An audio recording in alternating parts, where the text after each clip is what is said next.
It's not been perfect. Certainly mistakes have been made, but we have demonstrated to the world that we have a highly capable military. And I hear the chairman on the need for an increased budget. I think there's a whole lot of needs across the United States of America that would have the same attitude about health care, about education, about infrastructure. But the problem is we have a $40 trillion debt, and we insist on cutting taxes for absolutely everybody, so we reduce the amount of revenue that is available to that.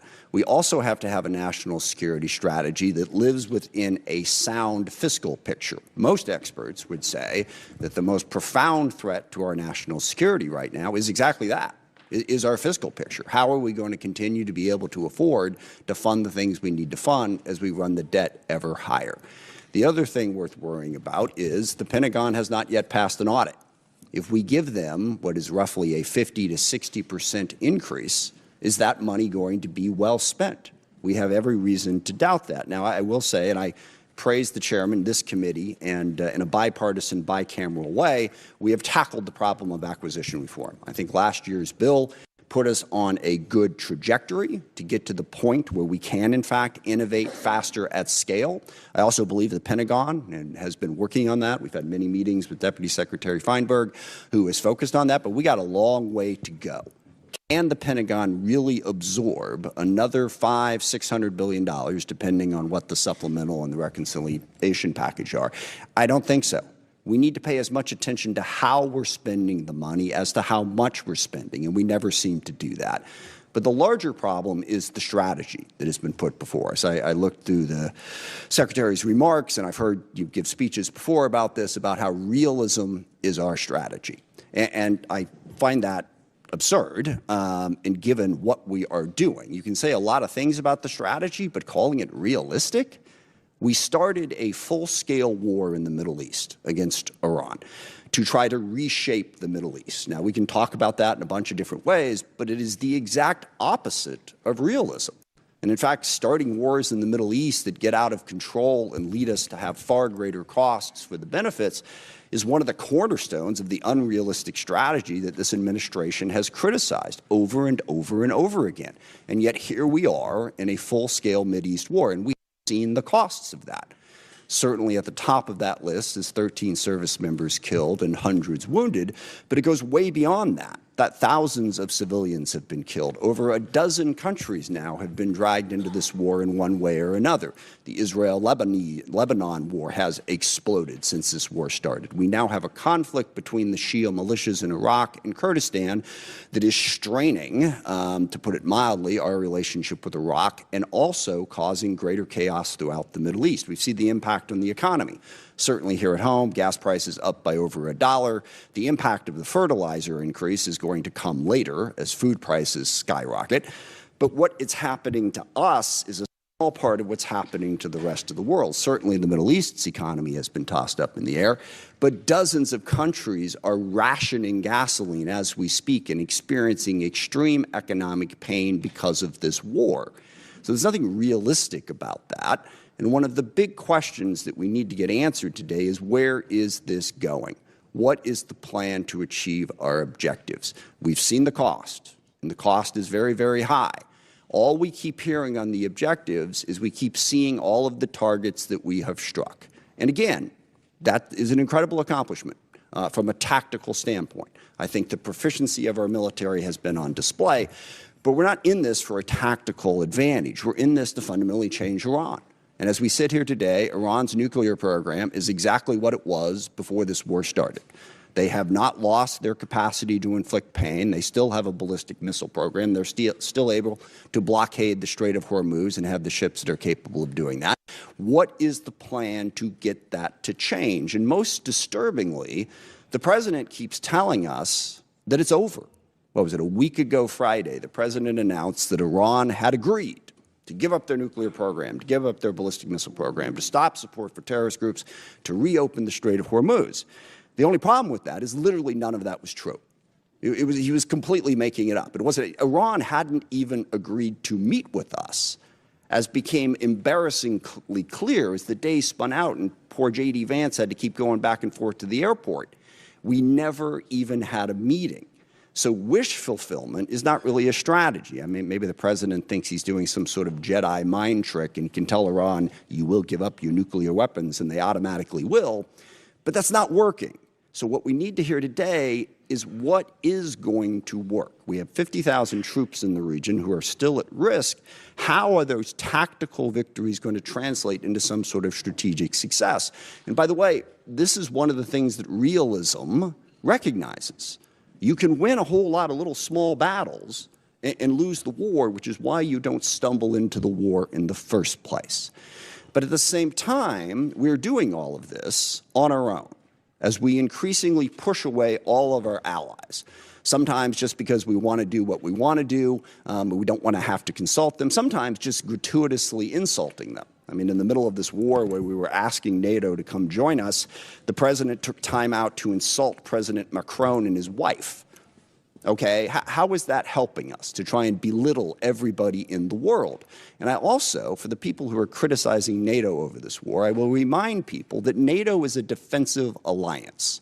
What that means is every country in it pledges to defend a country if attacked. And when we were attacked on 9/11, that's what NATO did. They put in Article 5, and for 20 years they fought beside us.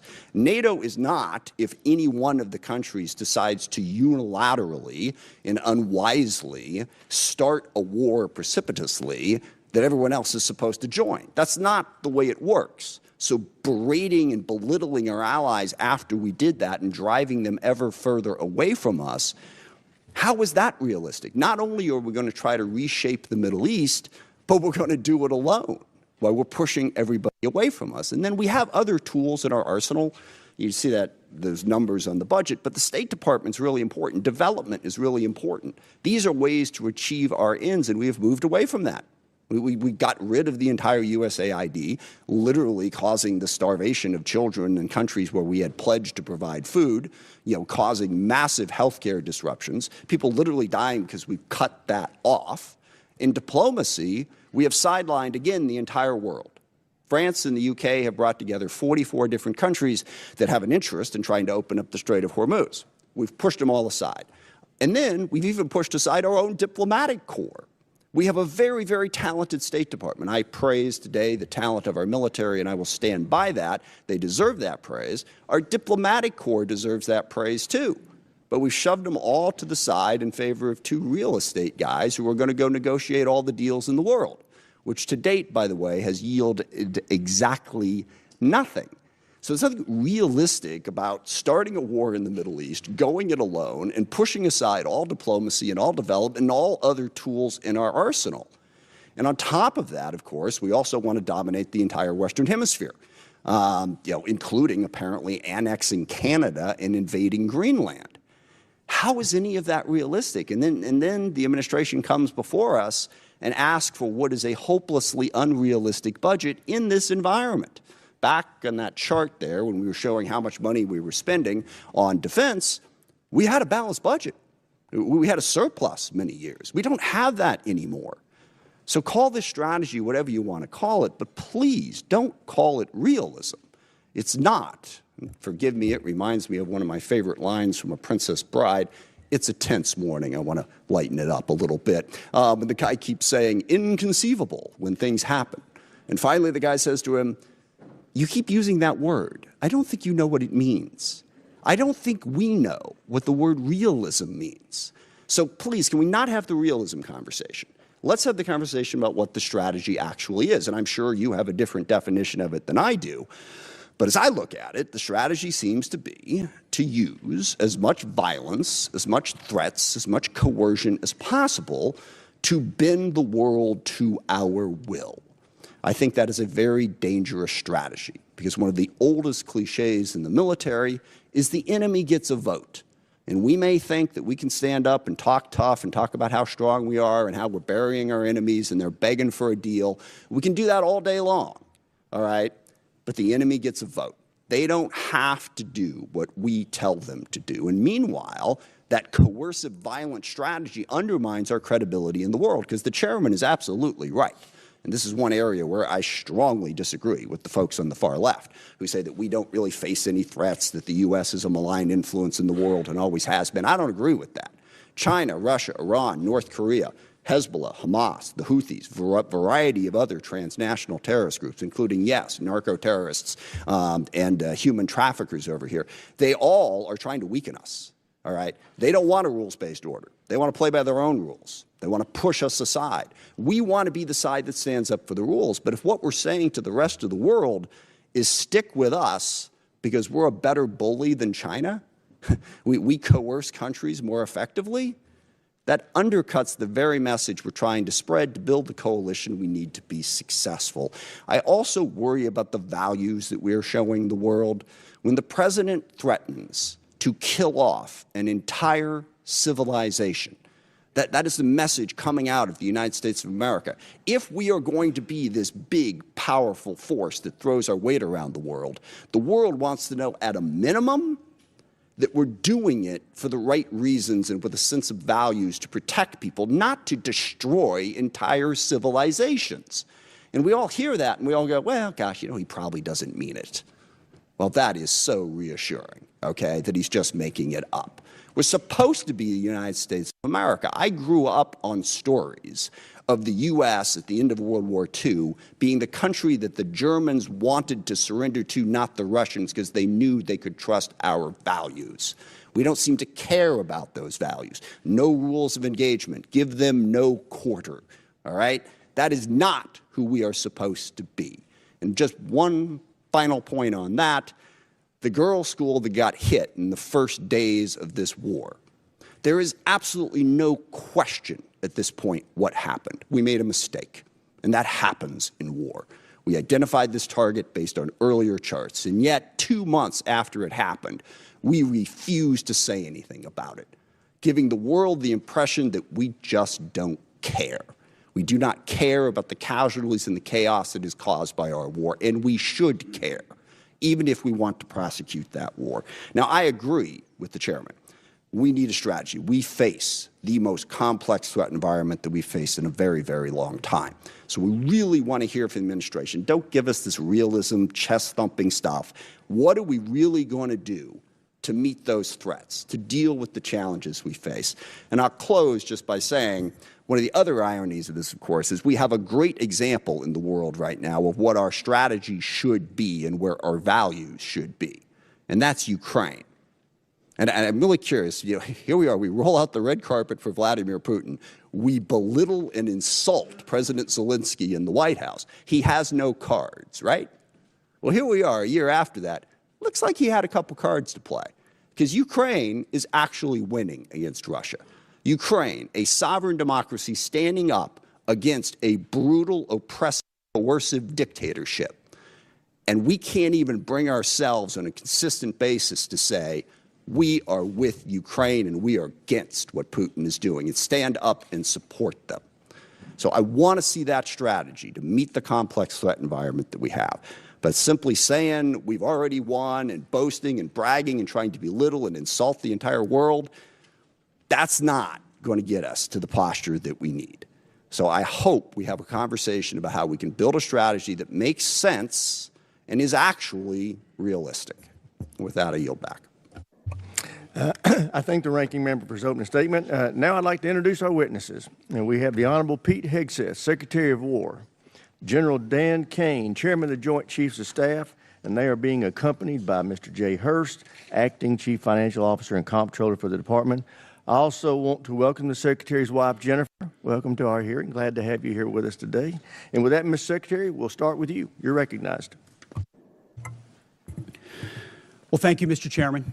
Ranking Member Smith, distinguished members of the committee, we appreciate the opportunity to testify in full support of President Trump's historic $1.5 trillion fiscal year 2027 budget request for the Department of War. The President's budget request reflects the urgency of the moment, addressing both the deferment of longstanding problems as well as positioning our forces for both the current and the future fight. We think divesting to invest is a strategy of austerity. I'm honored to appear alongside General Dan Kane, Chairman of the Joint Chiefs of Staff, as well as Jay Hurst, our Comptroller, or Chief Financial Officer. I'd like to start by thanking this committee and Congress for your partnership in securing the investments needed for a stronger, prouder, and more secure America. I think what our troops have demonstrated to the world over the last 15 months are a reflection of that. A nation's ability to build, innovate, and support the critical needs of its warfighters at speed and at scale is the foundation upon which its survival rests. However, upon taking office on January 20th, 2025, President Trump inherited a defense industrial base that had been hollowed out by years of America last policies, resulting in a diminished ability to project strength. Under the previous administration, we were focused on offshoring and outsourcing, riddled with cost overruns and degraded capabilities. Under the leadership of President Trump, our builder-in-chief, we are reversing this systemic decay and putting our defense industrial base back on a wartime footing. If you ask anyone at our Pentagon, urgency informs everything we do. We're rebuilding a military that the American people can be proud of, one that instills nothing less than unrelenting fear in our adversaries and the utmost confidence in our allies. We fight to win in every scenario.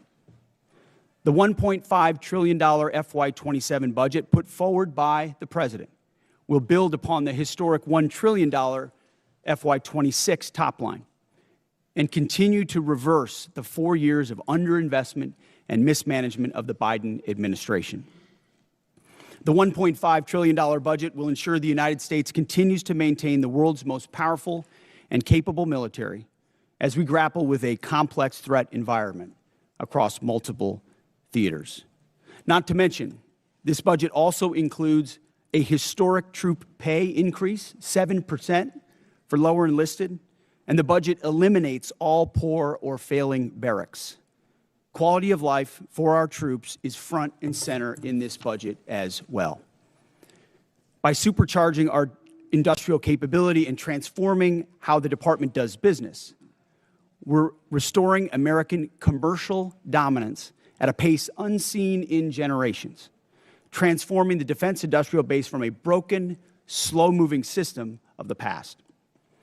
We have flipped the Pentagon acquisition process from a bureaucratic model to a business model, 180, decisively moving from an acquisition environment paralyzed by bureaucratic red tape into an outcomes-driven organization focused on delivering the most at cost, at scale for taxpayer dollars. Over the past year, through historic multi-year procurement agreements, smart business deals for things like critical munitions and capabilities, we've sent an unambiguous demand signal to industry partners to build more and build faster. The result has been a surge, a revitalization of our great American factories and a massive reinvestment in the skilled American workers who serve as the industrial muscle behind our warriors. Let me briefly provide you with some concrete high-level metrics of what's been accomplished over just the past few months.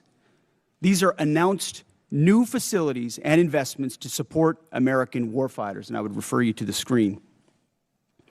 The department has helped stimulate more than 250 private investment deals in 39 states, in 180 cities, and 150 companies worth more than $50 billion. It's resulted in 280 new or expanded facilities, more than 18 million new square feet of American manufacturing, and more than 70,000 new jobs in defense. This is the key part of this. These $50 billion of investment in new plants, new assembly lines, and new factories, these are private investments, not taxpayer dollars. By changing our department's, transforming our department's business model, American companies are investing in America with their own money, their own capital, a historic demonstration of American manufacturing and defense revitalization, all again with their capital, not Uncle Sam's. This has never been done before, and is long overdue, from a bureaucratic model to a business model. Anyone on the outside looking in at what's been done inside this Pentagon in the last 12 months cannot deny the fundamental transformation at speed, at scale, to innovate and meet the threats of today and tomorrow. These investments equal great things for America, American families, and American workers, and help to ensure that our warfighters are able to defend the American dream and all American made. Together with the help of the policies, updates, and appropriations passed by Congress, President Trump's War Department has begun to turn the lights back on in manufacturing towns across this country, and once again, forging a lethal arsenal of freedom. Where critical supply chains are threatened, the War Department has acted decisively to inject capital, stimulate production, and prevent adversarial exploitation. We are firing up the American economic engine, and at every level of our defense industrial base. Every policy we pursue, every budgetary item we request serves to ensure the department remains laser-focused on increasing lethality and survivability of our forces from the front lines to the factory floors. This is a historic budget, as you said, Mr. Chairman. This is a fiscally responsible budget. This is a warfighting budget. And speaking of warfighting, the topic of Iran, I'm sure will come up today, which I very much welcome discussing. I look forward to sharing the incredible successes of our military, achieved in a matter of weeks. President Trump, unlike other presidents, has had the courage to ensure Iran never gets a nuclear weapon, and he's ironclad in that. We have the best negotiator in the world driving that deal. The biggest challenge, the biggest adversary we face at this point are the reckless, feckless, and defeatist words of congressional Democrats and some Republicans 2 months in, I remind you, 2 months in to a conflict. Lest I remind you, and my generation understands how long we were in Iraq, how long we were in Afghanistan, how long we were in Vietnam. 2 months in on an existential fight for the safety of the American people, Iran cannot have a nuclear bomb. We are proud of this undertaking. I am proud that President Trump has had the courage to do it, and I look forward to sharing more about what our troops have accomplished. So I thank you again for the opportunity to address this committee. I ask that God would continue to watch over our troops in harm's way, and those that have fallen are always in our memory, and we fight to ensure their legacy. Look forward to answering the questions of this committee. Thank you, Mr. Secretary. General Kane, you're recognized. Thank you, Chairman Rogers, Ranking Member Smith, and members of this committee. Thanks for having me today. I'm honored to be here today alongside the Honorable Pete Hegseth and Honorable Jay Hurst to testify on the President's fiscal year 2027 budget. I'm grateful for the opportunity to testify today, and I'm thankful for your continued partnership in support of our warfighters defending the homeland and our interests around the world. It's a privilege to speak with you today about the foundation of America's strength, our 2.8 million members of our joint force. And I'm continually inspired by our soldiers, sailors, airmen, Marines, Guardians, and Coast Guardsmen, and our civilians standing the watch for our nation, supported always by their families. Each and every one of them could have chosen another path, but they don't. They choose to serve and to do something more important than themselves. And every day they meet the nation's challenges, from combat operations to critical support roles, with the courage, tenacity, and grit that keeps our nation strong and secure. I would also like to express my deep gratitude for the 39 members of our joint force who've passed away during my time as the chairman, including 14 who've passed during Operation Epic Fury. As the Secretary said, we are deeply grateful for each of them and their families, and their names will never be forgotten. As the chairman, my duty is to ensure our civilian leadership has a comprehensive range of military options and the associated risks that to those leaders who make the nation's hardest decisions, and offer my military advice privately. I owe the President, the Secretary, and the Congress the truth at every turn.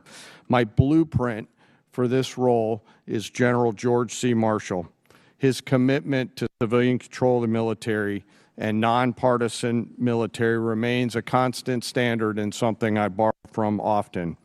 I strive daily to emulate his candor, delivering the facts to our leaders and telling them always what they need to hear, not always what they want to hear. And once a decision is made, executing it with absolute dedication, and that is the demand of our profession.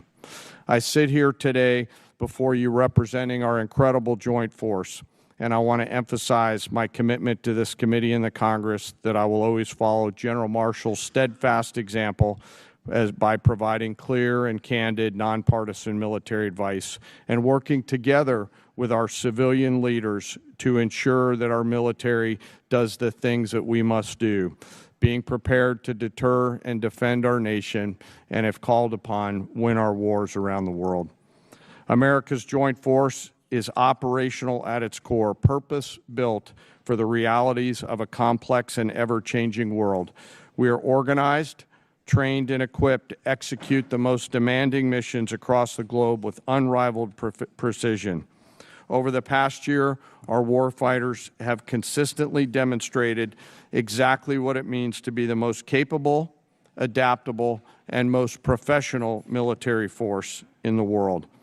Our shared goals are to ensure the joint force maintains the strategic initiative and advantage, projecting American power and responding to global challenges on our nation's terms. During operations Rough Rider, Midnight Hammer, Southern Spear, Absolute Resolve, and Epic Fury, the Joint Force executed globally integrated operations and missions alongside our interagency and international partners.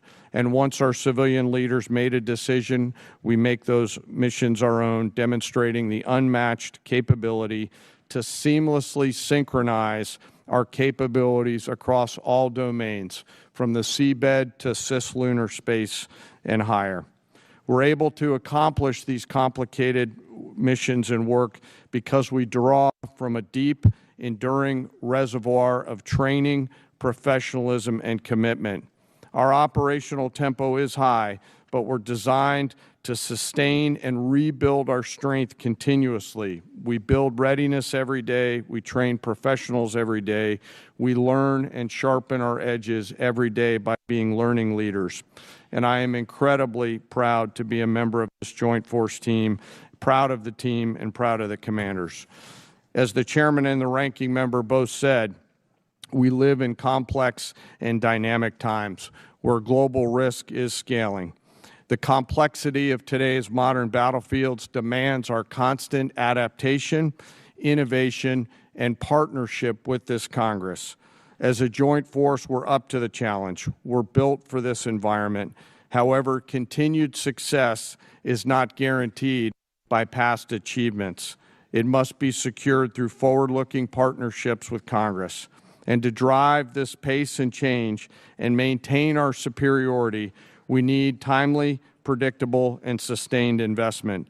The resources we discussed today are critical to modernizing our force and ensuring that whatever threats emerge in the future, that your joint force is ready to meet those challenges, to protect our interests and defend our nation. As the Secretary said, the President's fiscal year 2027 budget supports the Department's goals of recharging the defense industrial base and the national industrial base, ensuring our military is ready, securing our military advantage. Within the joint force, the uniform side, our priorities remain the same, ensuring our warfighters are properly armed, globally integrated, and ready, while always taking care of our people.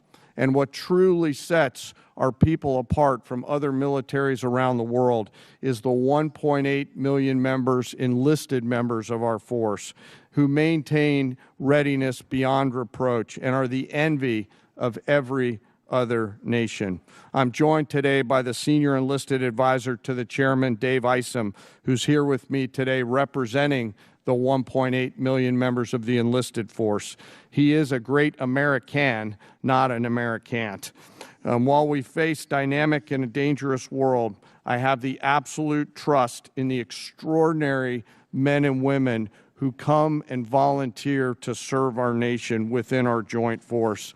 They execute the missions quietly every day, and coupled with the American spirit, outthink, outcompete, and relentlessly innovate, we will maintain our decisive edge, but doing so requires your partnership. We stand ready today to answer our nation's call. It remains the honor of a lifetime for me to serve alongside the members of this joint force.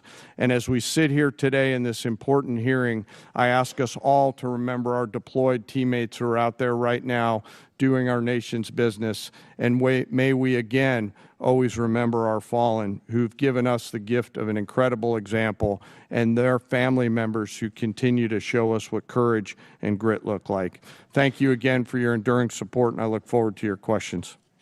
Thank you, General. I recognize myself now for questions. Secretary Hegseth, thank you for undertaking the Arsenal of Freedom tour and the great work the department's doing to help enhance our capacity in our defense industrial base. Could you tell us how last year's reconciliation bill helped enable what you have been able to do, and what you think this year's FY27 budget request will do on that front? Well, Mr. Chairman, thank you for your leadership and your support on that topic. I mean, coming into this position, we fell in on a lot of the reforms you and this committee have been advocating for a long time, looking for somebody that was willing to run with them. And our department have run with those. And that reconciliation bill last year was kind of the rocket fuel to initiate President Trump's priorities in this department. So we fell in on a department that was focused on a lot of the wrong things, going in the wrong direction. And with reconciliation, we were able to put $22 billion in shipbuilding, $22 billion into Golden Dome, $25 billion into munitions, established drone dominance, which we're continuing to do this day in this next budget funds. So getting in front of that budget cycle, which had been notoriously unpredictable, coming out of the continuing resolution of FY25, to fund this and then a historic bill in FY26, laid the groundwork for this historic budget to ensure that we're not coming at a cold start here. We came into this administration. Reconciliation was a beautiful tool. We were able to use that through that one big beautiful bill to fund the priorities of this department. We spent on $4 billion on barracks, started immediately getting after the quality of life of barracks. Because of the austerity of the Biden administration, we traded off of maintenance, traded off of quality of life to try to fund other things operationally. This budget stops that cycle and both invests in sustainment and modernization, which is something that's critically important. So without that reconciliation bill, I think, Mr. Chairman, we'd be in a very different place. So thank you for that. Great. Well, as you are aware, the expansion of the defense industrial base is the principal focus of this year's NDAA. So in addition to enacting this budget request that's been submitted, we want to work with you to enhance the department's statutory authorities to improve the capacity of our DIB. What additional changes in law, such as the additional multi-year block buy authority, would you recommend that we pursue in this year's NDAA? A few aspects of the acquisition transformation that's been undertaken by Undersecretary Duffy in acquisitions and sustainment. So there are some aspects of that we'd like to codify even more. But you mentioned it. Multi-year procurement is incredibly important and one of the most important parts of this bill. When this committee and this Congress funds those things, companies are already breaking ground on tens of billions of dollars of new plants. You name we've got 14 in our ammunition council that we're focusing on certain ammunitions. There are 14 that are critical. PAC-3s, SM-3s, SM-6s, THAADs, Patriots, Tomahawks, AMRAAMs, JASSMs, you name prisms, you name them. We were building them at too slow and too low a level. Now the companies are going to pay for those factories and those production lines. And when Congress gives those 5 to 7 year demand signals, they'll then fund it, not just, hey, can we get 10 more per month, but can we 2x, 3x, 4x the production, pay for it now, and the companies invest accordingly. So it's been a critical aspect of some of what we've done so far, but we need more of those 5 to 7 year investments. Great. General Kane, what does the $1.5 trillion budget mean for the warfighter and our ability to project forces and secure our interests around the globe? Chairman, in my view, this represents a historic down payment on future security. If the budget is approved and ultimately deployed, as we look at the character of warfare changing very, very fast, what's layered in to this budget by our civilian leaders will allow us to start getting ahead of where technology is evolving. And as I mentioned, the character of warfighting is changing pretty quickly. Mass, simultaneity, autonomy, undersea, space, cyber, information, all of those ways that are now manifesting themselves on the battlefields around the world require a higher end of capital investment, and that's why we're grateful for the opportunity to have this budget make its way to the joint force. So it's an important down payment on the future here, sir. Great. Thank you. Thank you, sir. With that, I yield to the ranking member for any questions he may have. Thank you. Mr. Hurst, drag you into the conversation here. We have not yet received from the Pentagon the costs of the war. So just for the record, we'd like to get that as soon as possible. Certainly the munitions expended, but also underreported is we've had a fair amount of equipment destroyed, including 2 C-130s with the rescue of our downed airmen. So do you have either A, a cost estimate coming to us anytime soon, or B, a specific supplemental request? Thank you for that question. So approximately at this day, we're spending about $25 billion on Operation Epic Fury. Most of that is in munitions. There's part of that is obviously O&M and equipment replacement. We will formulate a supplemental through the White House that will come to Congress once we have a full assessment of the cost of the conflict. Sure. So you're saying the full cost at this point is $25 billion? Yeah, that's our estimate for the cost. Okay. Interesting, because I'm glad you answered that question, because we've been asking for a hell of a long time, and no one's given us the number. So if you could get those details over to us, that would be great. Mr. Secretary, you mentioned the nuclear aspect of Iran and the war. And it is worth noting that every president prior to this one, including President Trump in his first term, also prevented Iran from getting a nuclear weapon without actually having to go to war in Iran. So we need to keep that in mind. But also, since the war started, Iran's nuclear arsenal has not been weakened in any way. And at the moment, in negotiations, what Iran is saying, basically pay us to open up the strait. That's their position, which is completely untenable. I agree. It's worth noting, of course, that the strait was open before the war started. Now we're negotiating to get back to status quo. And Iran's most recent offer is to say, we'll talk about nukes later.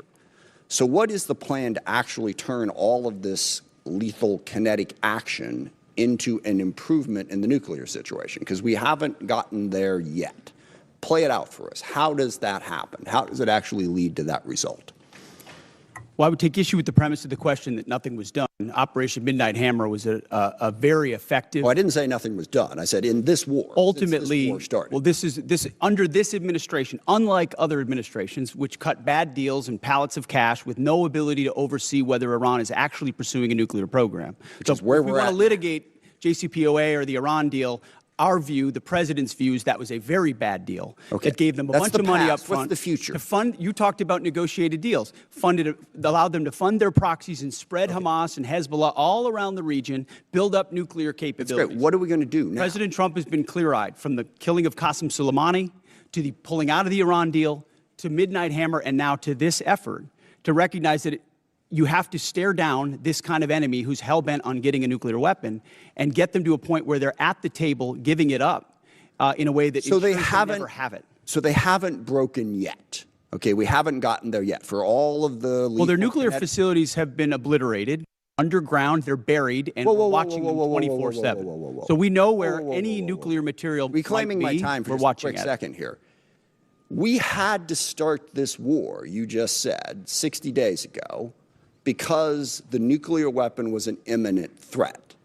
Now you're saying that it was completely obliterated? They had not given up their nuclear ambitions, and they had a conventional shield of thousands of missiles. So Operation Midnight Hammer accomplished nothing of substance. It left us at exactly the same place we were before. So much so their that we had to facilities start were a bombed war. and obliterated. Their ambitions continued, and they're building a conventional shield. All right, of let me missiles. try again. It's the North Korea strategy. You know this very well. The North Korea know. strategy was use conventional missiles to prevent anybody from challenging them, so they could slow walk their way to a weapon. President Trump saw Iran at its weakest moment, took an action to ensure, in a way that only the United States of America could do with our Israeli partners, and yet to ensure their conventional shield was brought one to other heel, question, which we've done. if I could get to it. So on Ukraine, a year plus ago, your advice, the President's advice, was Ukraine had no cards to play. They should go cut the best possible deal they could. Clearly that was wrong.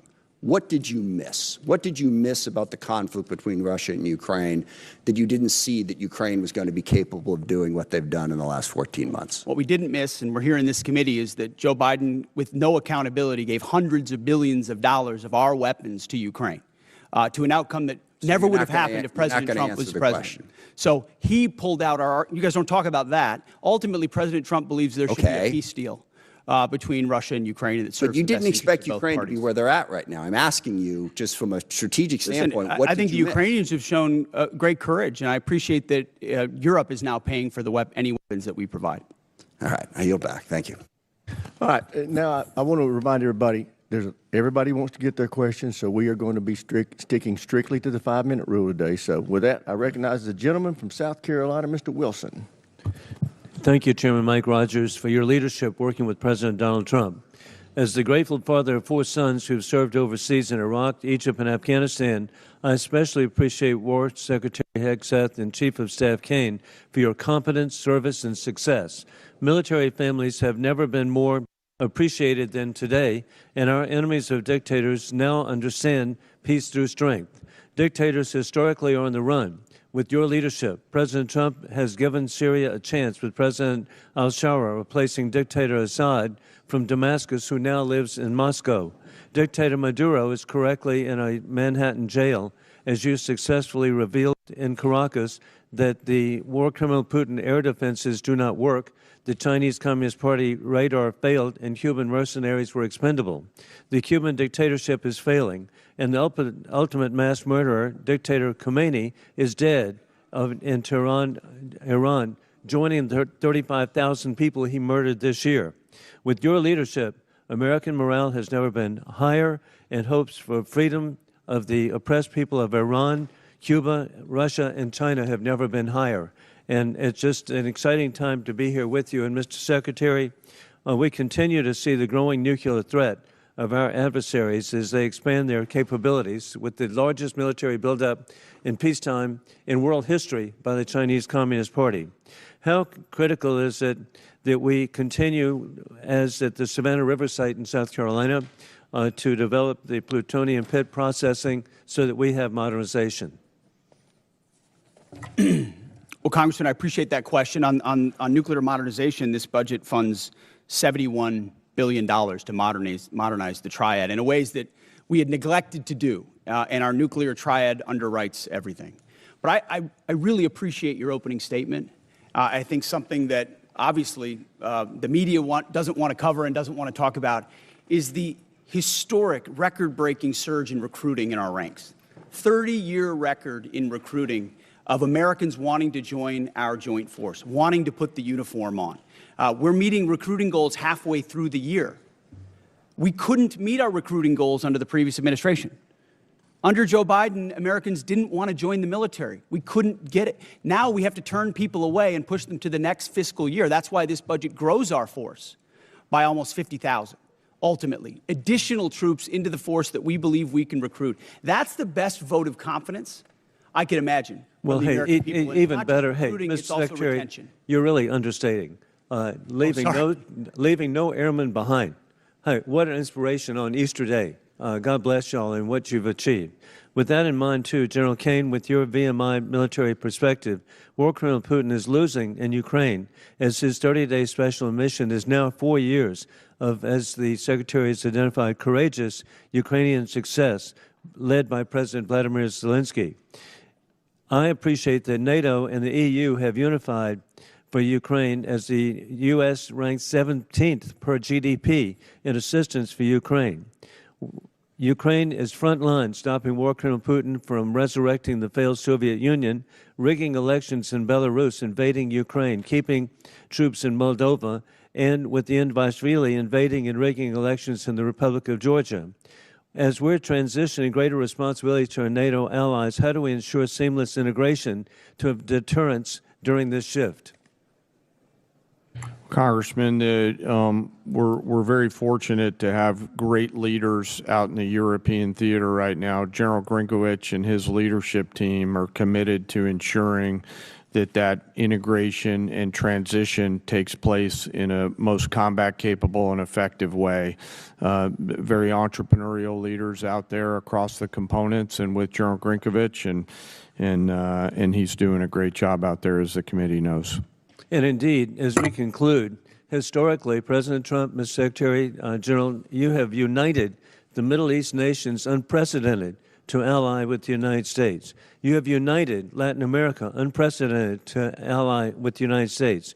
You've united the Indo-Pacific, unprecedented to ally with the United States, and united NATO and EU, unprecedented to ally with the United States. You're achieving peace and deterrence through strength. I yield back.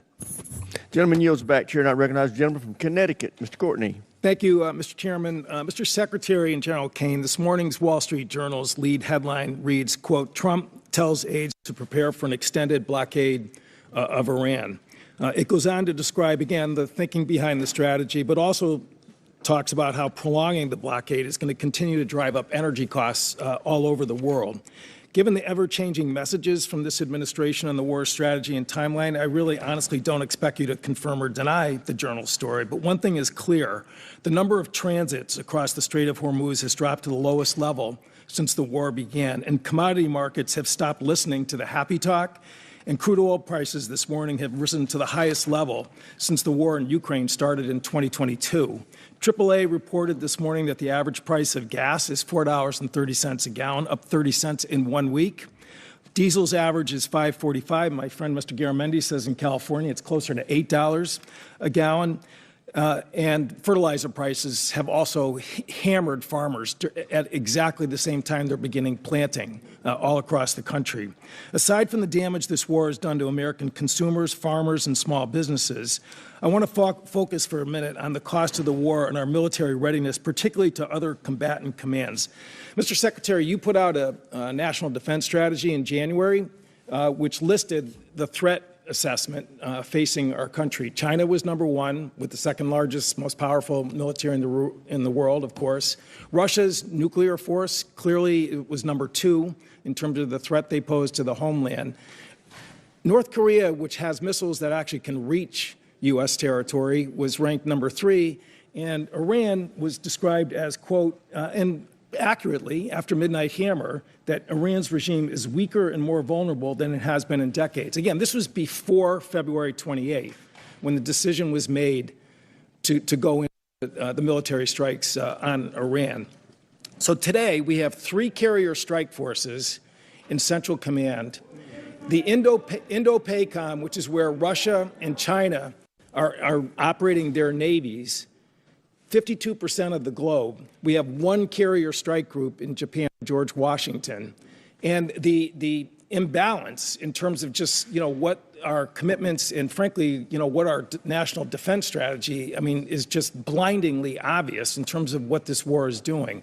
The Gerald Ford is on day 312 of its deployment. They've gone through fires, plumbing problems, and, again, an extended deployment, which, in my opinion, is hitting readiness as hard as anything I've seen in the time that I've been on this committee. So, General Kane, in terms of, again, the carrier strike groups that are over there, assuming that we get to some end game here, Ford is not going over to the Indo-Pacific to buttress the gap that exists there today. They've got to go back into pretty heavy repair and availability in terms of trying to recover from their deployment. So again, in terms of just, the decisions about where we're putting people and putting really the most powerful part of our Navy, can you explain, again, what that means in terms of the situation in Indo-PACOM, where China is watching? We saw Mr. Rogers' pretty powerful presentation in terms of the buildup that's happening in that part of the world. How does that align with the national defense strategy, which was just put out by this administration in January? Well, sir, first I want to echo your comments on the Ford Strike Group. fantastic work by incredible sailors, not just the Ford herself, but the other ships as well, on a historic cruise doing incredible work for the nation. But excuse me, how does that balance with the national defense strategy? Yes, sir. Happy to answer the way I think about this. The national security strategy and national defense strategy are frameworks, but a president will employ national force and power based on the political and security situations that a president deems appropriate to use that military force. There's always trade-offs in all of these things. I'm confident that the president always carefully considers these readiness trade-offs, and I'm sure he has done so in this case based on the military options that we've presented with the associated risks and advice. Well, to make a trade going after a regime that's weaker and more vulnerable than it has been in decades, which is quote unquote from the Defense Strategies report, does not, in my opinion, in common sense. Gentleman's time's expired. As you can tell from looking at the dais, votes have been called, so we are now going to stand in recess to the end of this vote. I expect it to take 20 to 25 minutes, but we are now in recess.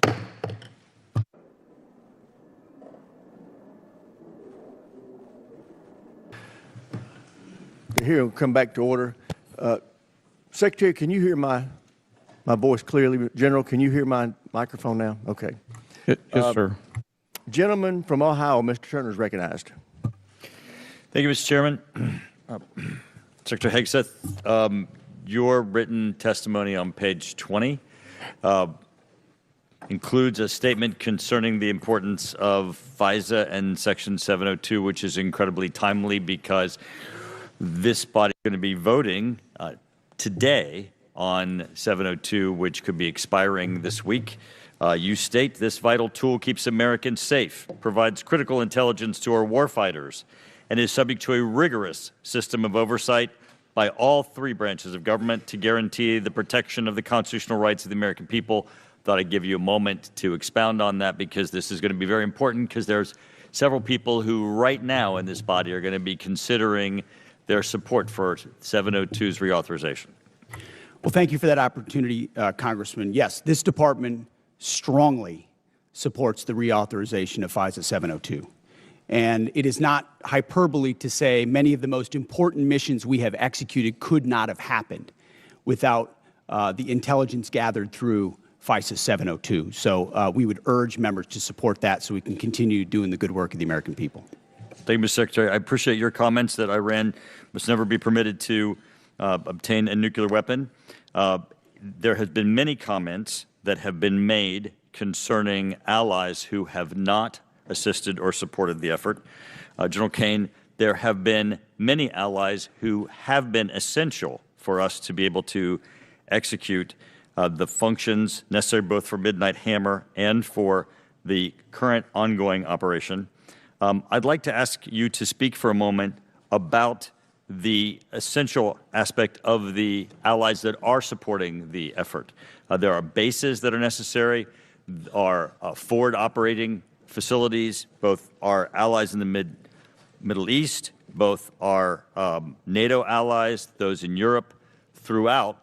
We would not be able to undertake this current operation without the use and support of facilities that we have in our bases throughout NATO, Europe, and the Middle East. If you could, for a moment, expound on the integral nature of our facilities that include those bases that are located within our allies. Well, Congressman, from a purely military standpoint, allies and alliances are important. They allow us. You did a better job than I could on articulating the importance of access, basing, and overflight considerations. You know, who those allies are and the quality of those alliances are left our civilian leaders, but certainly we appreciate those allies who've helped us and assisted us along the way. General, you would describe them as having been essential. Yes, sir. Because it's very important. I mean, we want to make certain that that we treat adversaries as adversaries and allies like allies, especially those that are essential. The king was here yesterday, and as he was speaking, he received a standing ovation when he implored this body to continue our support for Ukraine. In the 2026 National Defense Strategy, it assesses Russia will remain a persistent, manageable threat. It specifically identifies Russia's continued threat to Ukraine, and we have, of course, currently the presidential continued drawdown authority that can support Ukraine, and also the President Trump announced Pearl, the prioritized Ukraine requirements list, and in the FY 2026 NDAA, there is the $400 million that is included in the European capacity building within the Defense Security Cooperation. General, the last time it went on the House floor with respect to funding for Ukraine, there was a vote in the House of over 300 members of the House that supported Ukraine. Could you please give us a description of some of the things currently that we're doing operationally to support Ukraine? Congressman, a few of those are probably left for classified session. We continue through our security assistance group, Ukraine, to assist with some information sharing matters. UCOM continues. But you would describe it as continuous and ongoing and essential for Ukraine, with U.S. support. So much of the relationship. Gentleman's time's expired. Chair now recognizes the gentleman from California, Mr. Garamendi. Thank you, Mr. Chairman. Mr. Secretary and General Kane, let me begin by thanking the men and women of the United States military for their service and their bravery. I recognize that our service members have performed with extraordinary courage and tactical skill, and they've done incredible things that our country has asked them to. Their professionalism and selfless service are not in question and never have been. What is in question is the purposes and the strategic direction of this war. Mr. Hegseth, as Secretary of the Department of Defense, you are ultimately responsible for the conduct of the Iran war. Any unvarnished review of what is happening right now in the Middle East would reveal a geopolitical calamity, a strategic blunder resulting in worldwide economic crisis. The result of Trump's war of choice is a serious, self-inflicted wound to America. It will take years and a new administration to recover from the grave damage to our standing in the world, as well as our economy and our military. We must remember that 13 Americans have been killed in action, hundreds wounded, and thousands of civilians killed, including more than 100 school children. The risk of this conflict was foreseeable.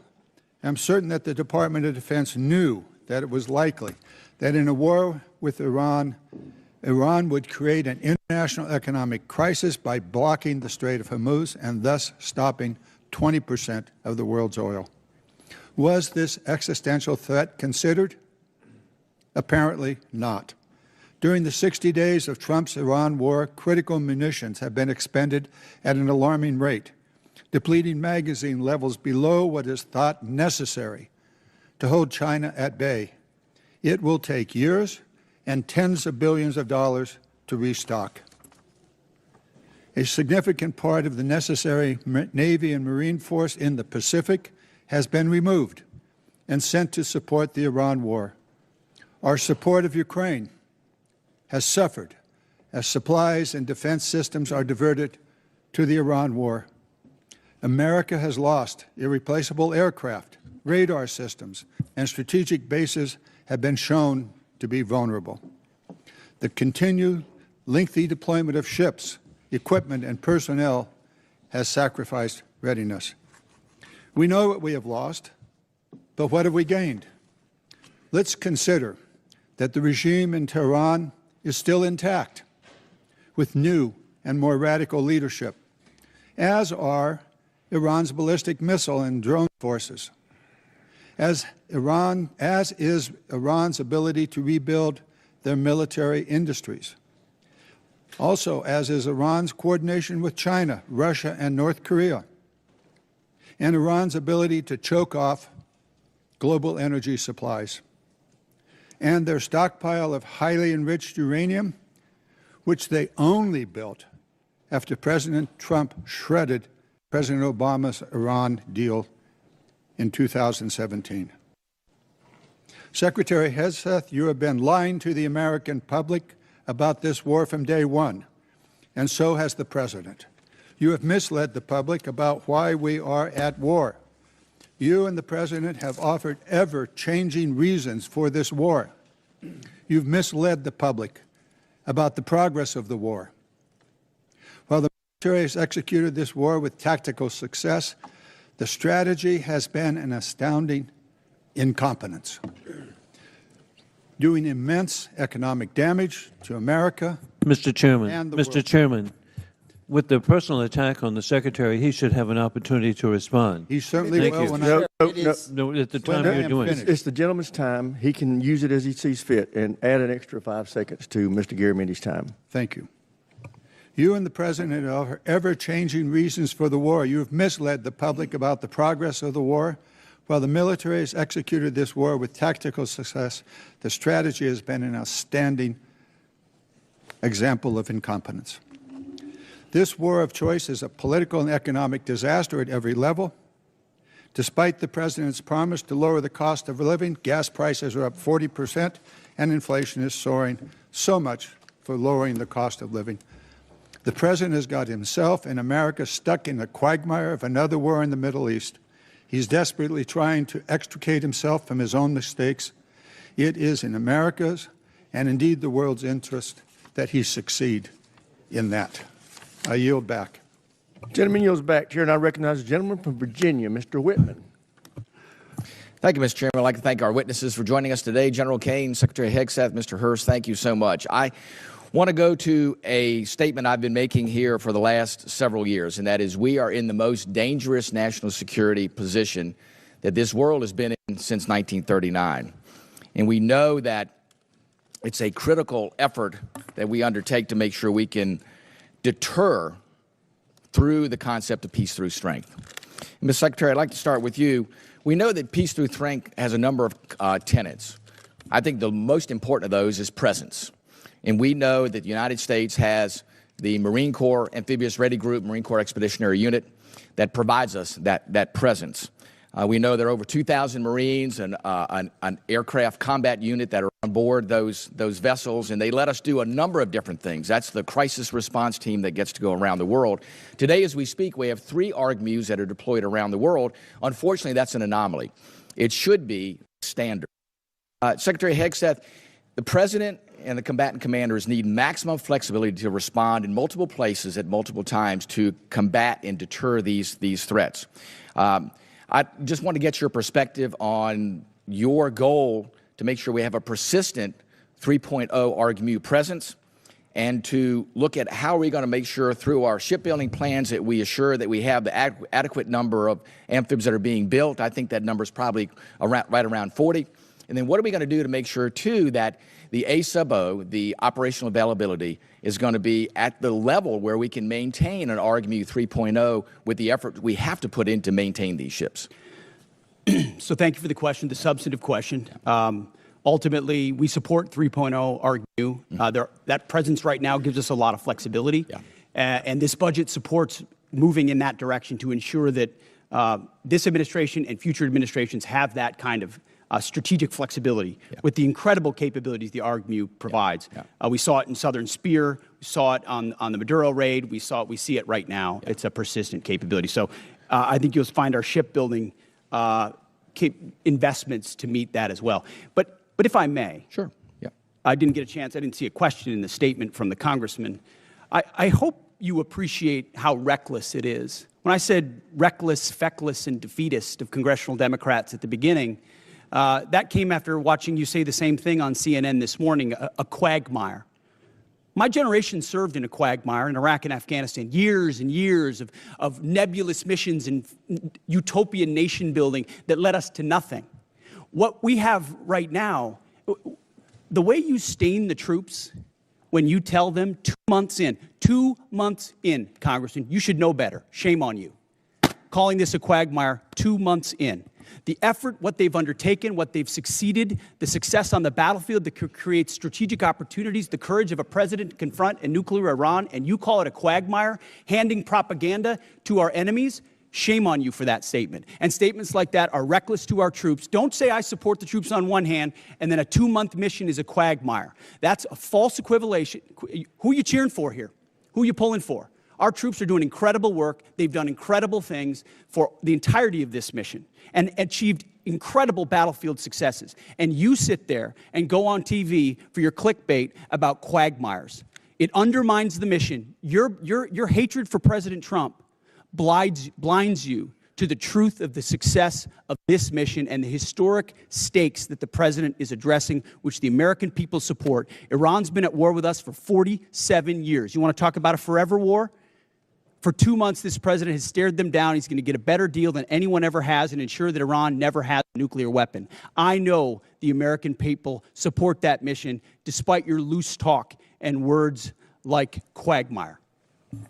Thank you. Thank you, Mr. Secretary. General Kane, I want to quickly go to you. We know all about the need for exquisite platforms, but we know if we're going to close the gap with our pacing threats, we have to make sure we have those expendable and attritable platforms. And we know those nation capabilities are key, and we have to be able to spin them up quickly because that's the fastest way for us to, again, deter by peace through strength. Give us your perspective on how you see the urgency of getting that capacity not only in place, but getting that ability to go to scale and get those capabilities in the hands of our warfighters. Sir, I think it's critical, and when I look at what OSW above us is doing, and the Deputy Secretary as well as Secretary Duffy, and frankly, the national and defense industrial bases all rallying around the need to scale, along with the new entrants that are out there who are coming and bringing products to the joint force. A key is capacity. Time's expired. Here, and I recognize the gentleman from New Jersey, Mr. Norcross. Thank you, Chairman. I'd like to thank witnesses for being here today. Mr. Secretary, it's well known that our defense industrial base and maritime industrial base has declined greatly over time. It's the shipyards. It's many of the things that you already spoke about. In my community, we used to have 3 shipyards, 40,000 workers. We've lost that critical job skills there and 40,000 people who know how to do it. And quite frankly, most of it went overseas because it was cheaper. Well, cheaper doesn't buy the security we need for our industrial base. I championed a provision in the 24 NDAA entitled Enhanced Domestic Content Requirement for Major Acquisition Programs. Had to do with our industrial base making things here in America long before this administration came in. The goal was to strengthen our supply chains and have that critical oversight, push for greater investments, much of what you're doing now on these major defense acquisition programs. So we passed that in a bipartisan manner because we knew that this was critical and things can happen. Lo and behold, here we are. There was a reporting requirement in that. That calls on you, the Secretary of Defense, to establish an information repository, issue rules, create a fallback process to govern the Department of Defense. We wanted to better understand much of what is being done here, but it's not being reported back to us. I sent to your office on January 8th, followed up on February 4th. We're years overdue on this report that will give us insight onto how we're addressing it. We hear what you're saying, but can you commit that we will get that report to us in the next 30 days? Unless Jay has additional details, I'll make sure we look into it. Whatever we can get to you as rapidly as possibly, we will. We'll also check with the new Navy leadership and make sure they're complying as rapidly as possible with every aspect that could apply to shipbuilding. That's been our focus on the Navy side. It's not just shipbuilding, major acquisition programs across the board. This is incredibly important, and they are ignoring this. And 30 days is being generous, certainly. Second issue is you talk about championing the American worker and how important this is. Yet, in a memo on April 9th, you terminate all the collective bargaining agreements across the DOD, taking away from hundreds of thousands of workers at DOD their collective bargaining rights that they voted for. There was nothing to indicate there were any issues with any of the bargaining agreements, yet you decided to take away from them. Over the last few years, we have increased the wages for those war fighters, incredibly important. This year, up to 7%. Yet on the other side of this, you talk about supercharging the defense industrial base. We are in this. How do you go and say, yes, we support the war fighters? They can't do their job unless we are building things that they can use. Yet, no evidence to prove that these collective bargaining agreements were a problem anywhere across the Department of Defense under Democrat and Republican administrations. How do you kind of square that circle that you care about this, yet you take away their voice in the job? Well, certainly, sir, the great workers that whether they're contractors or DoD civilians that do the important work for us, the great ones are going to stay. And we've invested more in merit bonuses for civilians than any administration previous. So if you're doing great work, you're going to stay and you're going to have even more opportunities. But with our ear to the ground in those shipyards and other factory floors, there were issues with collective bargaining, which led to restrictions to the workforce and our ability to move faster. If I may, and in that case, we made the decision to provide additional flexibility. You didn't take it away from the shipyard workers. You took away from Department of Defense employers where there hasn't been any issues. Let's be clear. Those are independent contractors, and they had their collective bargaining agreements. The ones that work for you. The ones that work for us should be at will like anybody else based on their performance. And if they're performing well, which I'm sure they are, as you've represented, they will have a job at the Department. So where is the issue that you took away their collective bargaining rights? Why did you do it if it wasn't a problem? Well, I stated up front, it has been a problem. There are plenty of cases, whether it's contract or inside our own department, where collective bargaining had led to arrangements and agreements that minimize the efficiency and effectiveness of employees at the point of their impact. That's what we were focusing on, and that's why we made the change, which we very much stand behind. Well, I yield back. Gentleman yields back, Chair, and I recognize the gentlelady from New York, Ms. Stefanik. Thank you, Mr. Chairman. Secretary Hegseth, I appreciate the department and the administration's focus on expansion and innovation in the defense industrial base. That's particularly important for emerging technologies. For years on this committee, my office has led the effort to ban the procurement of Chinese communist drones, which pose a significant national security threat. And last year, after years of work, this committee finally passed my Countering CCP Drones Act, or Section 1709 of the NDAA, which was fully implemented in December. How does the FY27 budget scale domestic production and deployment of drone systems to ensure the U.S. has the decisive advantage against our U.S. enemies? Well, thank you for the question. First of all, thank you for your work on that. Critically important. When you look under the hood of the ways in which China is trying to use critical elements of our defense industrial base and supply chain against us, or capabilities in the future that could hamstring us with options for a future president, it's staggering. So drones is one that not only have we recognized, but thanks to your leadership and the leadership of others, we are supercharging in this budget. Conservatively $54 billion in drone and drone dominance and counter UAS. Jay just slid me a piece of paper. If you add it all up, it could be closer to $74 billion. We started a defense autonomous warfare group, to focus on this, but we're going to do even more. We will shortly announce a sub-unified command of autonomous warfare.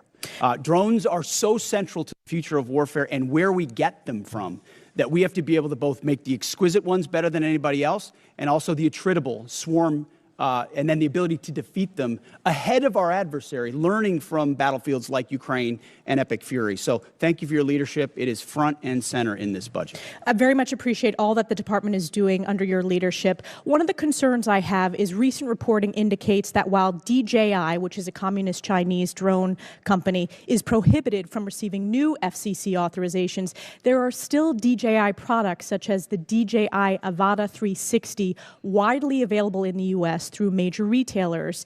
These received FCC authorizations before my provision in the NDAA was fully implemented.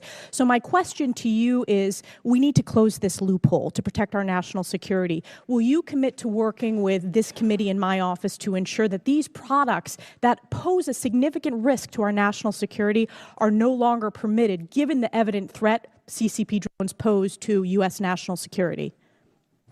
Congressman, yes, the department will commit to working with your staff and looking at that loophole, which we are aware of. And I I missed in my first response, of course, that $54 billion is American-made drone dominance. That is exactly where they need to be, and that's where our focus is. Great. Another emerging technology that's very important and has a strong tie to my district is quantum computing. China continues to invest heavily in quantum computing, sensing, and secure communications for military advantage. I represent Rome Air Force Research Lab, which is a hub of research when it comes to quantum. Secretary Hegseth, how does the budget proposal position the U.S. to maintain leadership in operationally relevant quantum technologies? The country that dominates in quantum will dominate the future in C2, in comms, in every way that we fight. And so this makes the maximal investment possible here at home to ensure that quantum compute, and working across the interagency, by the way, this is not just a DOW issue, this is an interagency issue, to ensure that we've got the ability to scale and outcompute adversaries who are racing for the same code. General Kane, throughout my time in Congress, I've pushed for the department to optimize its approach to quantum and develop a strategic roadmap. In your opinion, which quantum capability areas offer the most immediate benefit to the joint force and should be priority investments moving forward? Probably some of the work in crypto and quantum to make sure we can see, sense, understand, defeat, and protect our own stuff. So that's where I'm most interested in it right now, ma'am. Great. And I also want to use my remaining time. I just want to invite both of you to visit Fort Drum, home of the 10th Mountain Division, the most deployed division in the U.S. Army since 9/11. In the first Trump administration, I had the honor of hosting President Trump, where he signed the NDAA in my district, and it's been a privilege to represent them. So encourage you to visit that installation before the end of this year. Thank you very much, and I yield back. Gentlelady yields back. Chair now recognizes the gentleman from Massachusetts, Mr. Moulton. Thank you very much, Mr. Chairman. Mr. Secretary, you and I agree that Iran is a national security threat to us and our allies. Now, earlier you called us feckless for questioning your war. Do you think Congress was smart or feckless when it failed to ask tough questions of the Bush administration and gave them a blank check for Iraq? Well, if you're trying to compare this war to the Iraq I'm just asking war, you, do you think it was smart smart or the feckless? first one to call a stupid war, then it's a false comparison. Okay, well, probably a good idea to ask tough questions. So let me just ask you a few questions. Did you advise the president that we should attack Iran? We were, first of all, in this position in the cabinet, we never talk about what we would advise the president to do or not. Do you think the president or you deserve more? I've been in every meeting. I understand with that, the chairman Mr. and everybody else as those Secretary, critical I'm asking decisions the were questions. made, and he got every perspective possible when it came. I'm just asking what your perspective is. Are you afraid to take ownership of this? Do you think it was a good idea or not? As I've consulted the president, do I think it's a good idea to confront a nuclear bomb to start this in the war? hands of the? Imagine what the world would look like right now if Iran had a nuclear weapon. Okay, so let's just imagine. Which, by the way, if they had one, every which the previous Obama deal was going to allow them, including the first Trump administration, they had one, prevented them from having a nuclear weapon. So, listen, how is this war going? Do you think we're winning? Militarily on the battlefield, it's been an astounding military success. No, but are we winning the war? Absolutely. Okay, so do you call Iran closing the Strait of Hormuz winning? Well, I would say the blockade that we hold that doesn't allow anything to come in or out of Iranian ports. Okay, so we've blockaded their blockade. So they blockaded us, and then we blockaded their blockade. That's like saying, tag, you're it. Or, you know, if President Madison had said, well, the British just burned down Washington, but don't worry, we're going to burn it down as well. Chairman Kane, did the military have plans for the idea that Iran might blockade the Strait? Sure. Thanks for the question. I'll answer it this way. You know, in this job, I have to maintain trust with a variety of constituents. To okay, I'm just the president. asking if the military yes, had sir. plans. As always, my point in this is, as I explain the role, my point in this is we always offer a full range of military options that are carefully considered with the associated risks with those options and the considerations therein. So, Mr. Secretary, did you consider this risk? Of course, this department has looked at all aspects of this risk. And so then why did you this send the department minesweepers, the only minesweepers we had in the Gulf, to Singapore weeks before the war started? We have lots of capabilities that you may or may not be aware of at the classified level. Okay, and to deal with by the way, would the Trump-class battleships have helped with this? You're talking about a prospective future battleship, which we welcome in the fleet. Okay, so you're supportive of the battleships? Yes, sir. Okay. How much has Iran profited from your administration lifting the sanctions on Iran when you started this war? I can tell you Iran is financially devastated right now. Okay, well, in conjunction with the Treasury, they've earned about $14 billion. Operation Economic Fury. They're at a point where between the blockade and what we've done to them militarily, remember, they don't have a Navy. They can't contest the blockade. Okay. Between what we've done to them militarily and financially, they're at a place $14 billion? Where they have very few options. How many Chinese missiles can they buy for $14 billion? Does that sound like winning? They're not. We're ensuring, and they're not buying Chinese missiles. Okay. You know, at the end of the day, this also has a cost to us. If let's say this war costs $100 billion, I mean, you've already said, give us more time. It's only been 2 months. It could go on for 20 years like Iraq and Afghanistan. Let's just say it costs $100 billion. What is that to the average American taxpayer? Do you have any idea? Well, unlike foolish previous administrations, it won't go on. No, I'm just asking. For years and decades. But let's just say it's Sitting in $100 this billion. position, it's hard to imagine how you know it was allowed those things to happen. You were a part of that war. You know the answer to that? So was I. I never. I'm just asking if you know what your war costs the average American taxpayer. What is the cost of Iran having a nuclear weapon that they wield? I'm just asking if you know the cost of the average American taxpayer. I'm asking you what the cost would be of that. So for the American taxpayers out there, my constituents, some of the constituents you wanted to represent in Minnesota, I'm just wondering if they have an extra $600 lying around to pay for your war. I think that's just a question that we ought to ask. Now, quickly, on March 13th in a press conference, you said we will give them no quarter, no mercy. In order for no quarter or no survivors is a war crime under the Geneva Conventions. You understand that's murder. Do you stand by that statement? The Department of War fights to win, and we ensure that our warfighters have the rules of engagement necessary to be as effective as humanly possible. Okay, so just to be clear, you called Democratic members of Congress to be tried for sedition for reminding our troops to follow the law. But when you tell them to commit a war crime, you stand by yourself. For insinuating that the laws that we're giving them are unlawful. Gentleman's time's expired. Chair now recognizes the gentleman from Tennessee, Dr. Desjardins. Thank you, Mr. Chairman, and I thank our witnesses for being here today. And I'd like to thank you for your commitment to our advancement in space, Golden Dome, and nuclear modernization, all which are critical. And also, I understand we're going to start some reproduction of the MQ-9 Reaper drones, which you, Mr. Secretary, and Ms. Secretary share my great state of Tennessee, and we know the 118th Air Wing of the National Guard operates Field and conduct many of these missions, and they do so with great precision. So thank you for that. Secretary Hegseth, you commissioned as an infantry officer in the U.S. Army National Guard in 2003. You've been deployed to Iraq, Afghanistan, Guantanamo Bay. You have been awarded 2 Bronze Stars, the Combat Infantryman Badge, Joint Commendation Medals, 2 Army Commendation Medals, among other recognitions. You have seen military actions from both an operational and service member perspective. Have you ever seen operations with the scope and scale and complexity of Midnight Hammer, Operation Absolute Resolve, and Operation Epic Fury?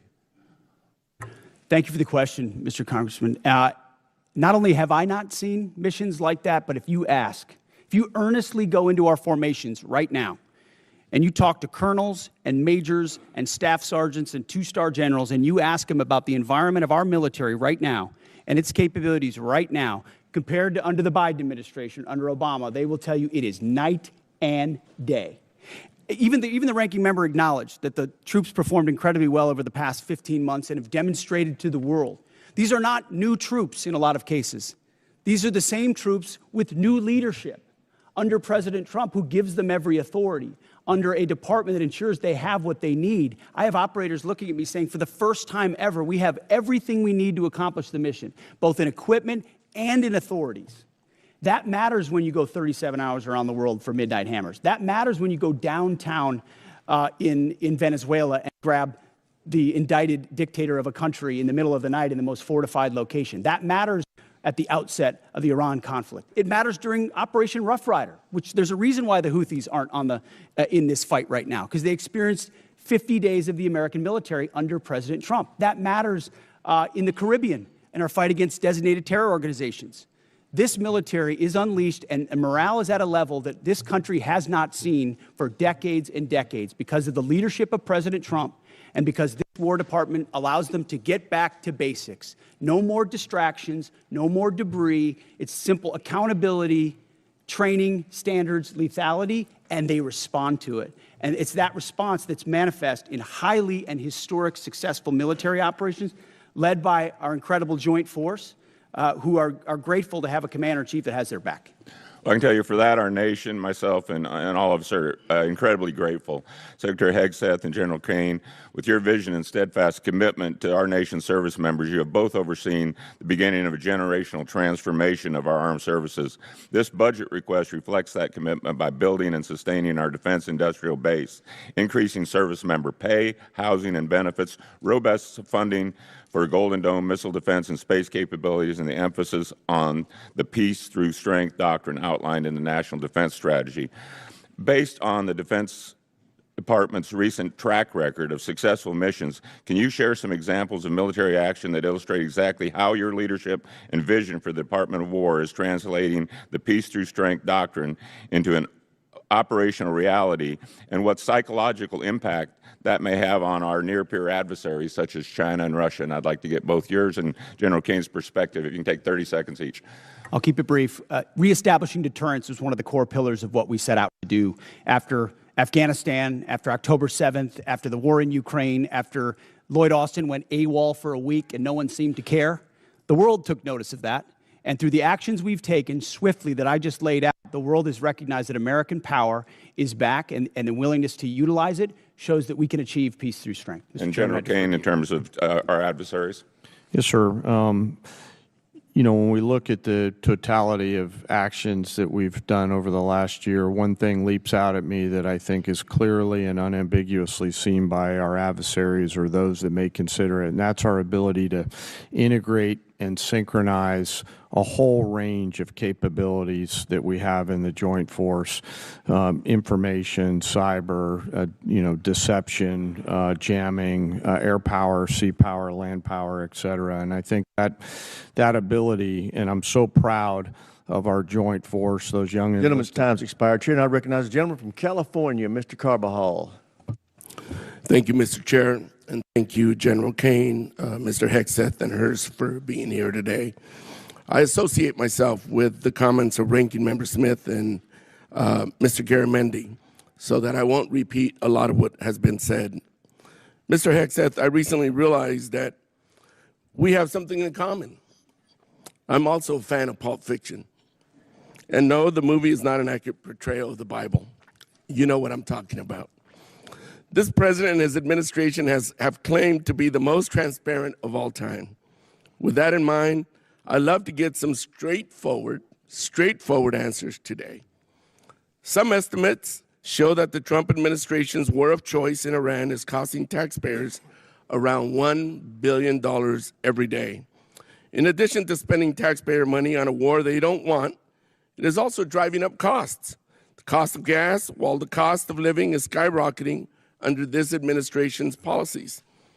To me, and I assume to the American people, it is unclear why we started this war, how it will end, and what anyone gained from it. Mr. Hegseth, about how much money has been spent on this war to date, and how much more do you anticipate spending? Well, as our comptroller laid out, the estimate is less than $25 billion at this point as far as an expenditure. And the question I would ask this committee is, what is it worth to ensure that Iran never gets a nuclear weapon, considering the radical ambitions of that regime? I mean, almost every member of this dais at some point has said, whether it was Thank you for your answer. I'll proceed to my next question. Thank you for your answer. President Trump is the one that's willing to make sure it doesn't happen. Supposedly, we had taken care of the nuclear capability last time around. And now this war, we're at it again, because obviously we said we did, but we didn't. In a way that we know, the United States military can do. I want to reclaim my time. We know that the cost of oil and gas has gone up as a direct result of this war, and the American people are feeling that pain at the pump. In an attempt to alleviate the high price of gas caused directly by this president, he lifted sanctions on Russian oil. The way I see it, this is a massive gift to Putin and Russia's struggling economy. Mr. Hegseth, is there any concern that easing sanctions against Russia will allow Putin to continue funding Russia's illegal war against Ukraine? Well, we've seen Russia's and Putin's inability to make effective battlefield gains, just like their inability to defend the Maduro regime with the billions of dollars of systems the Russians sent to Venezuela in order to defend him, which were defeated in 15 minutes. So Russia's military capabilities are no match for ours. And you don't believe easing the ensuring sanctions is helping Russia? Well, we have the best energy team in the planet it's just a yes or White no. House. We're going to ensure that this is not deja vu. It's a simple yes or no. I understand the energy dominance that this administration has unleashed. All right, well, I'll proceed to my next question. Strategy. Last week, it was announced that the Department of Defense is no longer requiring service members to get their annual flu shot. Now, this is an easy one for you. It's a softball. Don't screw it up. The rationale was to, and I quote, restore freedom to our joint force. This has been a requirement since 1950 because it is an effective at preventing the spread of flu among our troops. It's not some new woke requirement, as you like to lean on for much of your rhetoric. This decision is actively making our military less safe and less prepared. Mr. Hegseth, at this time, are there plans to remove the mandatory requirement of other vaccinations like measles, mumps, and polio? We made very clear in our announcement that it applies to service members having a choice as it pertains to the flu vaccine. Don't you think that's a little reckless? No, I think allowing well-informed Americans who serve our country to make a choice is not reckless. And commanders will still have latitude, say, for a submarine or something else to make a decision for a unit about whether it could be mandatory in a particular circumstance. But overall, our troops have earned the right to be able to choose about something like that related to their health. Mr. Hegseth, I stand by what I said last time you were here. You were incompetent then, you're incompetent now, and you're the gift that keeps on giving when it comes to incompetence. With that, Mr. Chairman, I yield back. Gentleman yields back. Chair, now other than that, I'm doing great. Gentleman Thank from you. Mississippi, Mr. Kelly. Thank you, Mr. Chairman. Secretary, don't you think it was extremely reckless to mandate COVID vaccines for the healthiest and most unlikely to get COVID and kick them out of the service if they did not comply with a, although legal, crazy order from the previous administration? Don't you think it was reckless to require that those soldiers and Marines and sailors had to take that COVID vaccine? Congressman, thank you for the question. Not only do I think it was reckless, but we point out the nature of the emergency and lack of actual data on it. We think it may not have been legal. And as a result, we're working very hard to ensure that any service member who is pushed out is brought back in. If they were forcibly pushed out with back pay and rank and everything that comes with it, those soldiers and troops of conscience who had to make that choice, we think are the best troops in our force. Listen, I'm grateful that we have two great National Guardsmen sitting at that table today. As a longtime serving Guardsman who just retired, I'm so proud of y'all and what you mean for our total force. It's not a National Guard, it's not a reserve, it's not an Army, it's not a Navy. It is a total force, and thank y'all for recognizing that. I just want to go back to some of the Iran stuff. I don't know, maybe they're in a different world than I'm living in, but from where I live since 1979, Iran has been at war with the United States, although we refuse to acknowledge it, whether that's Hezbollah, whether that's the Houthis, whether that is Hamas, whether that is trying to build nuclear weapons, exporting terror everywhere. I know for a fact when I was in Iraq, both tours, that EFPs made by Iranians killed our troops.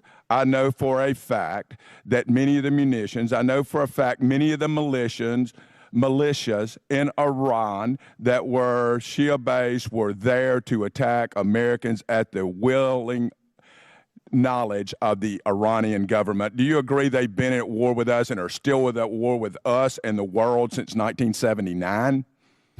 Of course. For 47 years from Beirut to Baghdad, Iran has sought the most dangerous weapons in the world to try to achieve death to America. And if they were to get the most dangerous weapon in the world, a nuclear weapon, they would most certainly use it, which is why this is at the level of seriousness that President Trump was willing to address it. And that's what I think so many in this body misrepresent. North Korea is the lesson. Everybody thought North Korea shouldn't have a weapon. Under the Clinton administration, they gathered so many ballistic missiles that their ballistic missile shield allowed them to blackmail the region and the world to say, we're going to get a nuke and you can't do anything about it. Under this administration, them weakened by the 12-day war and what happened with Midnight Hammer, the President made a bold choice on behalf of the American people to say never will Iran, with their view of death to America and death to Israel, have a nuclear weapon, because if they have it, they'll use it. And he's taken that bold action in a way I think the American people, when they understand the nature of that threat, and they do, they support it. Chairman Kaine, wow, I've been around a long time. Can any other military in the history of the world pull off Venezuela, Midnight Hammer, and Epic Fury the way that our great warriors that defend and project power for our nation? Are you aware of any other nation in the history of the world that could have done that? I'm not sure, and I remain very proud of the Joint Force. I'll also say that we're a learning organization, and we're going to continue to look at the things that go right in any operations that we're tasked to do, and we're going to get better every day. So we do not want to sit on the successes and assume future successes. We owe it to the nation and to the citizens to constantly improve no matter how well something goes. So I'm incredibly proud of the Joint Force. That said, I'm even more proud when they come back after that. They go into a team room and they start debriefing to make sure that we do it better next time, whatever it may be. And my final point, I just want to talk about what a stroke of genius it was, greater than I would have thought, to blockade the ports of Iran. And that blow economically to their entire economy and to their leadership and everything else, it's going to take a little bit of time to play out. But that was so smart because it is more effective than any bombs, and those bombs were effective in Midnight Hammer. They continue to be. But until we kill their will to create a nuclear weapon, they will always be a nuclear threat because they've advanced far enough along. But that blockade was so important. And it amazes me now we're crying about high gas prices when they were $2 a gallon more just 4 years ago or 5 years ago under the previous administration. And with that, I yield back. Gentleman yields back. Chair, and I recognize the gentleman from California, Mr. Khanna. Thank you, Mr. Chairman. Secretary Hegseth, tomorrow is 2 months since the war has begun. You've testified that it was $25 billion in cost in terms of the munitions we used and what we paid for it. But when you add to that the damage that was done to our bases and today's dollars for buying replacement munitions and replacement aircrafts, what has the total cost been over the last 60 days? That number right now reflects the total cost that we're seeing. Including buying in today's dollars the new weapons and replacements and including the damage there? That's your testimony? If there's adjustments to that, I would defer to the comptroller on that. And how much are you seeing in terms of, are you asking in terms of supplemental funding just for the Iran mission from this committee? If and when a supplemental is submitted, the majority of it would not just be for, would not be for what would be the ballpark for Iran? Munitions related to the entirety just of what number, we want to get done. A number, what would you submit? It would be within the, on Iran, it would be less than $25 billion, but there's a lot more we would ask for beyond just Iran. You're saying it's $25 billion. Okay, I would just, if you come back, you want to revise those numbers because all the experts are disagreeing with you when it comes to today's dollars and damage, but you can revise it. How much did it cost American taxpayers in terms of the strike to the Iranian school where kids were killed? Do you have that number in terms of the missiles we used? As I've said, that unfortunate situation remains under investigation. You don't know how much it costs the taxpayer? But I wouldn't tie a cost to that, to anything. It's a reasonable question, no, sir? I mean, our taxpayer money was going there. Do you know how much it will cost Americans in terms of their increased cost in gas and food over the next year because of the Iran war? I would simply ask you what the cost is of an Iranian nuclear bomb. I'm going to give you that opportunity. I would simply ask you what the... you're playing gotcha questions about domestic things. I'm not... You're saying it's a gotcha question to ask what it's going to be in terms of the increased Why cost won't of you gas answer what it food? costs to prevent Iran from getting a nuclear bomb? I give you that, sir, but let me... What would it cost? What would you pay to ensure Iran doesn't get a nuclear bomb? What would you pay? I reclaim my time. Do you not know? You had no one do the analysis of what the increased cost of gas and food on the American people are going to be? What is the cost of Iran holding that straight at issue with nuclear weapons? It's $631 billion, which means it's an increase of $5,000 a year for American households. Now, let me give you this point. You're saying that your operation is preventing a nuclear Iran. will you acknowledge that there is an economic cost to the American people for doing what you believe is necessary to make Iran denuclear? Will you acknowledge the economic cost?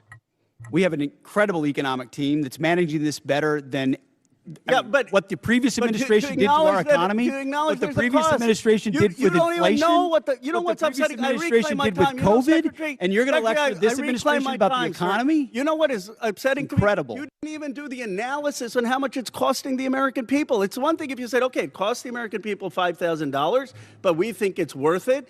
That's what we've done in World War II and other wars. Here's what it costs. You got to pay for it. You don't even know what the average American is paying. You don't know what we paid in terms of the missiles that hit the Iranian school. You don't know what we're paying in terms of gas. You don't know what we're paying in terms of food. Your 25 billion number is totally off. It's the incompetence. It's the incompetence. Let me ask you this. Certainly maybe here we'll find agreement. There was still 440 pounds of low-enriched uranium, correct, when President Obama after the JCPOA? Is that accurate? The amounts and types are classified. Okay. Will you acknowledge that there were 970 pounds of uranium enriched after Trump tore up the JCPOA? The JCPOA was a terrible deal that allowed Iran a path to a nuclear bomb. You deal with vague platitudes. I'm asking you about numbers. Like you don't know what gas costs, you don't know what food costs, you don't know what the operation costs. You know, I get sound bites, but how about numbers? Do you know how much the enriched uranium was after you ripped up the JCPOA? Trump did. I'll give you a number. I know that, as was stated by early on, the price of gas is twice as expensive in California, your home state, as anywhere else in the country because of the horrible policies your state pursued. You know what? It used to be that that type of stuff worked, and then you started to lose the people that you campaigned you wanted to be for, because you said you wouldn't get us into bad wars. You said you would bring down the prices. You know what I'm sad for? I'm sad for all the people who voted for Trump. I'm sad for them because you betrayed them. You betrayed a lot of that MAGA base. And you know who knows that? J.D. Vance knows that. Gentleman's time has expired. Chair now recognizes the gentleman from Nebraska, Mr. Bacon. Thank you, Mr. Chairman. I thank all three of you for being here today.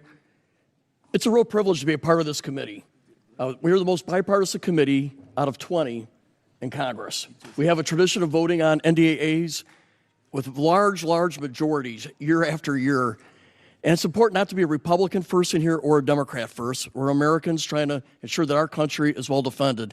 And in that spirit, I compliment the operations in Iran. I served 30 years in the Air Force. We were attacked repeatedly by proxy groups from Iran on every deployment I was on. They were the #1 threat where I was located. I've lost friends, like at Khobar Towers. Iran with a nuclear weapon would have been an existential threat to our country. And if they had a missile that could hit New York, they would have done it. They would have done it 2 months ago. So I support our operations there. I think it was good that we got Maduro out. You know, I would say it would be important to get the representative government that duly won their election there, and not good to replace one dictator with another dictator, but Maduro was bad for their country. And I support our 5% GDP spending. There's no way to modernize our nuclear force, 6th-generation fighters, take care of our men and women in uniform without being at 5% GDP. But also in the spirit, I share a bipartisan concern of the firings that we've seen at the Pentagon. 4 of the 6 service chiefs, for example, the Coast Guard. We had a huge bipartisan majority here that had confidence in the Army Chief of Staff and the Secretary of Navy. And I would just point out, it may be constitutionally right. You have the constitutional right to do these things, but it doesn't make it right or wise. Now, my first question is dealing with the housing allowance, something I've been working for the last 2 or 3 years. Our housing allowance is underpaying people in certain areas. And the department, and it hasn't started under this administration, it's been going on for a while, they take out 5% of the housing allowance. They send it to other needs. But that means we're underpaying our servicemen and women living off base by 5%. So we tried to fix it with a $2.9 billion line item to fix housing allowance. But that money was moved. So Mr. Secretary, could you tell us how we're going to fix this? Because we have a shortfall in housing allowance, and we tried to fix it out of here, and I'd like to get it fixed. Congressman, I agree with you. I think that is precisely the kind of quality of life issue that's been ignored time and time again. Oftentimes with good intentions of trying to do some trade-off with something else, But I mentioned the 7% pay increase. That's just for junior enlisted. It's 6% from E6 to 03, and it's 5% from 04 all the way up. But closing that gap, TRICARE reimbursement's a big one we're going to look at as well. If we reimburse TRICARE lower than Medicare, then no one wants to take TRICARE, and now you don't have a real network for service members. So those places where we pinched pennies to try to eke out additional budget space have really hurt service members. So I'm committed to working with you on that to close that gap and ensure that folks can live where they are asked to serve because they can afford housing. Okay, I think this has already been addressed to a degree, but I just want to emphasize we did put $400 million in for Ukraine. I asked you to execute it. It's important for most of us in here. It has overwhelming support. Also, I'm the chair of the Baltic Security Caucus, and we've put money in for the Baltic Security Initiative. These people love America. They love freedom more than anywhere I've ever been, and they need us. They're on the front lines with Russia. Mike, I have a question for the chairman. So we did 29 years of the nuclear alert, airborne alert, the Looking Glass mission.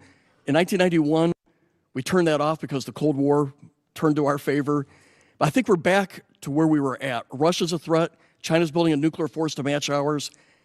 I think we need a Looking Glass 2 and restore that nuclear command and control survivability that gives us deterrence. Russia, China needs to know no matter what they do, we can launch those 400 ICBMs. What's your vision for the Looking Glass 2 or the follow-on? Well, sir, as you know, right now we're looking at all three legs of the nuclear triad to make sure that that most critical backstop on our nation's most important day is reliable, redundant, and workable. And so we'll take a look at that. I know the team already deep in analysis on all from NC3 to the end state. But what I want you to know is the most important thing is the ability to execute if we had to, and we can. You know, for 29 years we had a plane airborne with a general on board, and it gave the Pentagon, the White House, STRATCOM the assurance that we had a backup. I think we're back to the future. Yes, and sir, I appreciate your look at it. I just flew with them, and they were doing great work. Gentleman's time's expired. Mr. Chairman, I yield. Chair now recognizes the gentleman from Massachusetts, Mr. Keating. Thank you, Mr. Chairman. I want to talk briefly about the current U.S. doctrine and conduct of the administration in a particular event and a series of events, actually. As everybody in the dais and the witness table is aware, the Department of Defense Law of War Manual specifies that any order to kill shipwrecked persons in an illegal order would constitute a war crime. It isn't suggested there's a specific example to show a clear-cut example of what this entails in our own manual. With that in mind, let's look back a few weeks ago when a fishing crew ended a long day of hard fishing, scoring a full stock of albacore and swordfish on board. Without any warning or expectation, this small Ecuadorian fishing vessel, operating about 200 nautical miles off the Galapagos Islands, was militarily engaged by U.S. forces. It was hit once, then it was hit again. Not a warning shot, not an interdiction, 2 drone strikes. Survivors described chaos and severe injuries. Our U.S. forces then handcuffed the crew at gunpoint, placed black hoods over their heads, seized and scrubbed their devices, and then held them for days. Ultimately, the crew was released, given there was no evidence to support any narco activity or any charges that may be against them. So to recap, we struck a vessel, we struck it again, set fire to it as it was sinking, and as public reports say, even drank their beer. We detained the survivors, and then we let them go. This should be eye-opening. Now let's go to another example, the double tap or 2-strike attack that took place on September 2nd in the Caribbean. A vessel was struck, disabled, and then struck again, killing all but 2 survivors that were left clinging to the wreckage. And this is the thing. We know this happened. We know how it happened. And the Defense Department still refuses to release the follow-up video of the killing of the shipwrecked survivors, even though they released the initial one to the public in major news networks worldwide. No difference in sources and methods in the 2 videos, but still not released to the public. Of course, the backlash was severe at the time and perhaps is being forgotten. And in predictable but noble display of character from this administration, fingers were pointed at one another as everyone scurried to cover, in a tacit acknowledgement that this was an issue potentially violating international law. Now, I've reviewed what's been available, the phony rationale that these attacks are about fentanyl trafficking, when we know fentanyl comes from China, India, through Mexico. Then the baseless argument that this was about narco-terrorism. You know, I don't believe a word of it. This was to create leverage for regime change in Venezuela. And now the president acknowledged that was about oil. Beyond the simple need for justice and exercising American values, it's important for us to discuss what the U.S. belligerence in the world stage means to our security, our ability to marshal cooperation with our allies, and most importantly, not to normalize these actions that could endanger the lives of our own service members put in similar peril. Let me be clear about one thing. Whether it's these particular strikes discussed here, the one that killed 11 others off the coast of Venezuela, whether it's the 178 other killings, with each of these extrajudicial killings, the administration is pirating American values. We'll continue to investigate this. We will. It'll come forward in the future. Some days that second video will be released. But we've got to stop also using our precious resources that are being taxed so heavily all over the world on actions that hurt our military. They hurt our military and they hurt our standing internationally, and they're hurting our standard here at home. I hope that we can move forward. I hope we can review whether these are justified, because I found no justification. We were given classified information on the second strike. I can't discuss it, but I must tell you, it's the most convoluted bullshit I ever heard in my life. This should be public. This is our honor. This is what it makes American a difference maker. This is what we're proud of. It's an incredible array of false accusations. And I yield back my time. Gentleman yields back. Chair now recognizes the gentleman from Texas, Dr. Jackson. Thank you, Mr. Chairman. Thank you, Secretary Hegseth and General Kane and Mr. Hurst, for your bold leadership and for your time today. I really appreciate it. I can't tell you how awesome this hearing is today.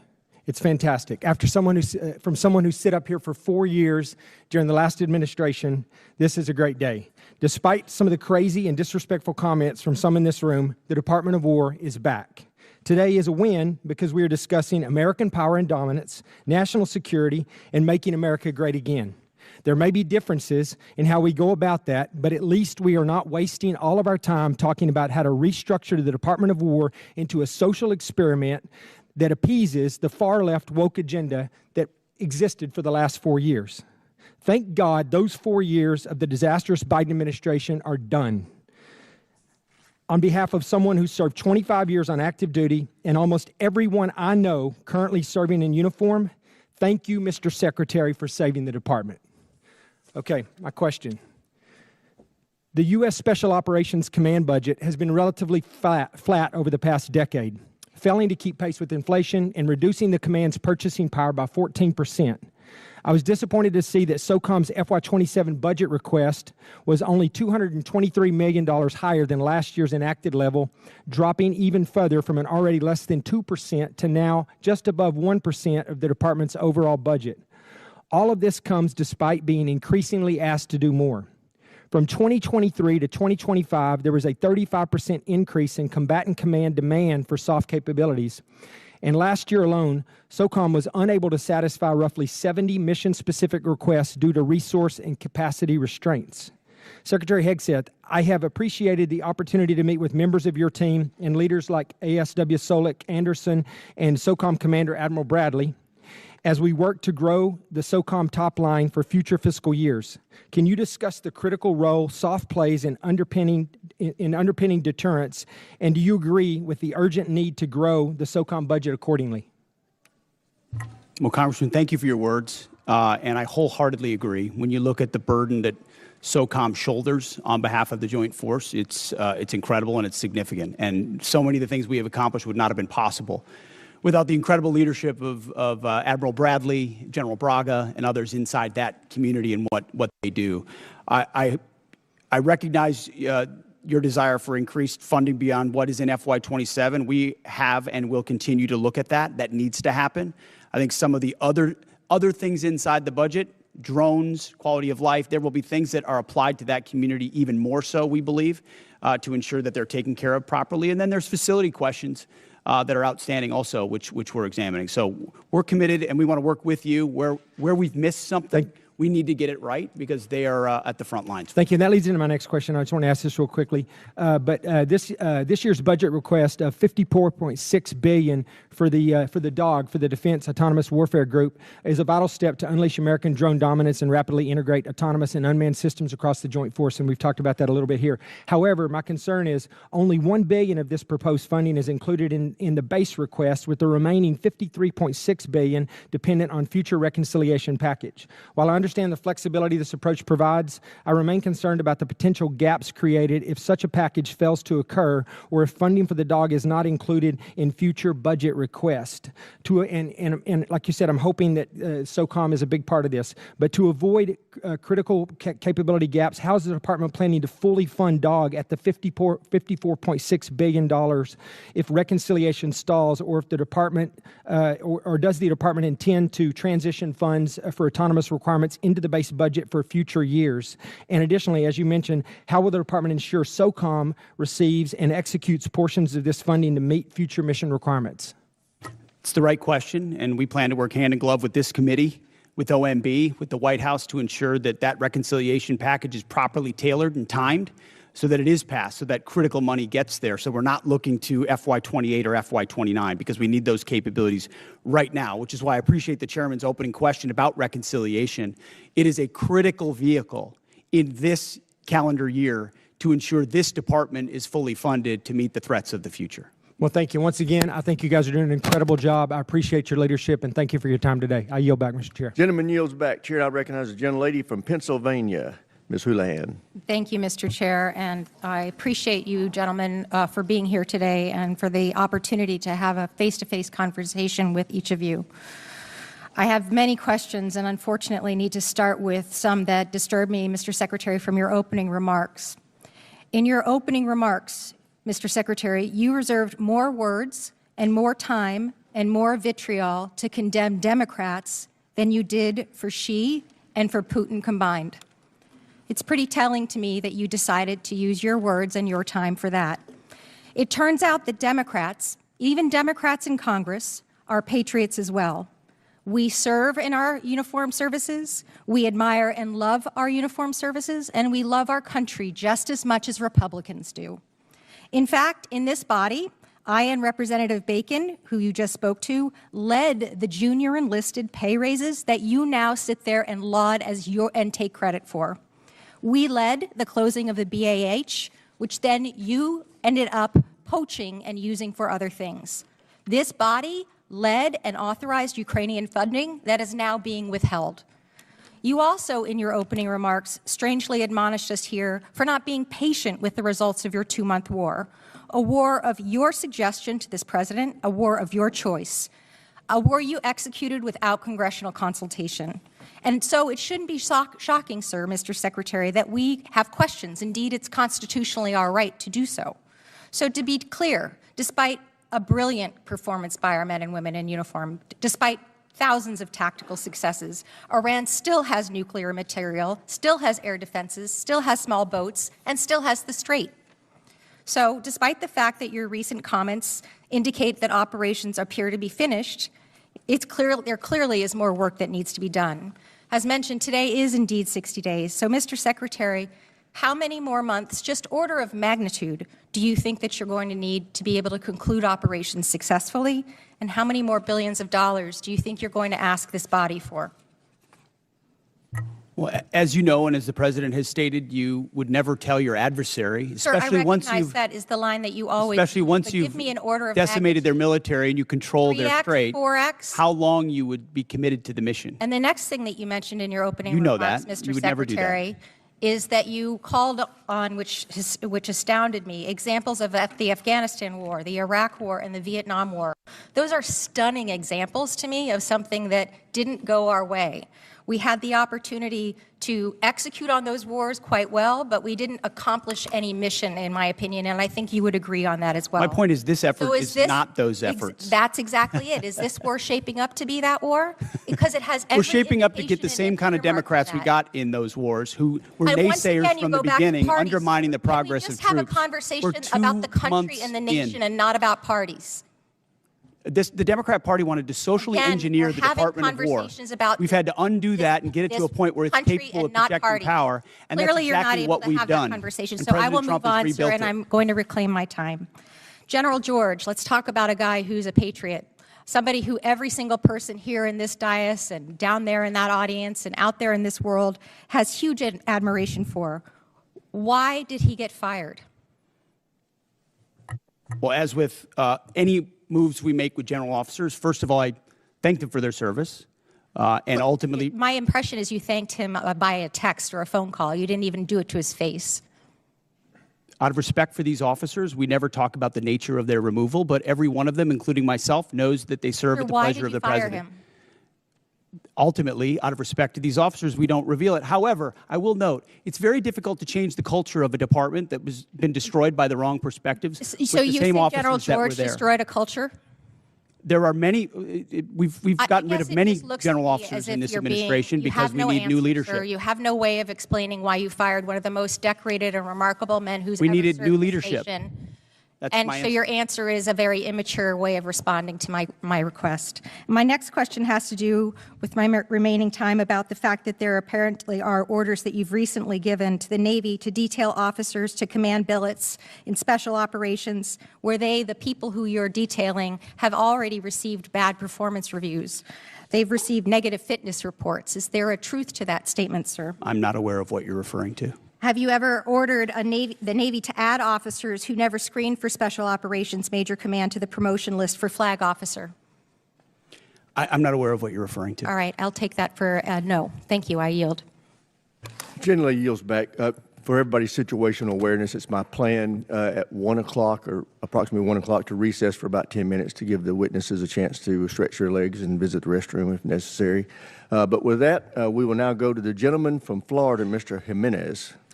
Thank you, Mr. Chairman. And Mr. Secretary, are you aware that Iran, either through our intelligence or they themselves, said they had about 500 kilograms of enriched uranium, up to about 60%?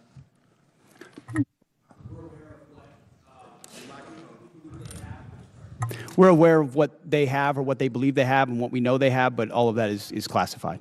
Fair enough. And if indeed they had 500 kilograms of your enriched uranium, how long would it take it to weapons grade? Quickly enough that it's a serious national security problem for the United States of America. If I said days or a few weeks, would that be inaccurate? You might be somewhere in the ballpark. Okay, thank you. Actually, you can just get that from ChatGTP. It'll give it to you. Okay. So it's not that classified. All right. Would you say that our primary mission in this war is to deny Iran the capability to develop a nuclear weapon? Yes. And would you say that a regime that's capable of killing 35,000 of its own people within a 2-day period, are they capable, if they had the delivery systems, to carry out their threat to destroy Israel and also to harm the United States of America? Any regime willing to kill 35,000, and we think it might be more, 45,000 of their own citizens in cold blood, would most certainly be willing to use the most dangerous weapon in the world, especially as history teaches us, when a nation says they will do something, you ought listen. And when they chant death to America or death to Israel, if they got that nuclear weapon, history tells us they might use it. Well, Hitler said he was going to kill the Jewish, and he was going to try to eliminate the Jewish population and Jews from the face of the world. Nobody really believed him, but he really tried to do that. So when somebody tells me for 47 years that they want to kill us, I think I'm going to take them at their word. And so would you also agree that now another goal of ours is to make sure that Iran never blockades the Strait of Hormuz, never has control of the Strait of Hormuz? Would that be an objective of ours? What they're doing right now is effectively piracy. It's terrorism. It's threatening international shipping. And our blockade is signaling to the world that we actually control that strait. And I would ask this committee, what would this effort look like if Iran had nuclear weapons? Imagine if not Iran had nuclear capabilities, what they would do to wield over any advantage they have, from proxies to funding international terrorism. Mr. Secretary, also, not only would they do that, but imagine if we had not become energy independent. Under the previous administration, they were hampering our ability to be energy independent under the guise of the Green New Deal, which is insanity, by the way. I'm going to go back a little bit in history. We were bombed, Pearl Harbor was bombed on December 7th, 1941. Do you know how long it took for the United States to have its first major victory in World War II? In the Pacific Theater? A number of years.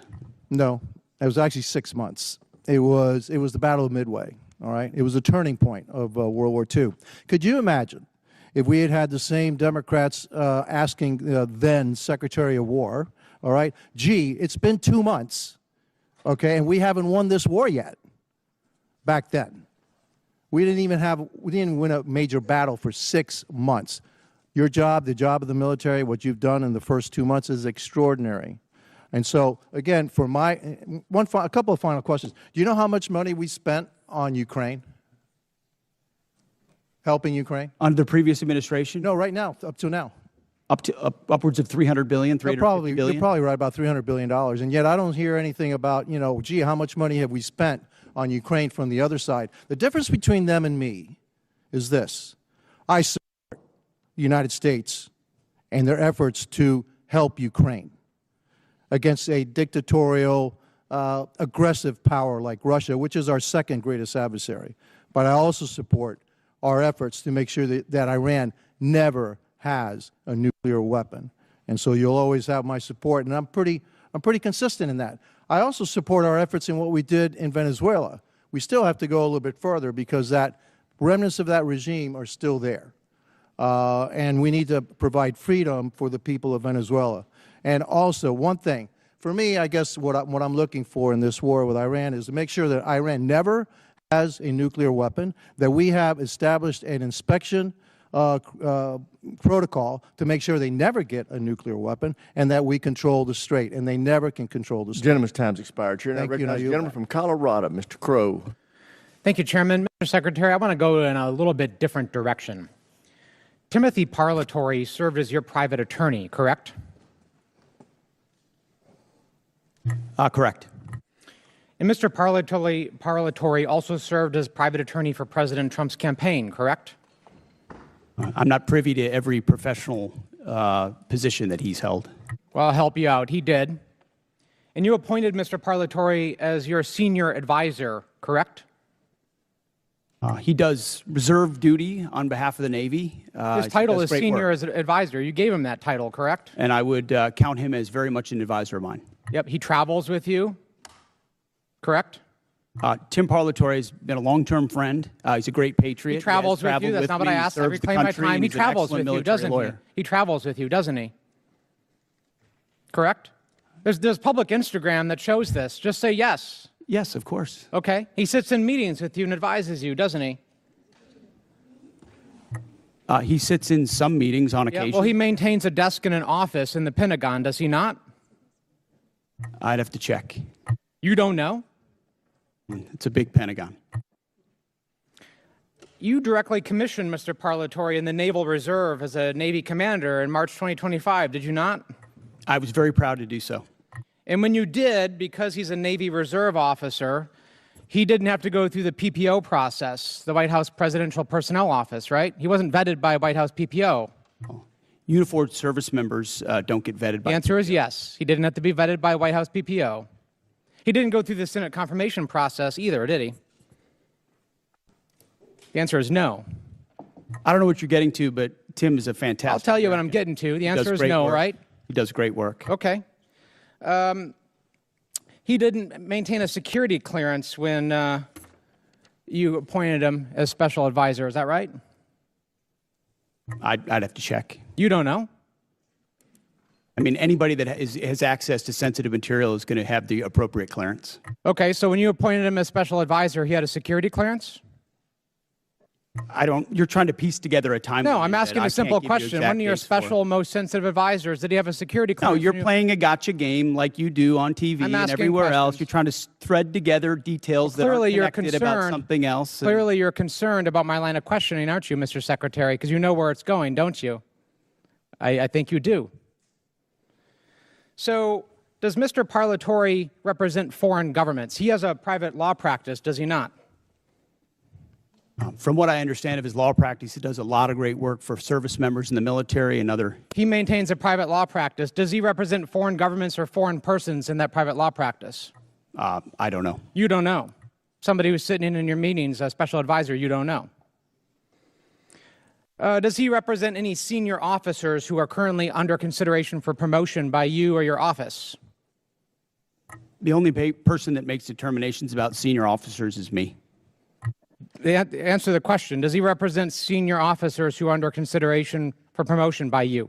No, I'm the one that makes decisions about choosing. Does he represent them, Mr. Secretary? Does he represent them? He doesn't represent anyone. He's a legal advisor and always has been. But he has clients, does he not? He's a legal advisor to me on reserve duty, and he always has been, and he does a fantastic job. Is it true that Mr. Parlatore was removed? I reclaim my time. Is it true that Mr. Parlatore was removed from an investigation by the White House last year? I don't know what you're referring to, but not that I'm aware of. You're not aware of it? Was it true that you were also removed from that same investigation? The answer is yes. No, not that I'm aware of. You're not aware of it. That's interesting. Well, is it true that Mr. Parlatore disparaged President Trump?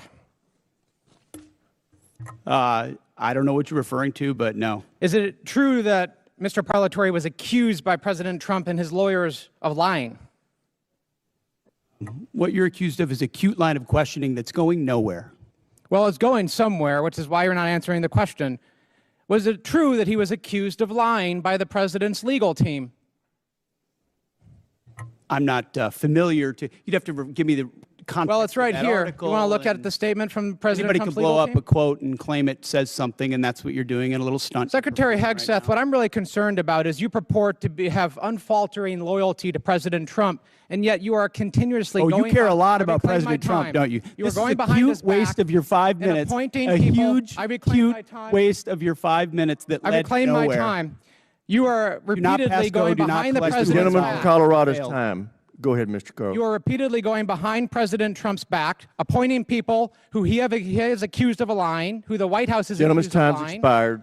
And you are not being honest with the gentlelady President from Trump. South Carolina, Ms. Mace. Thank you, Mr. Chairman. Thank you, Mr. Chairman. I request unanimous consent to enter a number of documents into the record. The first of which is a statement from Corey Mills, First Sergeant, stating his forms and accounts of his military service are falsified. The second document is a picture of Corey Mills wearing a Bronze Star from 2019 before he ever got a Bronze Star. The third document is a document that conveys a Bronze Star medal and his life-saving care to the wounded, and according to the soldiers who were there, they said it never happened, according to the men who were there. The next document is a transcript of a conversation I had with Brigadier General Arnold Gordon Bray, who confirmed that he did not review, did not read, did not physically sign the form DD, I guess 638, form 638, that Mills submitted for a Bronze Star. And to be candid, he said, quote, "I didn't look at it." I asked to review the email that he sent to Mills' staff about authorizing his signature for a form he did not review, and he said that he would not share it with me. That's a future subpoena. I would like to enter to record a picture of Corey Mills, who says this is the second time he got blown up, but what he wouldn't tell people that the blood on the pant leg in this photo is the blood of Sergeant Ray. It is not Corey Mills' blood. In the same series of photos he shares when he said he was, quote, blown up, are images of a Humvee that exploded with severe damage. That is not his Humvee. His Humvee purportedly was 50 yards away and suffered no damage and was not blown up. This is a copy of Corey Mills' marriage certificate with a 9/11 imam at a 9/11 mosque, entered for the record and redacted, with family members' names redacted and protected. This is a picture of Corey Mills with a purported Russian hooker in Afghanistan, which he, of course, denies. And then last but not least, I would like to request unanimous consent to enter into the record a restraining order against Corey Mills for dating violence.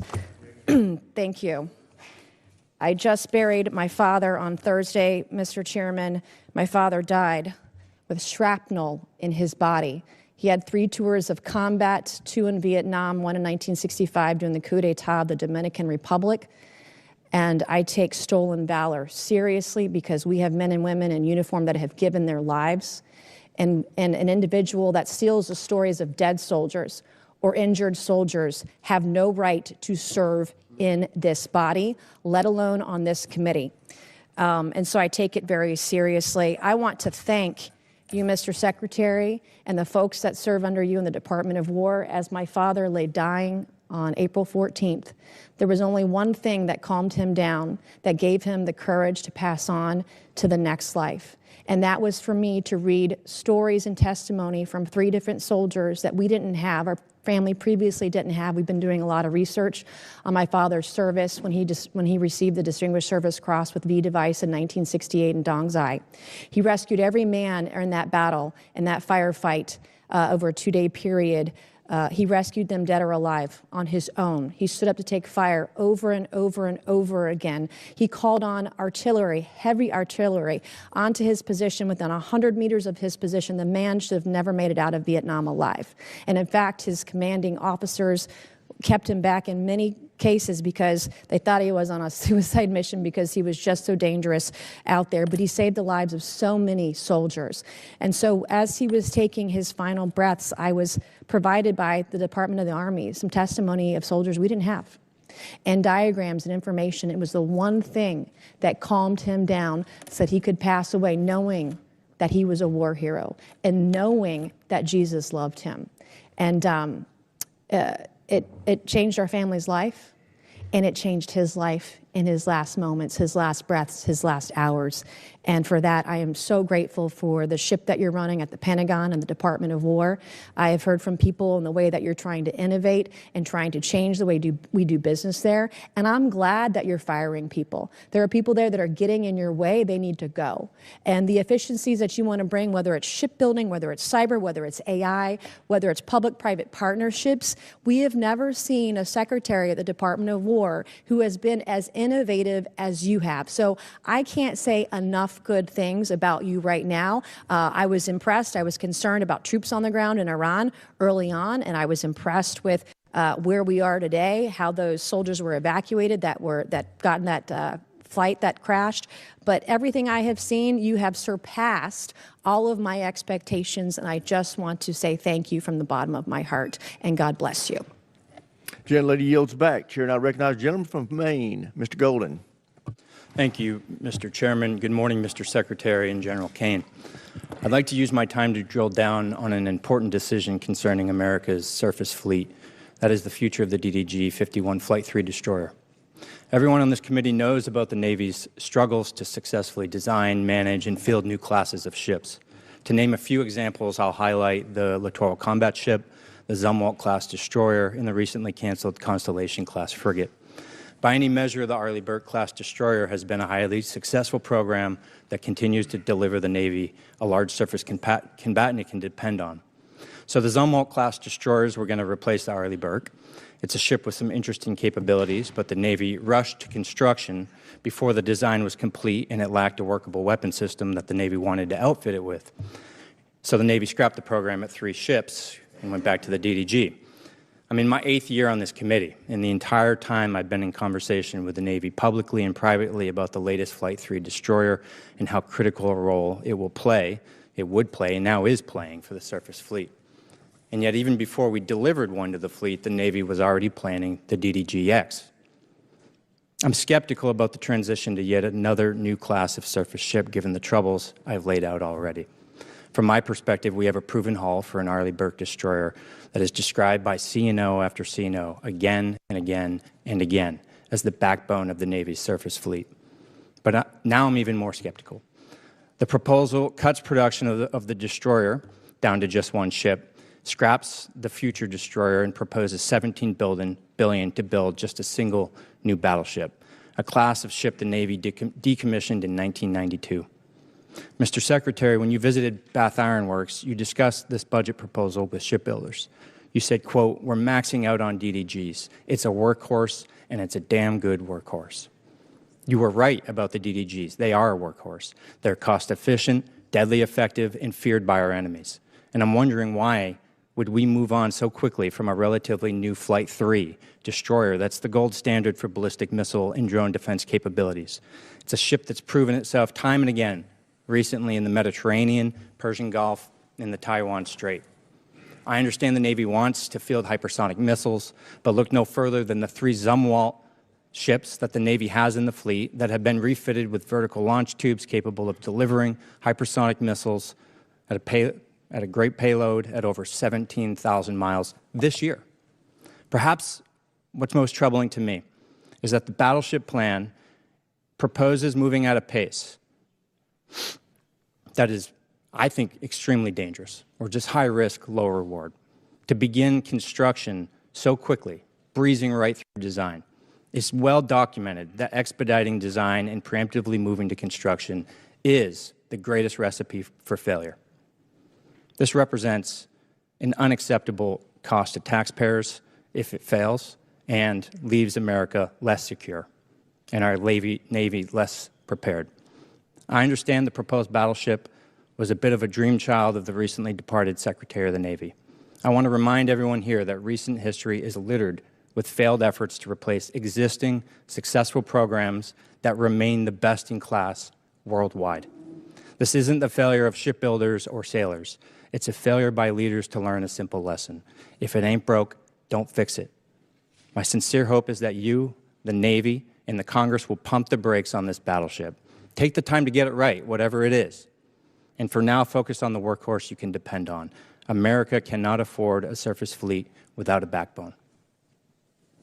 I very much appreciate that perspective. And the idea of divesting of an asset that's indispensable right now is not just a Navy problem. I mean, we've seen the same on MQ-9s and Apaches and A-10s and systems that our warfighters continue to rely on, which is why divesting to invest, which was sold under the previous administration because of continuing resolutions and insufficient budgets, created a gap where now you're getting rid of the very things that you need right now, and you don't have available things of the future that you said you would have because of the way this department did business. Always overcost, always delayed. So there's one destroyer, one Arleigh Burke class destroyer in this budget because, and I hate to even say it, I'm not going to say it in open hearing, how many years behind we are in the backlog of building the Arleigh Burke class destroyers. So the bulk of the money goes into shipbuilding to fix that, ensure we can get new places to build more faster. Then you can fund additional, either whether it's this class or the next class. But the We're almost over time. I'm going to reclaim and just say in my last seconds here, careful with the pace moving through design to construction so quickly as proposed by this budget. Thank you. Gentlemen's time's expired. As announced earlier, we're going to now recess until 10 minutes past the hour of 1.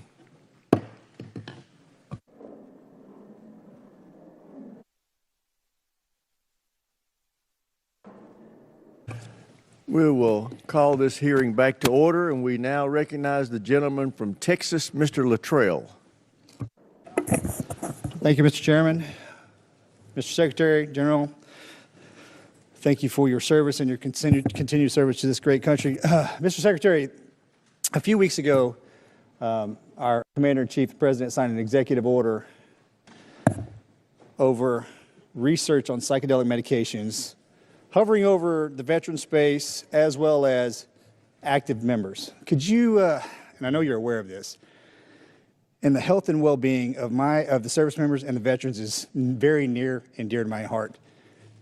We lose over 6,000 veterans a day. A year. I would love to see that trajectory go to zero. Can you, at a high level, is the Department of War interested in kind of coming in with VA HHS, NIH, in pushing this type of research? First of all, thank you, Congressman, for all the work you've done on this.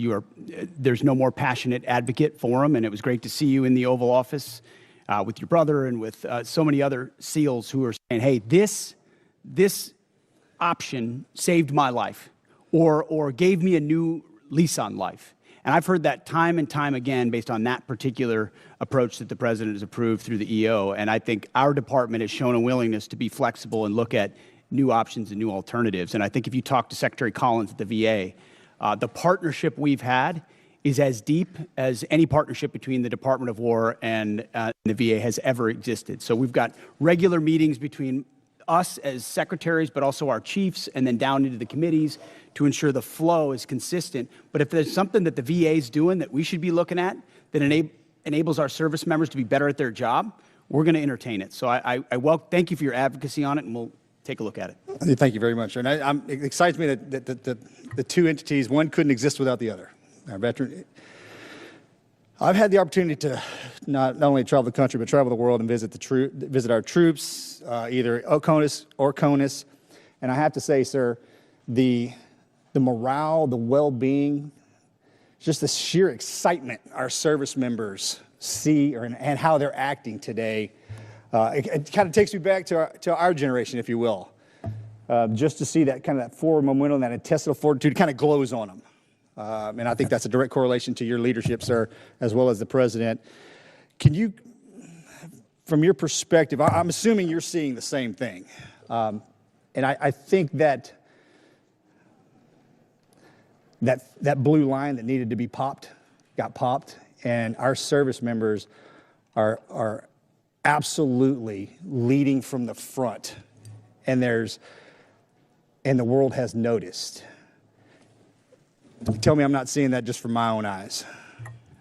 No, you're not, Congressman. And I meant this when I said it. I would encourage every single member of this committee to talk to lieutenants and captains and majors and colonels and sergeants and staff sergeants and sergeants major and specialists who are doing the job right now on the front lines or across the country, and they have seen a sea change in the environment and the morale and the spirit in their formations. And it isn't some secret sauce.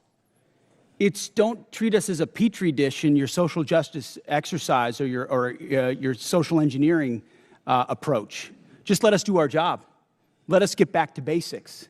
Let us train. Let us choose people and elevate people simply on merit and merit alone.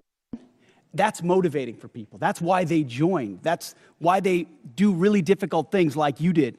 And are away from their families for a very long time. They want to defend their kids and grandkids, but they don't want to have distractions and debris on the inside. So when we talk to them, they are so grateful for the fact that we're just getting back to the basics of readiness, training, accountability, discipline, warfighting. Commanders, squad leaders, you name it. And to those watching across the country, ask folks who have served, who've been in it, how they view it. And they see it under President Trump's leadership fundamentally different. And we haven't even talked about the border, which is now secure. I mean, there's the recruiting successes, the fitness and combat standards that have been restored. We're treating everybody at the same level. Sounds like basics, but it all translates into morale. And then morale translates into readiness, and that translates into capabilities. And then when you have a commander-in-chief that unleashes them, it turns into mission success. And then the world pays attention to what the American military is capable of doing. And it's on the shoulders of leaders like you who did it in previous generations, and we're simply doing it again. So thank you for your leadership. Thank you, Mr. Secretary. And for everyone in the room that's in uniform, God bless each and every one of you for your service, as well as your families. Mr. Speaker, sorry about that. I thought you liked me. I did. I'm sorry. That slipped. Gentleman's time to expire. We now go to the gentlelady from California, Ms. Jacobs. Thank you, Mr. Chairman. Mr. Secretary, as you know, I represent San Diego, the largest military community in the country. Right now, as we are speaking, 2,500 San Diego Marines are off the coast of Iran. Many, many other San Diegans in uniform have gotten 48-hour deployment notices. So this war in Iran is not theoretical for me or for my constituents. It's deeply personal. As you also know, on Easter Sunday, President Trump threatened to destroy Iran's bridges and power plants, writing, quote, "Open the fucking strait, you crazy bastards, or you'll be living in hell. Just watch." And 2 days later, President Trump wrote, quote, A whole civilization will die tonight, never to be brought back again. I don't want that to happen, but it probably will. My office's phones have been ringing off the hook. I've heard from so many military families concerned about the president's mental fitness and whether he's fit to serve as our commander-in-chief, given that he's sending their loved ones into harm's way. Our troops, who have shown incredible bravery and tactical proficiency, deserve to know that their leaders are focused and stable. So, Mr. Secretary, you are with the president a lot, and it pains me to even have to ask this about our president, but my constituents' lives are at stake. Do you believe that the president is mentally stable enough to be the commander-in-chief? Did you ask the same question of Joe Biden for 4 years? Mr. Secretary, Joe Biden is not the president. Mr. Trump has been president for a year and a half, and I'm asking you did right not, now. and I won't even engage with the level of disparagement that you're putting on the commander-in-chief, who indeed is. Meeting Mr. him Secretary, every single day. Mr. Secretary, Biden is not the president. He's the sharpest, most insightful commander-in-chief we've had in generations.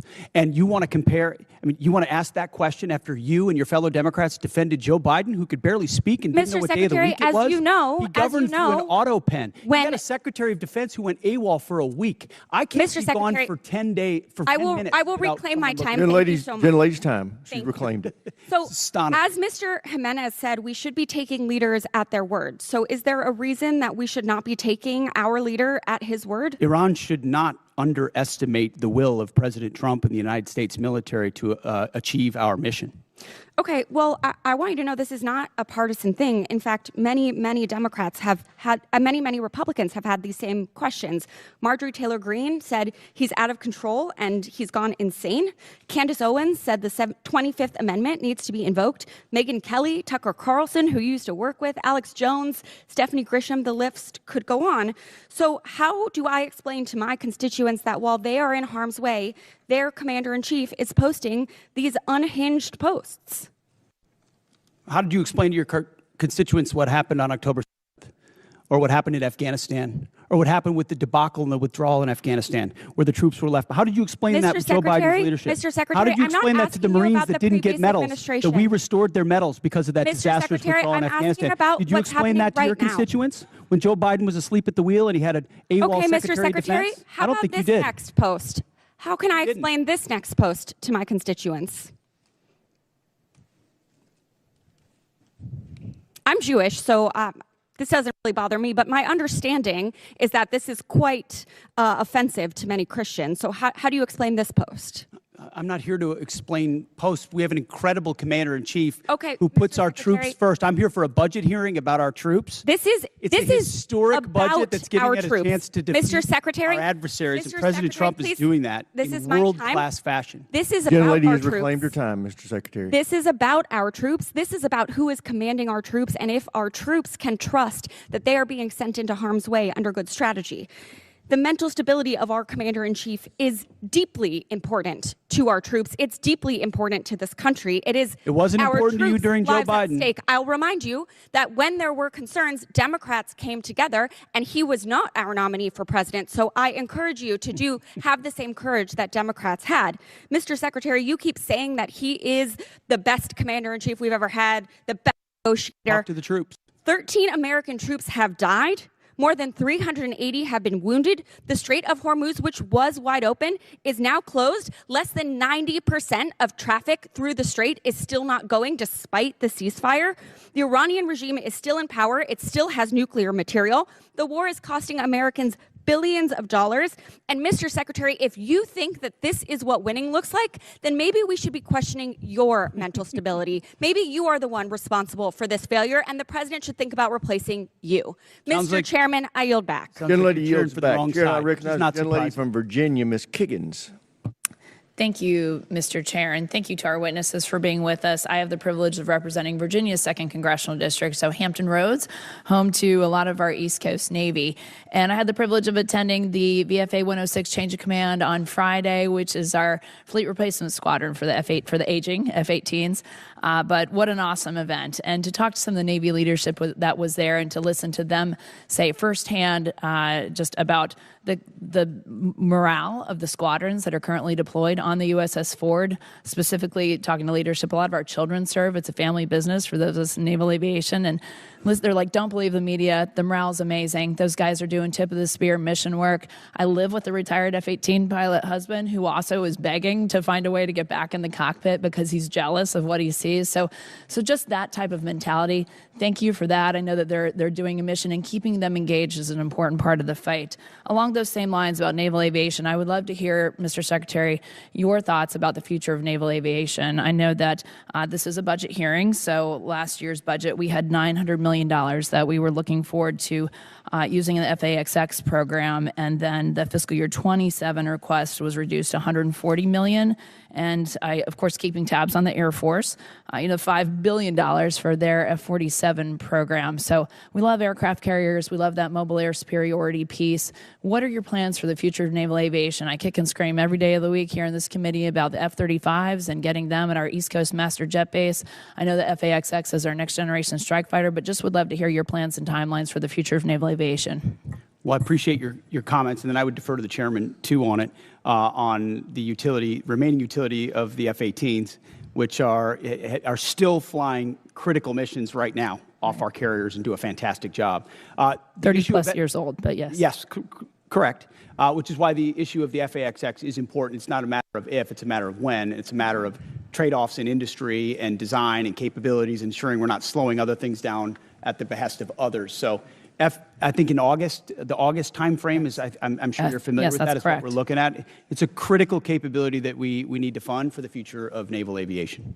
I would defer if anything you want to add. Sir, I think you covered it. We don't need access basing and overflight off of a CSG and a CVN, and so it gives the Secretary and the President a lot of options. So, and I just want to echo the thanks for the Joint Force, on behalf of the Joint Force, for all three CSGs that are out there getting after it right now. I share your husband's jealousy. But just want the force to know how much we appreciate him, especially the Ford.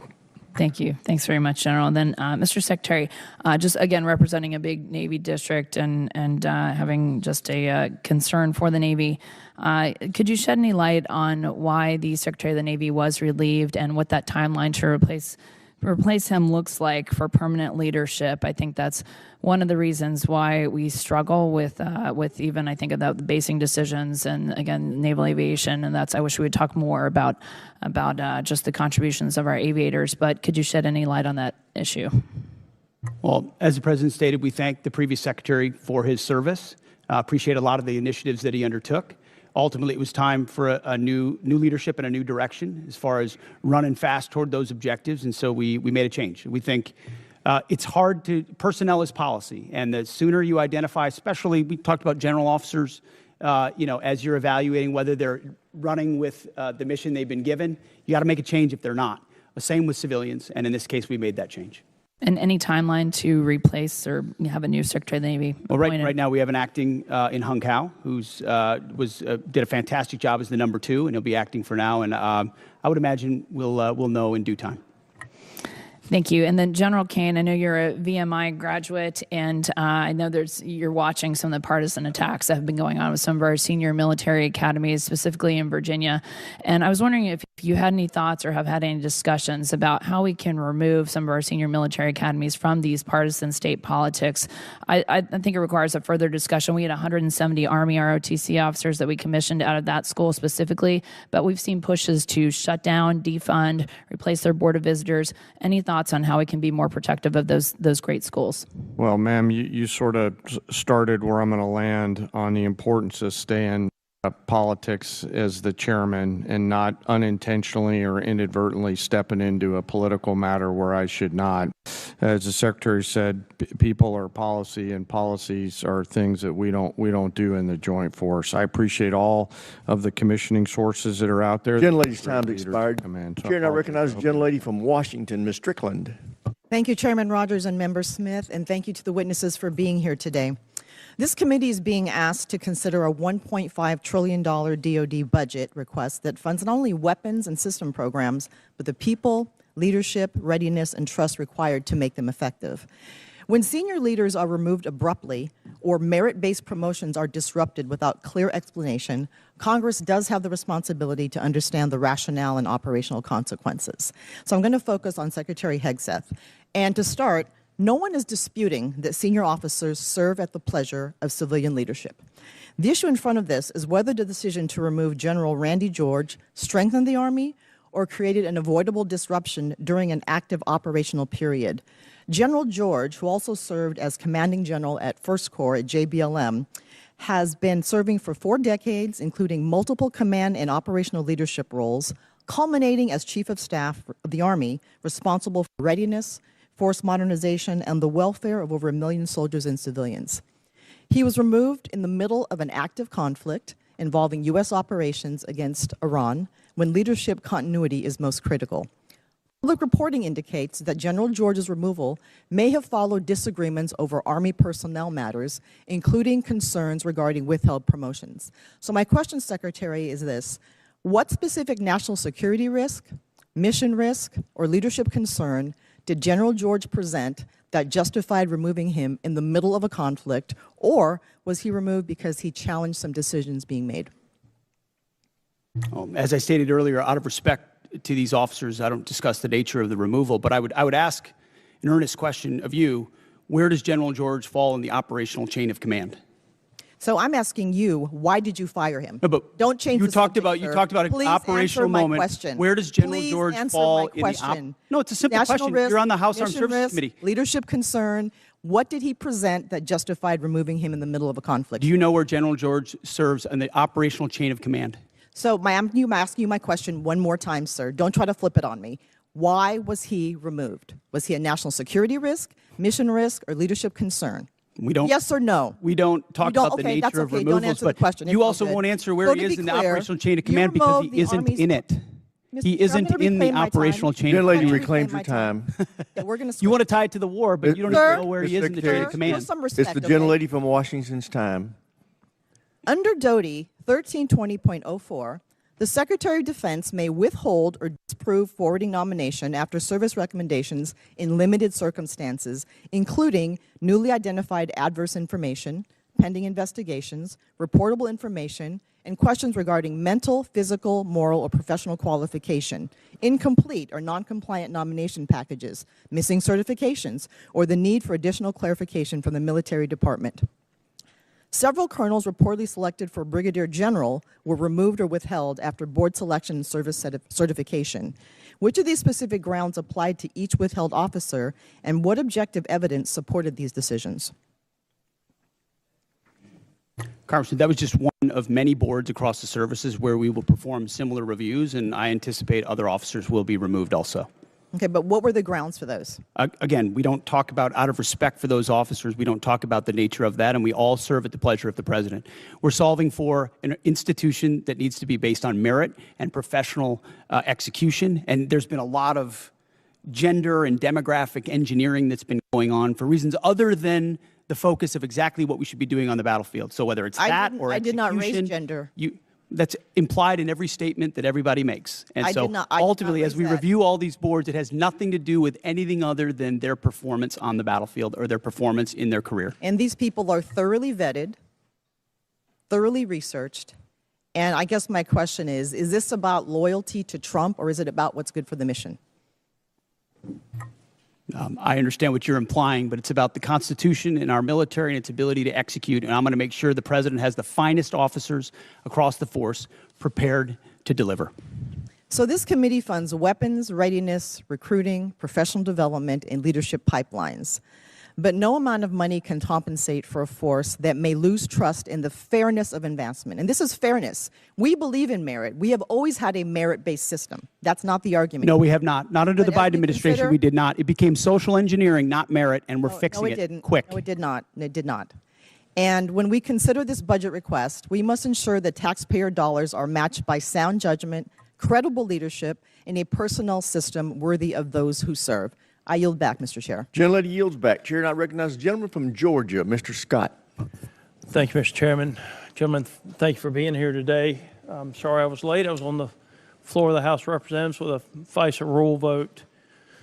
And I did not hear the majority of the testimony.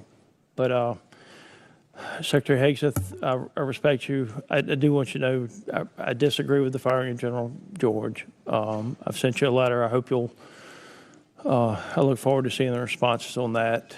And I mean, it takes 218 votes to get something across the floor of the House of Representatives. And with NDAA and with budget plus-ups and everything else, we're going to lose some dim votes. I mean, we're going to have, we're going to lose some Republican votes. I mean, we're going to have some dim votes to do the things that we have to do to fund the Department of Defense. And I just, I would encourage everybody to keep that in mind, because we're gonna lose some Republican votes on the plus up. General Kane, the Joint Staff plays a unique role in our strategic direction. The integration of services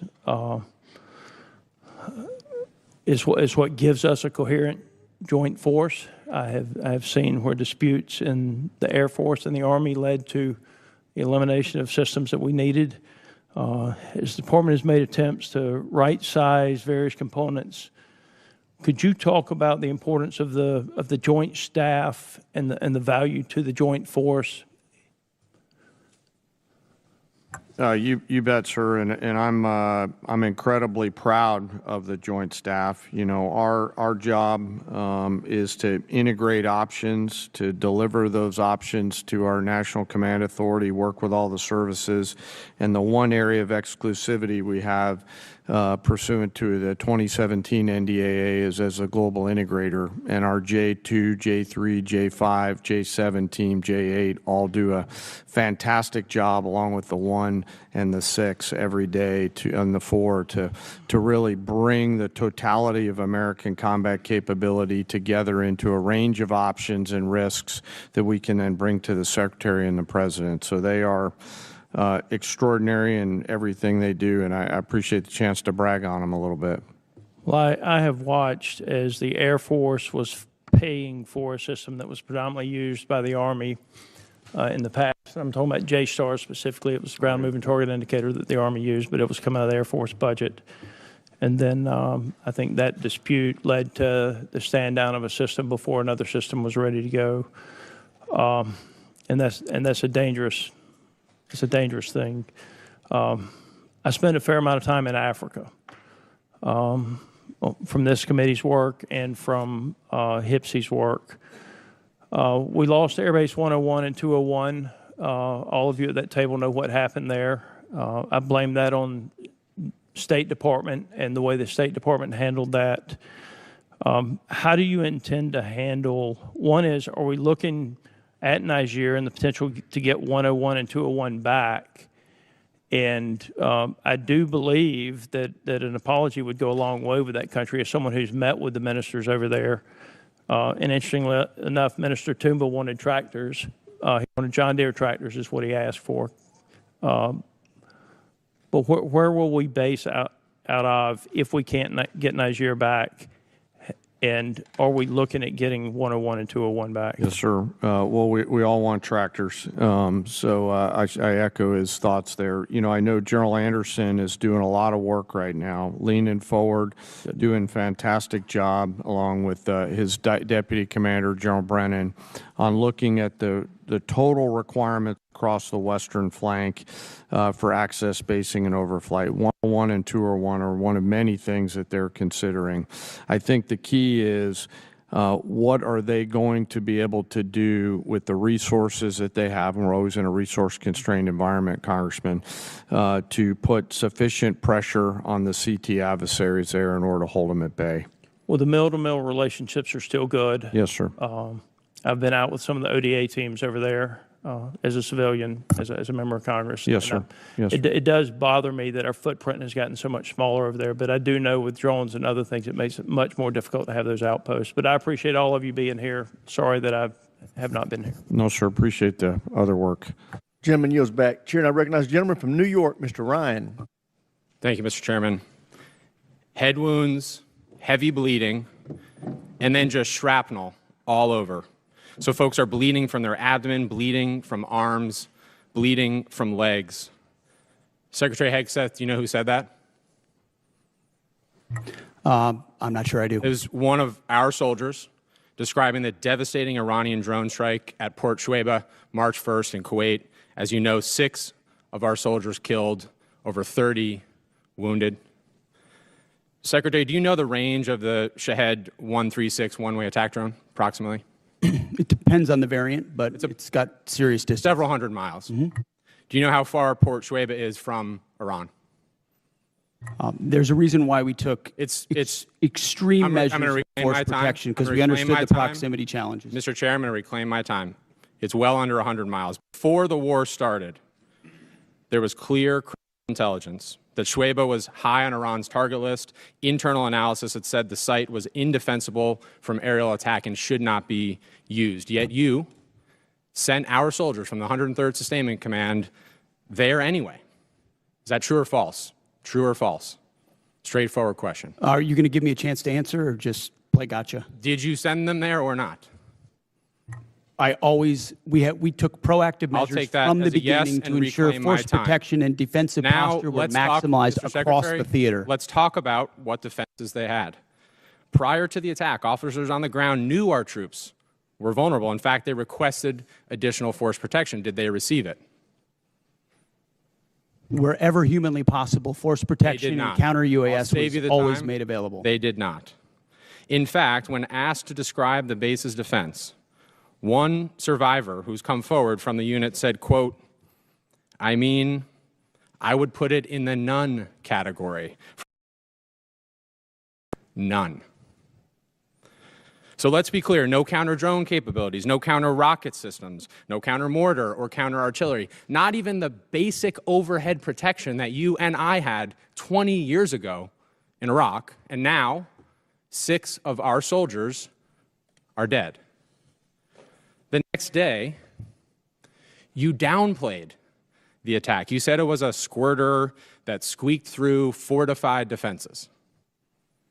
But since then, thankfully, brave survivors have come forward to set the record straight. One of our surviving soldiers told CBS, quote, painting a picture that one squeaked through is a falsehood. Another said the unit was, quote, unprepared to provide any defense for itself. It was not a fortified position. Another survivor said the building's protection was about as weak as one gets. Secretary Hegseth, that is obviously in direct contradiction to what you said from the Pentagon podium the next day. So are you saying that these soldiers, our soldiers, who survived this horrific attack are lying?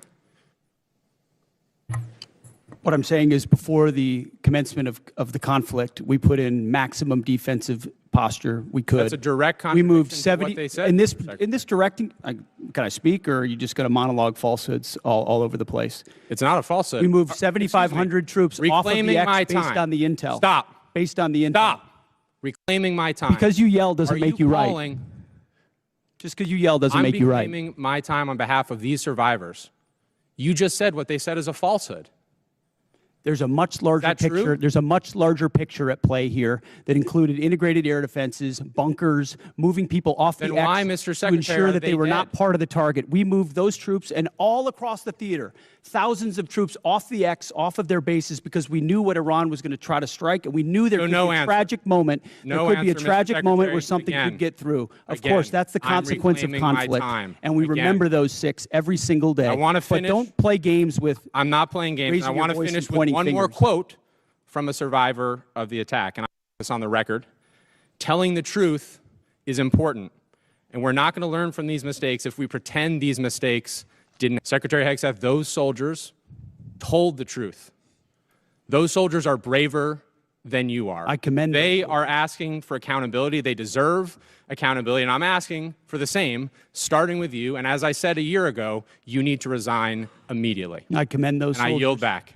Gentleman yields back. Chair now recognizes the gentleman from Texas, Mr. Fallon. Thank you, Mr. Chairman. Secretary Hegseth, I want to tell you something right now. You focused our military once again and finally, and you've shaped it into the meritocracy, and you've dramatically increased the United States' ability to project power and, when needed, lethality. And I mean, and as a result, our deterrents have never been more evident the world over. So thank you. General Kane, you mentioned in your opening remarks George Marshall.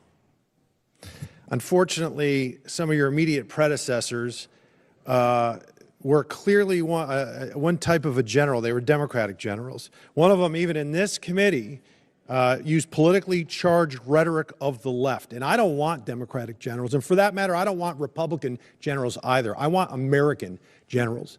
You, sir, are an American general. You know exactly what we need. Generals, a Joint Chief of Staff that knows, understands, respects, and embodies your role to serve this republic, the troops, and the mission. And that is precisely what you're doing. And I want to thank you because you do remind me of George C. Marshall. He was a great American, and so are you. Secretary Hegseth, what do you know of any nation state that ever enriched uranium to 60% that then didn't make a nuclear weapon? Well, first of all, I want to second your comments about the chairman, and I agree. I appreciate how he does his job. Usually when a country pursues at that level, it's pursuing a nuclear weapon. 100% of the countries that have reached 60% enrichment have then produced a nuclear weapon. And is it true that Iran was in the process of building such a swarm of UAVs and ballistic missile shield conventionally, once they wanted to bake the cake because they had all the ingredients to make the nuclear weapon, it would have been damn near impossible for us or anyone else to prevent them? As I pointed to, the president was wise enough to understand that at its weakest moment, following the 12-day war in Midnight Hammer, now is the time to degrade their conventional capabilities, the umbrella they were building of missiles, long-range, short-range, cruise missiles, one-way attack drones, that they were going to use to blackmail the countries around them to not do anything about their nuclear program when they broke out from 60%. We know that to be we knew that to be their intention, and something had to be done about it, and President Trump had the courage to do it. Well, President Trump, there's been a lot of quotes that people have been mentioning his words, and I wanted to mention some that I thought were interesting. Here's a quote: "I will take no options off the table to prevent Iran from obtaining a nuclear weapon." Barack Obama. "Iran will never get a nuclear weapon." Joe Biden. "I will never hesitate to take whatever action necessary, and I will never allow Iran to acquire nuclear weapons. All options are on the table." Kamala Harris. And this one: "We would totally obliterate Iran." That's a terrible thing to say, but those people who run Iran need to understand that. Hillary Clinton, 2008. So it seems to me that Barack Obama, Hillary Clinton, Joe Biden, Kamala Harris, and Donald Trump had something in common.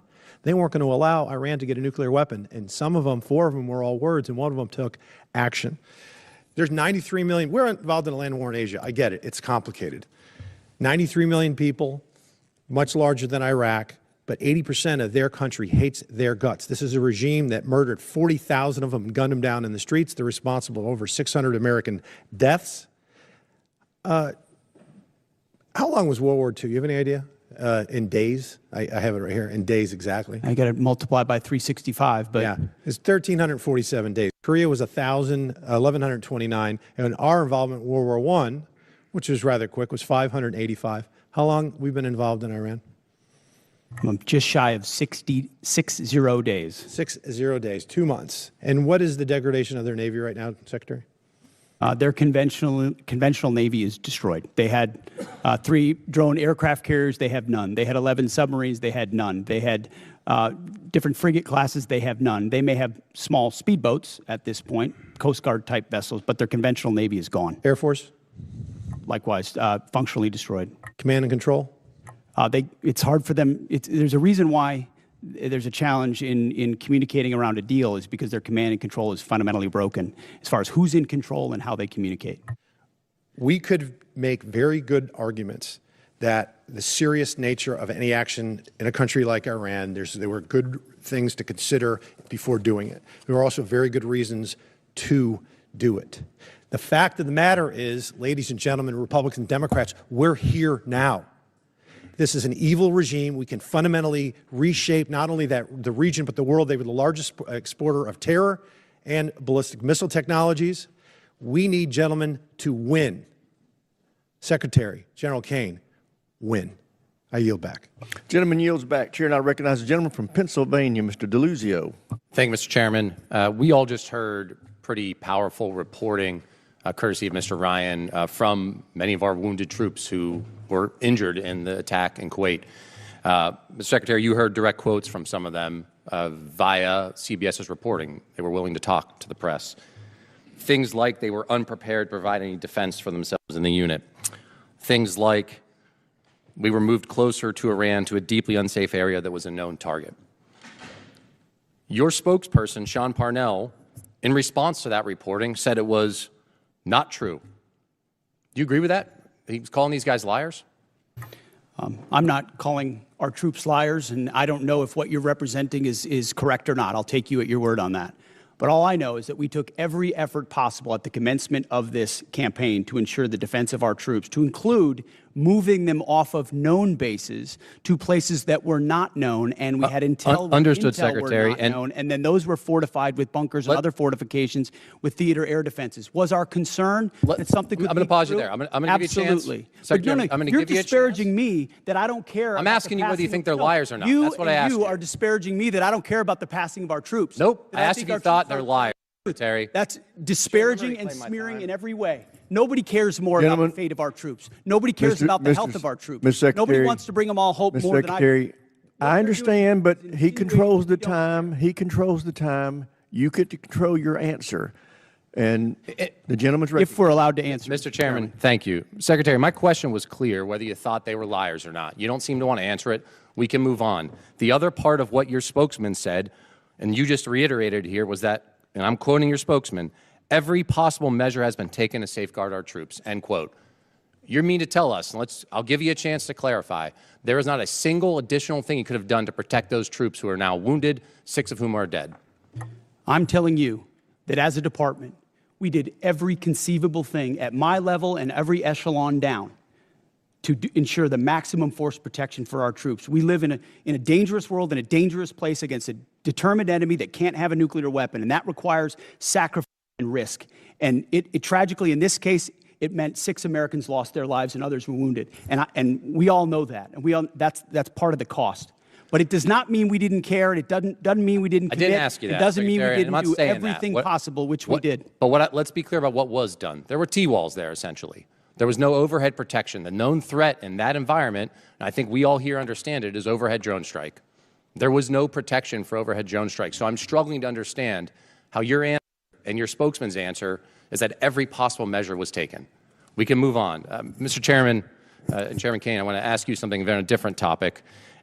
Folks at home know you're the senior military officer in our armed services. They may not have as much of understanding of your role in the chain of command. You're outside the operational chain of command, but you are the President's and the Secretary's senior military advisor. So I want to ask a very basic thing, what you would expect our commanders in the field, our troops to do should the enemy lay down their weapons and try to surrender. What would you expect commanders in the field to do?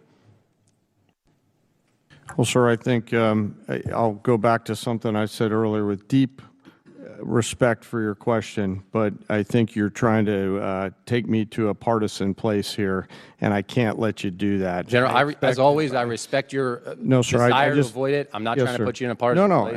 and I know that, but our officers and enlisted service members always follow lawful orders. There's a checklist for them to do that, and I'll stay in the Very middle. good. Understood, General. Secretary, let me give you a chance. And you've been asked about this earlier. You said in, I think, your press conference, essentially, and I'll quote you here, no quarter, no mercy for our enemies. That's the end of the quote. Is your guidance that you expect our troops in harm's way, if there's a foreign enemy surrendering, laying down their arms, they're supposed to provide no quarter and kill them? You denied it, but you were indeed trying to take the chairman to a partisan place. That was General Milley. That was the previous administration, which played politics. We don't play that way. It's a simple question. I'm asking you what you meant. We fight to win, and we ensure the rules of engagements are such that our troops have every authority possible to. I'll give you another chance. In saying that, are you trying to tell commanders that that's what you expect? You're in the chain of command. It's a simple question. I understand that. My commanders know exactly what the guidance is with each and every mission, and they know every tool. Secretary, every tool at in their disposal refusing to be to effective. answer it, I think you speak volumes. I think that's a dangerous thing. We all know the expectations. We know the law of war. We know what is lawful. I'd expect our commanders to understand that as well. I yield back, Mr. Chairman. Gentleman yields back. Chair, and I recognize the gentleman from Guam, Mr. Moylan. Thank you, Mr. Chairman. Secretary Hegseth, thank you for your continued attention to Guam. Really appreciate it, and while leading the War Department here, and I'd like to remind my colleagues that one of your first official trips as Secretary was to visit Guam. And during your confirmation hearing, you identified the island as America's most strategic location globally. And this commitment does not go unnoticed, sir. So I thank you, Mr. Secretary, for that. And as we continue our buildup for the defense of our nation in Guam and the people of Guam, we have many active duties personnel, but we also have a lot of Department of War civilian personnel too. And right now, one of my most consistent question from my constituents have been asking is, when would the living quarter allowance authorization for War Department civilians in Guam, when will it be implemented? And recently, your office confirmed that the guidance should be published early May. Will you work to keep that timeline? And will you work to ensure living quarter allowance will properly incentivize local hires to stay on Guam? Well, if that's what we stated, we need to stick with it. That's been our pledge. And I think it reiterates that the amount we're paying to pay for housing and for quality of life and living at certain, especially unique locations, is usually mismatched, and it causes staffing and workforce problems that we need to address in a tailored nature to some of those unique locations, like Guam, like Hawaii, and others in Europe. So yes, we're committed to that. And I would just note that in our budget, we've got almost $1 billion for the Guam defense system. Also, we're investing in ensuring that that critical location you described is part of our theater umbrella. Excellent, sir. Thank you for that. Another longstanding request I have from the War Department has been the increased support for Guam's power grid. As you know, we all, the one island approach there and working together, our water, our power, our port, our airports, our hospital, it's all in support, working together with the military. But one of the important ones for us is Guam's power grid. And most of Guam's grid is owned by the department and is leased to the Guam Power Authority. And as the military demands upon the power grid increases, do you see either O&M funds or military construction funds being the best path for the department to support Guam's power grid needs? I would welcome your input, first and foremost, as we have throughout. But as was noted, we've got $450 million for small modular reactors, which is a new approach we're taking, which we think makes our bases more resilient. If there's one place the American people count on being able to be prepared in that moment, it's our bases, wherever they are, whether CONUS or OCONUS. And these reactors are a key part of getting at it. So that would be part of how I would answer your question. I appreciate that, Mr. Secretary. Also, the Guam Power Authority is the only one in charge of all the transmission lines. So we're that power source, and I know there was some consideration of the small nuclear reactors as well, but the Power Authority will be the one for the transmission lines for all the power on the island. So looking forward to working with your office. Thank you, Mr. Secretary. Another deep concern for the people of Guam has been the cost of housing, which is often driven up by large numbers of servicemen living on base in Guam, off base on Guam. And I've been impressed by the recent efforts by Joint Regional Marianas to reduce the reliance on existing housing stock in both north and south of Guam. Can you tell us how the Department Housing strategy in Guam will work to keep homes affordable to locals, and if increased private sector involvement would help address my constituents' concerns? Well, we've got about $4.5 billion for family housing in the FY27 budget. It's something we recognize as a challenge, and in places like that, a unique challenge. There's also been a bureaucratic construction process, which has been a huge impediment. And you can imagine President Trump has demanded that we do something different and accelerate a different process to deliver those things in more of a private sector, less bureaucratic fashion. And we look forward to employing those. Excellent, sir. And finally, we did have one discussion when we first met in Guam regarding the Medal of Honor possible recipients that are deserving of this. Now, Guam has never had any Medal of Honor recipients, and there's three names that we've... Gentleman's time's expired. Thank you. I would like to point out, once I recognize a member, they have control of that 5 minutes. If they want to give a speech, they can give a speech. If they want to ask questions, they can ask questions. But if you ask a question, I would hope you give the witness a chance to answer. But if they choose not to, then the witness has to recognize it's their time and cut it off and go back to them. But I want to stick. Sorry, go ahead. I want us to be respectful of each other and be able to make sure we maximize the use of this time. But everybody has to understand it's the members' 5 minutes once I recognize. Did the ranking member want to offer something? Yeah, I just want to second that. Yeah, it is members' time. I do hope members, you do ask a question. Got to allow for more than 2 words.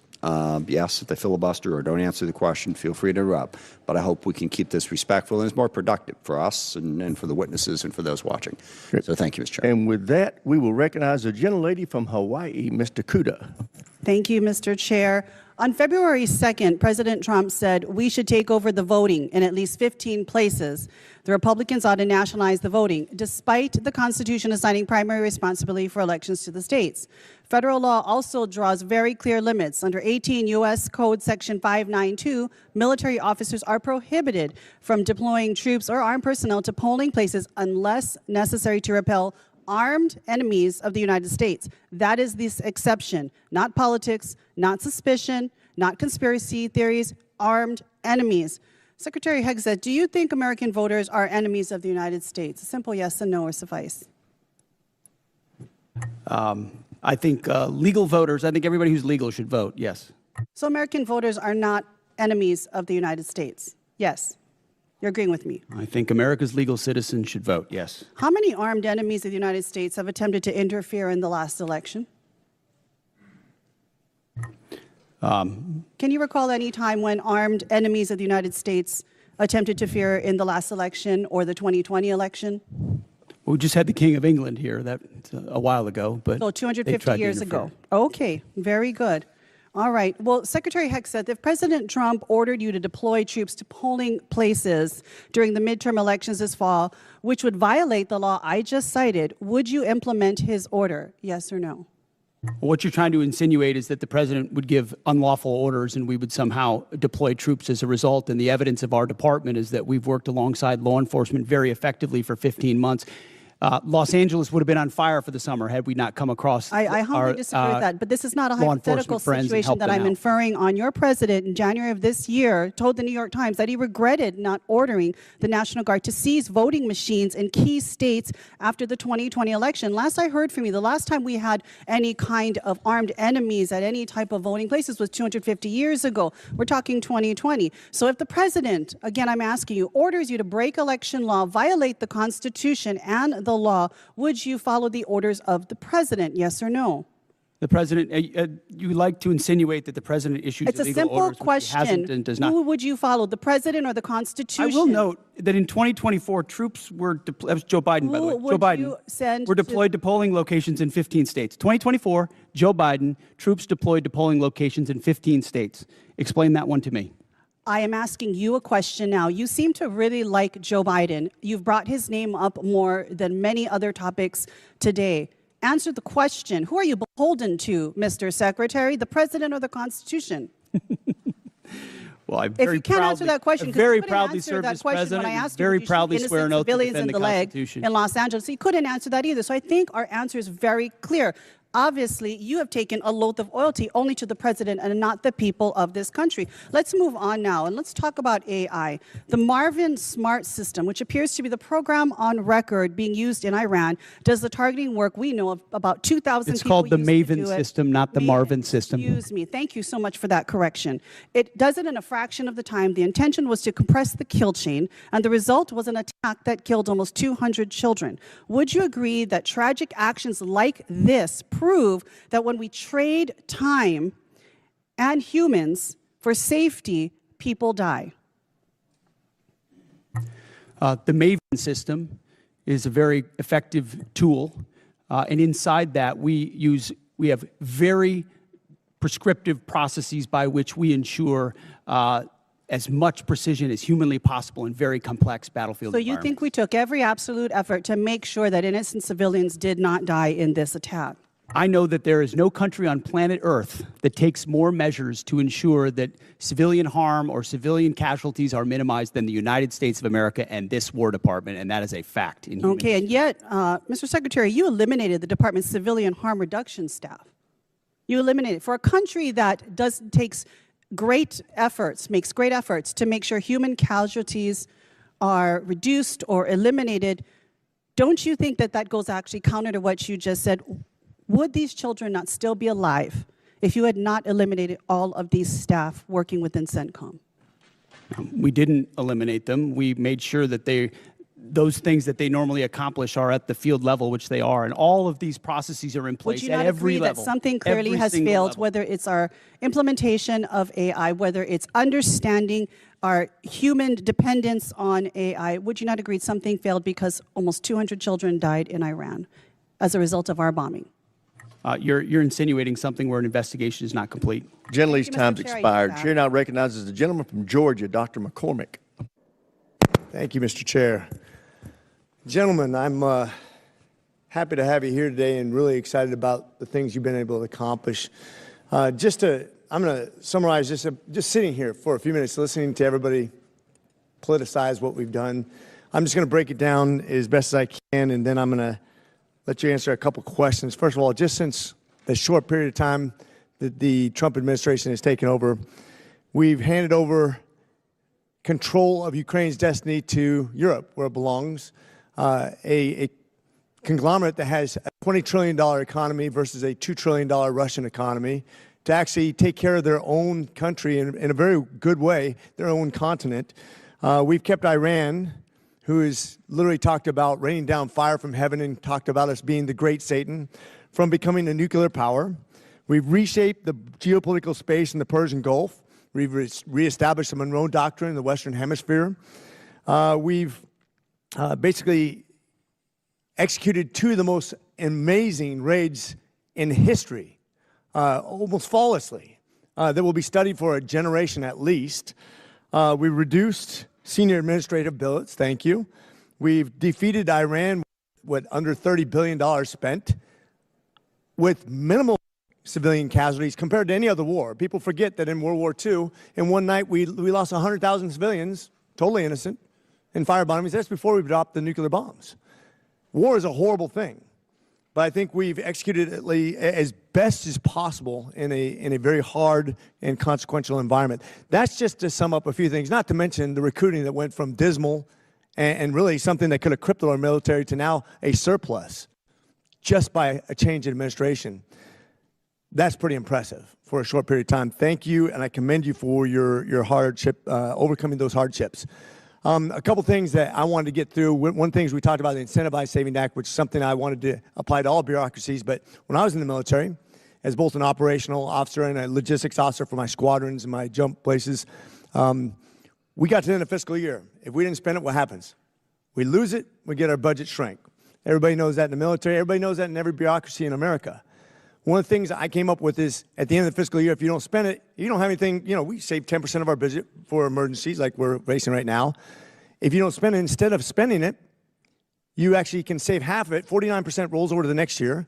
49% goes back to debt and deficit. 2% to reward the people for being good administrators of the money. I don't see any downside. This is the way that we reinvent government, the way we spend money. And I just thought, I wanted your opinion on something like that. I thought was thinking outside the box because I've seen waste, fraud, and abuse. We're trying to address that. This should be a bipartisan, bicameral approach to actually doing something right as we expand the budget, but also give us some wiggle room for putting money back and being good stewards of people's money. What do you think about an idea like that? I very much like an idea like that, which creates all the right kinds of incentives. And I would just add, in addition to that, which is the type of thing our department would support, the deals that we're cutting ensures they build the plants, they build the assembly lines, which is exactly the right kind of incentive. If you spend on facilities, you're going to make sure you make money on those facilities and the munitions that you produce. There's ownership in that stake. There's the right incentive. Overturning the entire way the department does business. So I agree with that. We're pointing at the defense contractors, as the president has, and saying, you need to do your business differently. This is not a gravy train of the government.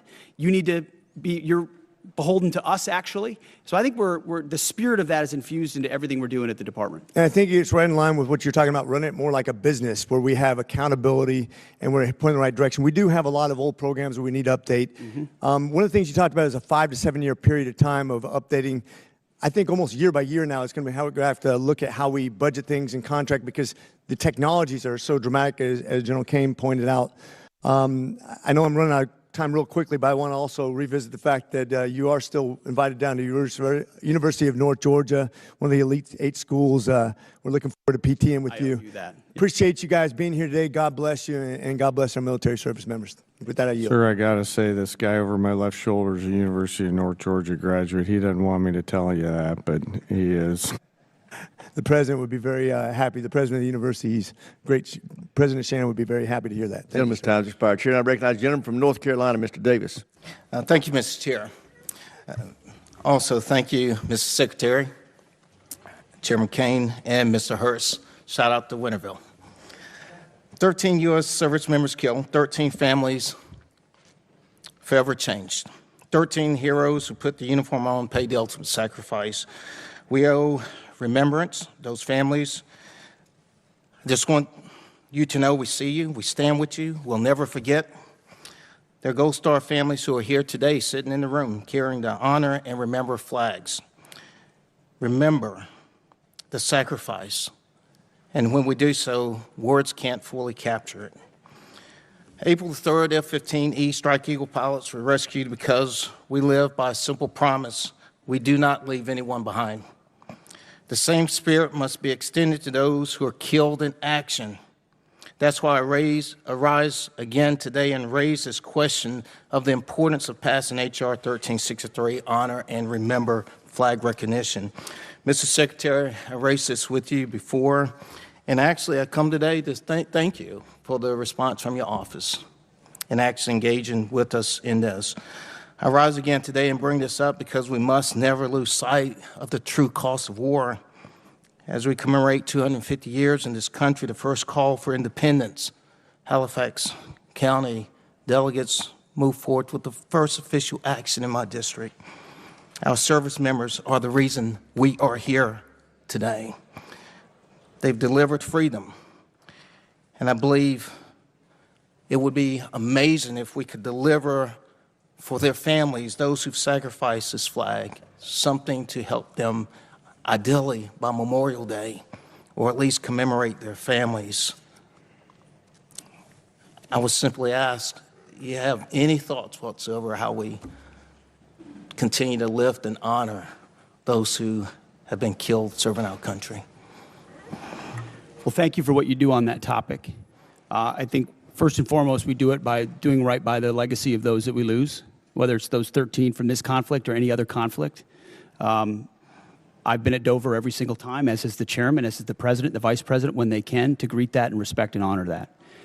In our department, we established the first ever Gold Star task force, where we've got a Gold Star advocate right in our front office working these issues on a daily basis, which is why it doesn't surprise me that we so quickly got back to you. These are deep in our DNA, things that we care about. How you treat a family who's given everything in that moment, not just at Dover, but in every step of that process is a reflection of how Mr. Secretary, thank you truly just for time here. And I've served mortuary and I've been to Dover. I deployed to Dover, so thank you there.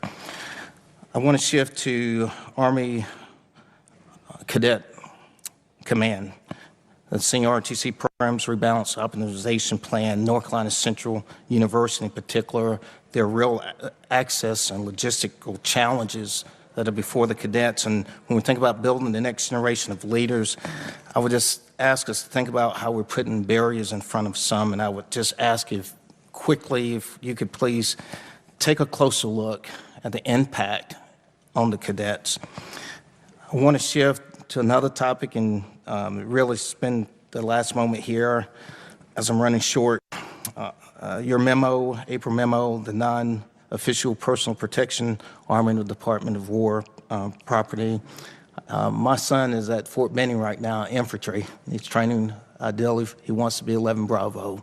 and I shared the memo with them, and he shared it with his battle buddies to see the response. And he's definitely Second Amendment enthused, an advocate, and they're really interested, in this. My question is simple. How do you plan to provide any guidance on the denials, and how do you plan to track it? That was the intent, is to make sure those men and women out there feel like they have their Second Amendment rights even when they're on post. And the burden of proof is on the command as to why they would deny, as opposed to the burden of proof on why they should allow. So the presumption is the same rights they would have outside the gate of a base, they have inside for personal protection purposes. Our bases shouldn't be gun-free zones, except for the Armory and the MPs. So the burden of proof is something we're going to pay very close attention to. My last 15 seconds, Chairman Kane. Thank you again for the conversation breakfast. Any final thoughts in terms of any reservations of how we're dealing with munitions in terms of a supplement on the depletion of munitions? Gentleman's time's expired. Chair, I recognize the gentleman from Louisiana, Mr. Higgins. Thank you, Mr. Chairman. General Kane, Mr. Secretary, thank you for being here today. Mr. Secretary, you stated in your opening statement that one of the foundational endeavors that you embrace is to, in your words, forge a lethal arsenal of freedom. I don't think it could be more accurately described, the spirit that you gentlemen are delivering within the Department of War, the men and women that you serve. It's notable for an American like me, I'm an Army veteran, 65 years old. I don't believe in my lifetime I've witnessed this level of rebirth and hardcore focus that I'm witnessing out of the Pentagon right now. And I just commend you for driving that. And please know that you have a great deal of support, not just in this body and on this committee, but across the country. Regular Americans that have served or have families that have served have taken note. General, you said in your opening statement that if called upon, we will win our wars around the world. Those are your words. And we're going to make certain through this committee that you have the support, the equipment, and the funding that you need to, if called upon, win wars across the world. But we expect a lot out of you, gentlemen. We expect you to liberate and secure the entire Western Hemisphere. One of my colleagues across the aisle stated that in a negative way. Let me flip it to positive. We absolutely do expect you to liberate and secure the entire Western Hemisphere. We expect you to drive Iran to its knees and free the world of the Iranian terrorist threat. We expect you to leverage NATO into an indomitable force. We expect you to set China back on its heels worldwide. We expect you to drive peace and stability through the projection of military power. We expect you to secure the transit of affordable, transportable American energy product as the indisputable cornerstone of economic prosperity for every allied nation. That's a lot of expectations. And what you gentlemen have laid out today, as you've answered questions, solid, you've made it clear that that's the path we're on. And I support you. My Democrat colleagues have made it clear today that after careful study and thorough research of world history, they've come to the conclusion that soldiers, sailors, airmen, and Marines are far safer if they're never deployed into conflict. You've made it very clear that you take your business seriously, and we support you. I certainly do. Mr. Secretary, in consultation with your staff, reflective of your goals and your mission and your stated intentions, in consultation with your staff at Personnel and Readiness, our proposed legislation to codify your guidance that combat fitness standards must be rigorous with no separate scoring scales, adjusted standards, or accommodations, but there to be only a single uncompromising standard, not to exclude any American from any opportunity, but to ensure we have the best, most capable Americans in the most critical positions. Would you welcome this body making your guidance into law in the NDAA? I would welcome, Congressman. Thank you, Mr. Secretary, for clarifying that. A question about Iran, and I'll give you the final 30 seconds to answer. Was Iran moving precipitously towards nuclear weapons capability, Mr. Secretary? Even after the obliteration of Midnight Hammer, what was clear is that the intention of Iran remained in the pursuit of nuclear weapons. And after, as hard as they were hit by Israel, it created an opportunity to get rid of the conventional shield. That's why we talked about missile production and the Navy and the defense industrial base, to set them back from blackmailing the region and the world in pursuit of nuclear weapons, because we understood how much they could continue to pursue them. Roger that. Thank you, gentlemen. Mr. Chairman, I yield. Gentleman's time's expired. Chair, and I recognize the gentleman from California, Mr. Cisneros. Thank you, Mr. Chairman. Thank you and the ranking member for bringing us here today for this hearing. Very important to the nation. I want to thank our witnesses for all being here today. Mr. Secretary, the President recently made an announcement that the state-activated National Guard would start receiving active duty pay for federal missions, and I believe you kind of made similar remarks as well. I'm happy to see that announcement because it brought the much-needed attention to this disparity. Whether you agree with missions or not, when guardsmen are called up for active duty and they really have no choice in the matter for homeland missions, often they are receiving inconsistent pay and benefits depending on their status. This issue has persisted for decades. This is why earlier this year, Rep. Bergman and I introduced Duty Status Reform Act, which would address the issue head on. I believe this is the right time to push this over the finish line. It's something the National Guards Bureau supports, the Council of Governors support. Just the other week, the service personnel chiefs were all here. They support it. TAG support it. So, Mr. Secretary, as a former member of the National Guard, I am asking you here today, would you consider supporting consolidating the 29 duty statuses for the military reserve component into a balanced and equitable system that would also help the National Guard receive retirement points when they're called up for these federal missions? Would you support that? Congressman, thank you for your efforts on this. It makes a ton of sense, and we support these efforts for duty status reform in pursuit of things that work for the department and for the troops, because they deserve the kind of pay and benefits that are commensurate with active duty troops. So we would look forward to working with your office to get at duty status reform. I think now is the right time. Thank you for that. General Kane, I ask you the same question as an individual who's served in the Air National Guard.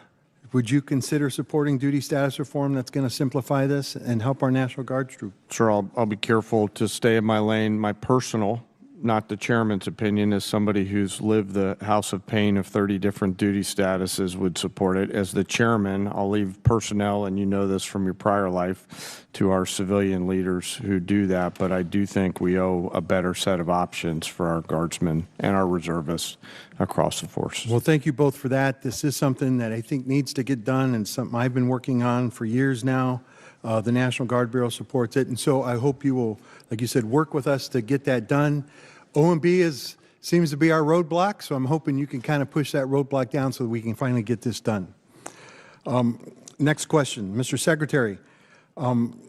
I take what we do for our personnel very seriously, and that sometimes I know you have stated right here today, our troops are ready, they will do anything if asked upon them, but I think as leaders sometimes we need to kind of protect them as well. And I worry about the USS Ford, which has now kind of been out there over 10 months. It's probably well over 300 days by the time it gets back to the United States. I just saw a thing today. It's going to be headed back here in a few days. You know, these people have gone pretty much all over the world. They've crossed the equator multiple times. But I am interested, you know, I'm sure that was not in the gift map when it was first assigned, when they were deployed. And so what were some of the concerns, you know, that the Navy had when you made this modification, when it was brought forward to you that, hey, This is what extending them out to past 10 months is going to do. This is, both on the troops and on the ship. What concerns did the Navy bring up for this? It's a very fair question, and I can tell you every week I stare at an orders book where I'm looking at troop movements or asset movements, and multiple times that included the Ford. And multiple times the operational requirements, whether it was down in Southcom or up to CENTCOM, demanded additional assets in real time, which through a tough decision-making process led to an extension. In consultation with the Navy, Admiral Caudle and his staff, they fairly represented readiness trade-offs, maintenance trade-offs, which are real things. What are the concerns? What trade-offs are we making right here? I mean, really, we have 3 carriers in the area right now. How many do we really need? It's rather, it's a great show of force, but do we really need 3 carriers there? And you got 1 ARG there and another one on the way. This is going to set back possibly deployments later on. It's going to have ramifications down the road extending for this much. And not only talking about, we had service members that were kept away from their family for almost a year. How many missed the birth of a child, before, extending them in another 4 months?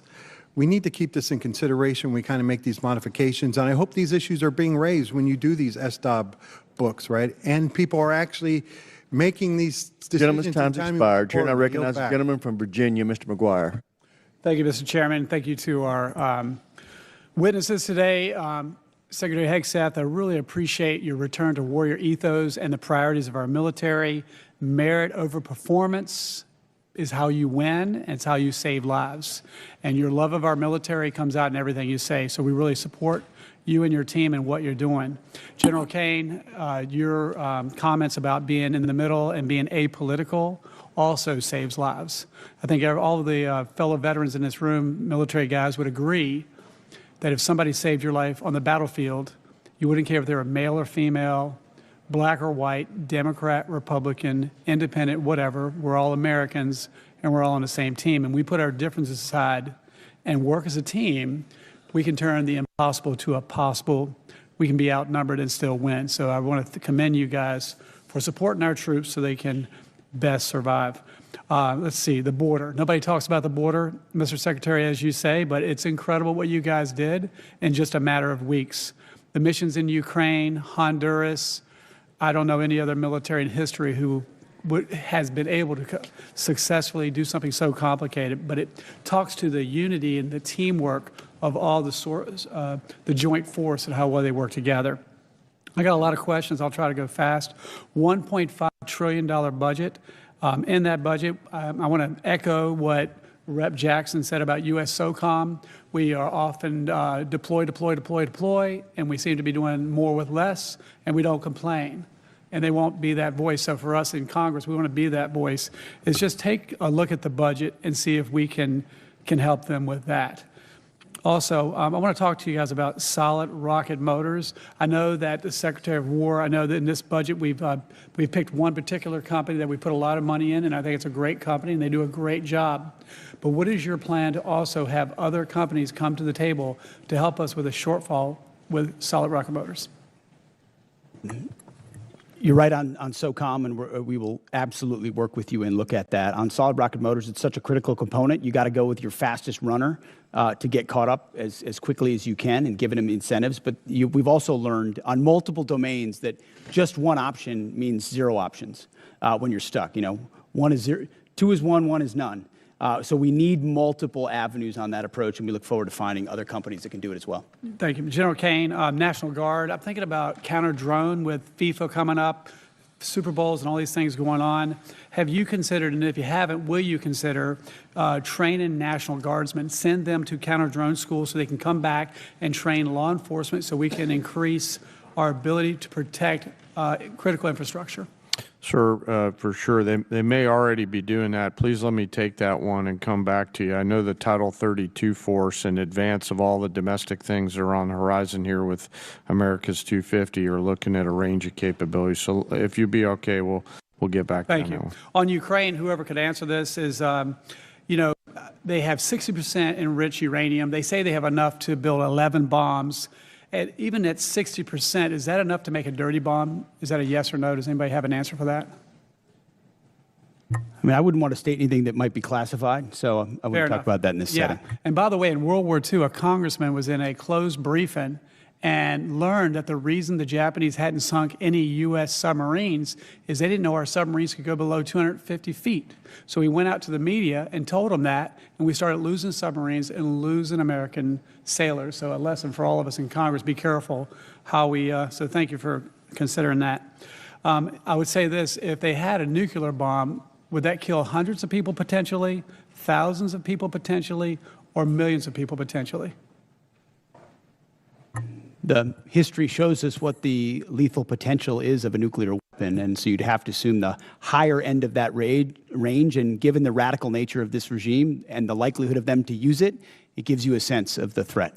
Well, I think the threat is too great to wait, and I have to commend this President Trump for having the fortitude, and the Secretary of War and the joint force for making sure we stop this threat for the world. Also, I'm a big supporter of the AH-64 Apache. I understand in operations Absolute Resolve and everything else, it's been very effective in countering drones. I'm glad that in the NDAA, we're keeping that program going. And I just saw that you're going to keep the A-10 program going.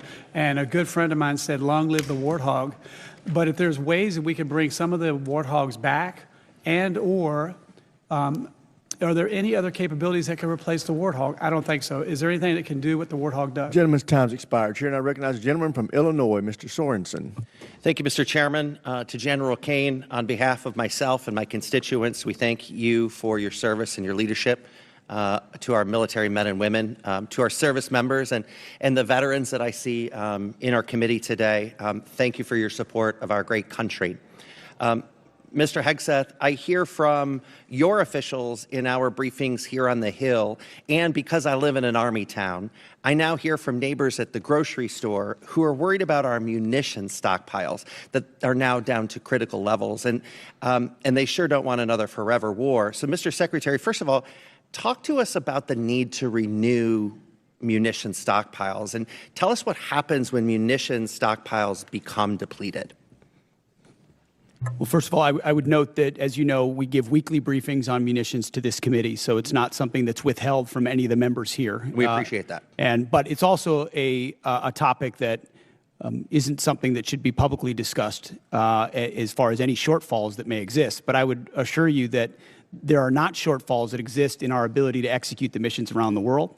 And the reason we're investing in the defense industrial base with $1.5 trillion is to make sure the greatest companies in the world, which have been falling behind for decades, are running faster than ever before to give us 2x, 3x, 4x of the critical munitions, your Patriots, your THAADs, your SM-3s, every other standard missile And my neighbors work really hard to make sure that we can. It's jobs in America. It's what our warfighters need. So could you tell me why we're firing the people at Joint Munitions Command for no cause other than just telling them they're overhired or they're surplus employee?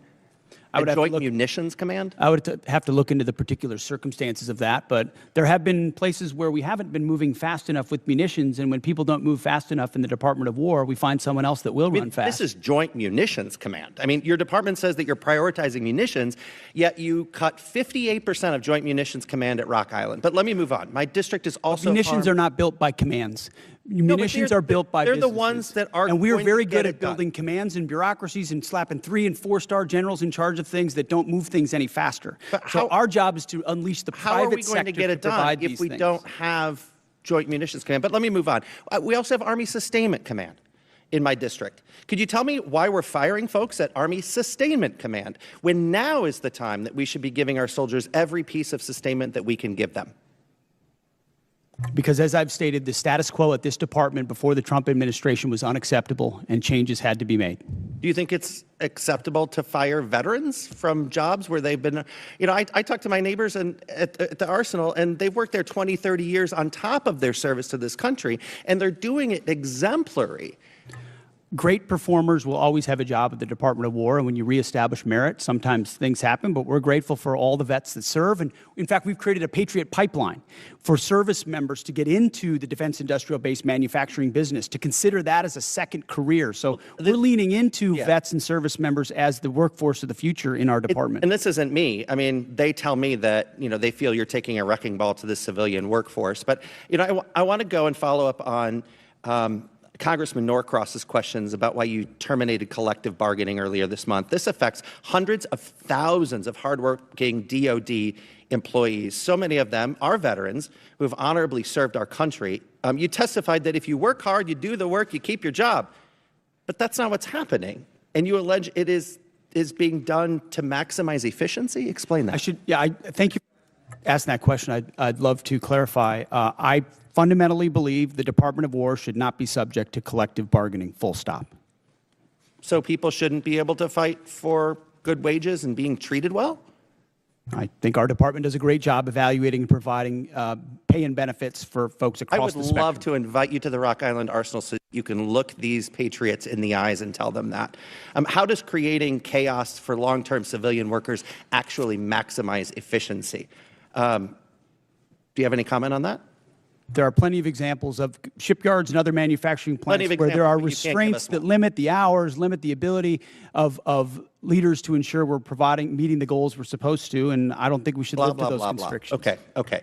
Well, you know what? I want to use the rest of my time to the men and women of our armed forces. Please go forth with the integrity and the morality that you've carried before this administration took us down a path that has allies turning away and American citizens objecting. Do what's right, even if you're asked to do otherwise. Mr. Chairman, I yield back.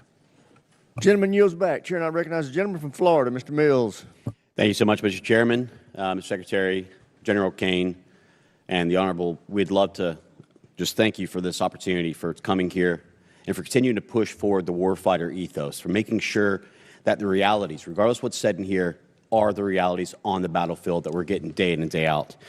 I asked the chairman for unanimous consent to enter a couple of documents into record. Without objection?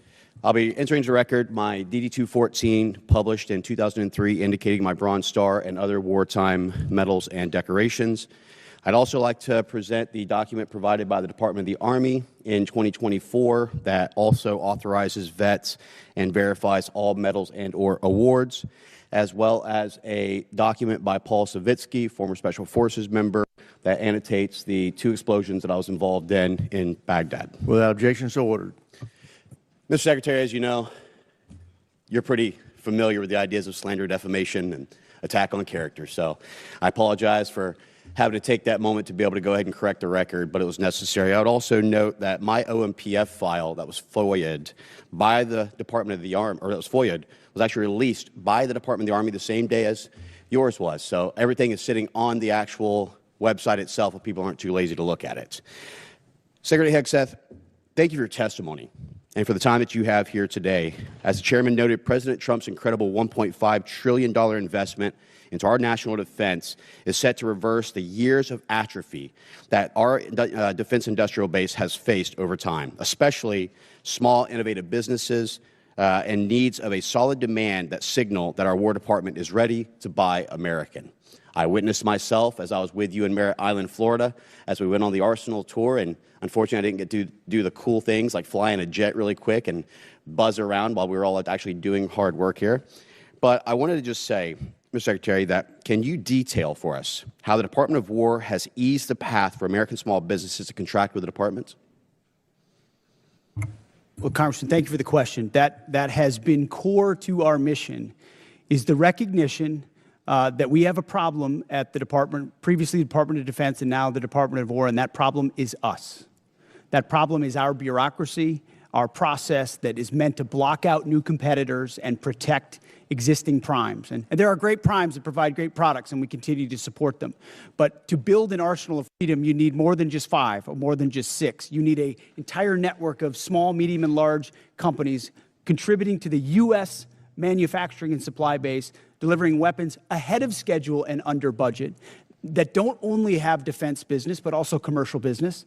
And when we need something, can move quickly and adapt accordingly because there are multiple options. So our acquisitions transformation, a speech and memo and directive we rolled out on that, the Arsenal of Freedom tour, going out there with the hard hats and saying, you are part of the workforce, you have the backs of our warriors, just changing the entire dynamic to say, you shouldn't have to sue the department in order to get a contract with the department. We're opening the doors with small business loans, whether it's SIBR-SITR or DIU or OSC. The Office of Strategic Capital hasn't even been discussed today. $20 billion that gets levered into $200 billion so that companies can invest in ways they otherwise wouldn't have the capital to do, and it's not on our balance sheet.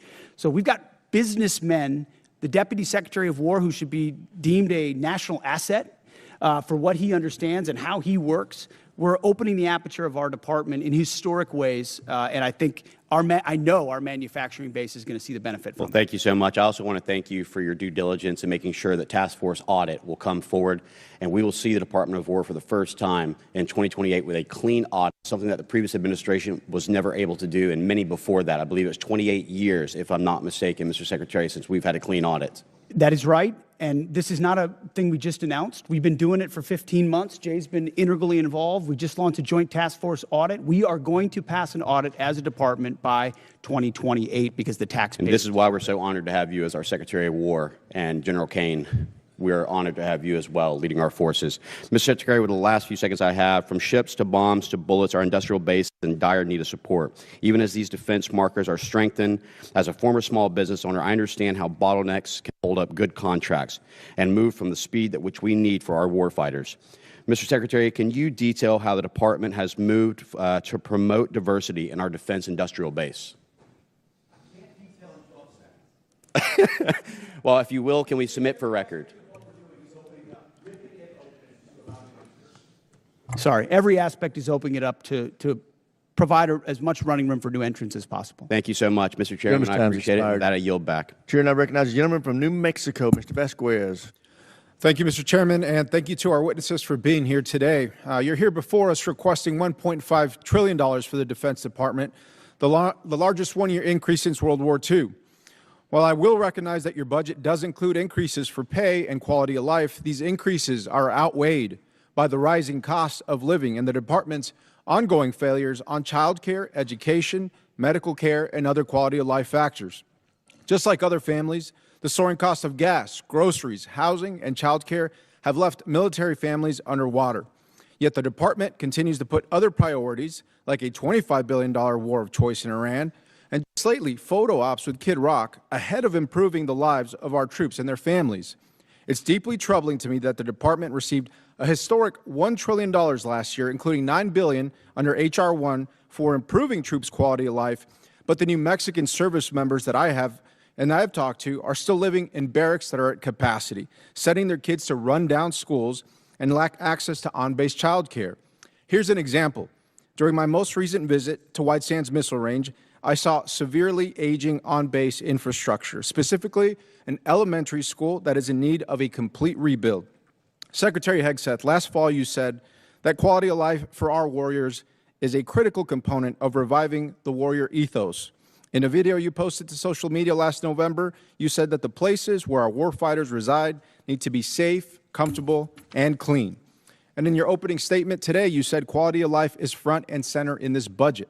But when it comes to our troops' quality of life, I fear that this is more of all talk, because I can tell you the outdated barracks that I saw at White Sands Missile Range were anything but safe, comfortable, clean, and I haven't heard from service members about any improvements since you've assumed this role. As Secretary of Defense, do you take any accountability for the continued quality of life concerns that New Mexico's military service members and family face today under your leadership? Well, I appreciate your attention to the matter of quality of life, which is incredibly important to us, and it's reflected in this budget. I mean, historic amounts in barracks, in family housing, in family support like child development, youth program. I mean, this budget surpasses anything you've seen from this department in quite some time, to include replacing or eliminating all poor and failing barracks. So we've seen those photos. We responded to them with a barracks task force with $1 billion initially, and now we have billions of dollars behind it to make sure they're safe and clean and quality, but also that where they need to be replaced, they're rebuilt and replaced. And the President has charged me with doing that, and we're focused on doing that. Thank you, Secretary. And I hope that the next photos that you receive and the next photos that I receive and reports that I receive are of improved conditions and of new barracks and of quality of life improvements, because this has gone on for far too long. Let me give you another example. At Holloman Air Force Base, the Child Development Centers on base faced critical staffing issues for many years, and just recently gave military families, our airmen and women, just 9 days to find new child care providers. One parent said she felt she had no choice but to resign from her job as a physician assistant when her son lost his spot in on-base care. And one patient describing his experience seeking health care at Cannon Air Force Base said, "Good luck. If you need specialized care, referrals take 6 months or more, and regular appointments are booking a month out."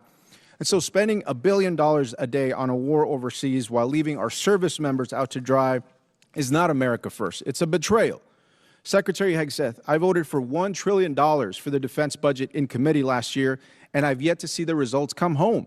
Service members back home have said nothing about progress or improvements underway. Within 30 days, Secretary, would you commit to sending me a detailed list of every dollar that is going to improve the quality of life at bases in my district? We will get you whatever we can, but that doesn't meet with what we've seen, which is running as fast as this department ever has on quality of life issues, because I've been in their shoes. I've seen those barracks, and I've seen them recently. And it may not have happened under this administration, but this administration is going to fix it. And ultimately, this budget reflects that kind of priority across the board. Well, thank you, Secretary. And I will just suggest that it needs to run faster. It needs to run at the speed of light. It needs to cross time travel. I don't care what it takes, but it's gone on for far too long. And so I appreciate your attention to this issue, but we have got to get it done, and we cannot be here again next year discussing the improvements that haven't been done despite what's in the budget today. And so let me be clear that these issues have persisted for years under both administrations on both sides of the aisle. The department has received billions of taxpayer dollars as this committee has continued to work in a bipartisan fashion to support our troops and their families. And at a time when cost of living is the top issue for families, including those who serve, the department is in the position to address these costs of housing, child care, groceries, and other needs. I hope the department chooses to do that. Thank you, Chairman. I yield back. Gentleman yields back. Chair now recognizes the gentleman from Texas, Mr. Gooden. Thank you, Mr. Chairman, and thank you, Secretary, for being here and the work you're doing. Over the past decade, Bitcoin has evolved from a fringe asset into a matter of national security. Iran has demanded Bitcoin as a toll for transit through the Strait of Hormuz. North Korean cyber actors have leveraged it in ransomware campaigns, and China is believed to be stockpiling substantial holdings as part of a strategic reserve.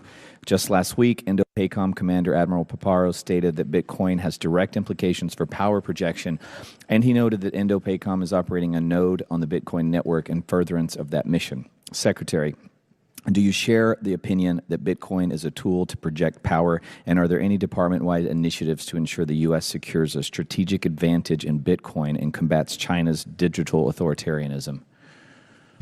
I guess my short answer would be yes and yes. Long an enthusiast of Bitcoin and crypto potential, and a lot of the things we're doing enabling it or defeating it are classified efforts that are ongoing inside our department, which I do provide us a lot of leverage in a lot of different scenarios. I appreciate that, and I share your views. I thank you for that. I also wanted an update with our operations in Qatar. How are those going since the Iran war, and how has Qatar been as a partner to work with over these last few months? I think it's fair to say that the Gulf states, to include Qatar, have done a nice job integrating on air defenses specifically, and then providing access basing and overflight. Qatar being one of them, UAE, Saudi, Kuwait, Bahrain. They've lived the threat of Iran. There's some complicated aspects with Qatar, but ultimately they've provided support to what we need in the theater. I appreciate that. I also appreciate the job that our men and women are doing there at that base. I realize they're going through a lot. We really appreciate the work you do, and I'll yield back to you, Mr. Chairman. Chair, now we're going to recognize a gentlelady from New Hampshire, Ms. Goodlander. I want to thank our witnesses for being here today, and I want to begin by getting right to it, since my time is limited, on this $1.5 trillion budget request. Mr. Hegseth, you testified last year and you testified again today that you will be accountable for every American taxpayer dollar that comes to the department, where it goes and why. That's really important since, as it's been pointed out, the department has failed 8 audits. The department remains on GAO's high-risk list. The Inspector General just last year alone identified billions of dollars that could have been put to better use, and in questioned costs, that is spending that raised red flags. So this is a crisis right now in accountability of where the dollars of the American taxpayers who are in the middle of a cost crisis, where this money is going. I want to ask about your war in Iran. And Mr. Hurst, you testified earlier today that $25 billion has been spent to date. I just want to clarify that that is money that taxpayer dollars that have been spent already in this war. $25 reflects the costs of the war, right? So we've already spent the dollars on munitions and things like that. So we're factoring in cost of munitions expended into that total. So how much of that has gone towards munitions? Does that include the munitions that have been spent to date? Yeah, that reflects the munitions that have been spent to date and other operational costs. Can you give us a breakdown of what those costs are? We'll work to get you guys a product that has a detailed breakdown of those costs. Yeah, my concern here is, Mr. Hegseth, you've testified repeatedly that you're going to be accountable for each and every American taxpayer dollar that you spend, that you're going to be accountable for the rationale. Here we are 60 days in to your war of choice in Iran, and you can't give us an answer on a breakdown of the basic breakdown of American taxpayer dollars that have been spent in your war of choice? That's a question for Mr. Hurst. Right now, as you sit here now, you We're cannot. happy to give you a breakdown. We'll provide you a product after this hearing. Well, I would love for you to give us this breakdown now and explain to us, was this unbudgeted costs, or was this something the department planned for in advance, since you were appropriated $1 trillion last year? The department deals with contingency operations all the time within its normal budget. So this was not budgeted for. My point here is, and General Kane, you've testified to this. We all understand, for you to do your jobs, you need Congress to pass budgets. For us to do our jobs, we need you to give us the details and to be accountable to American taxpayers.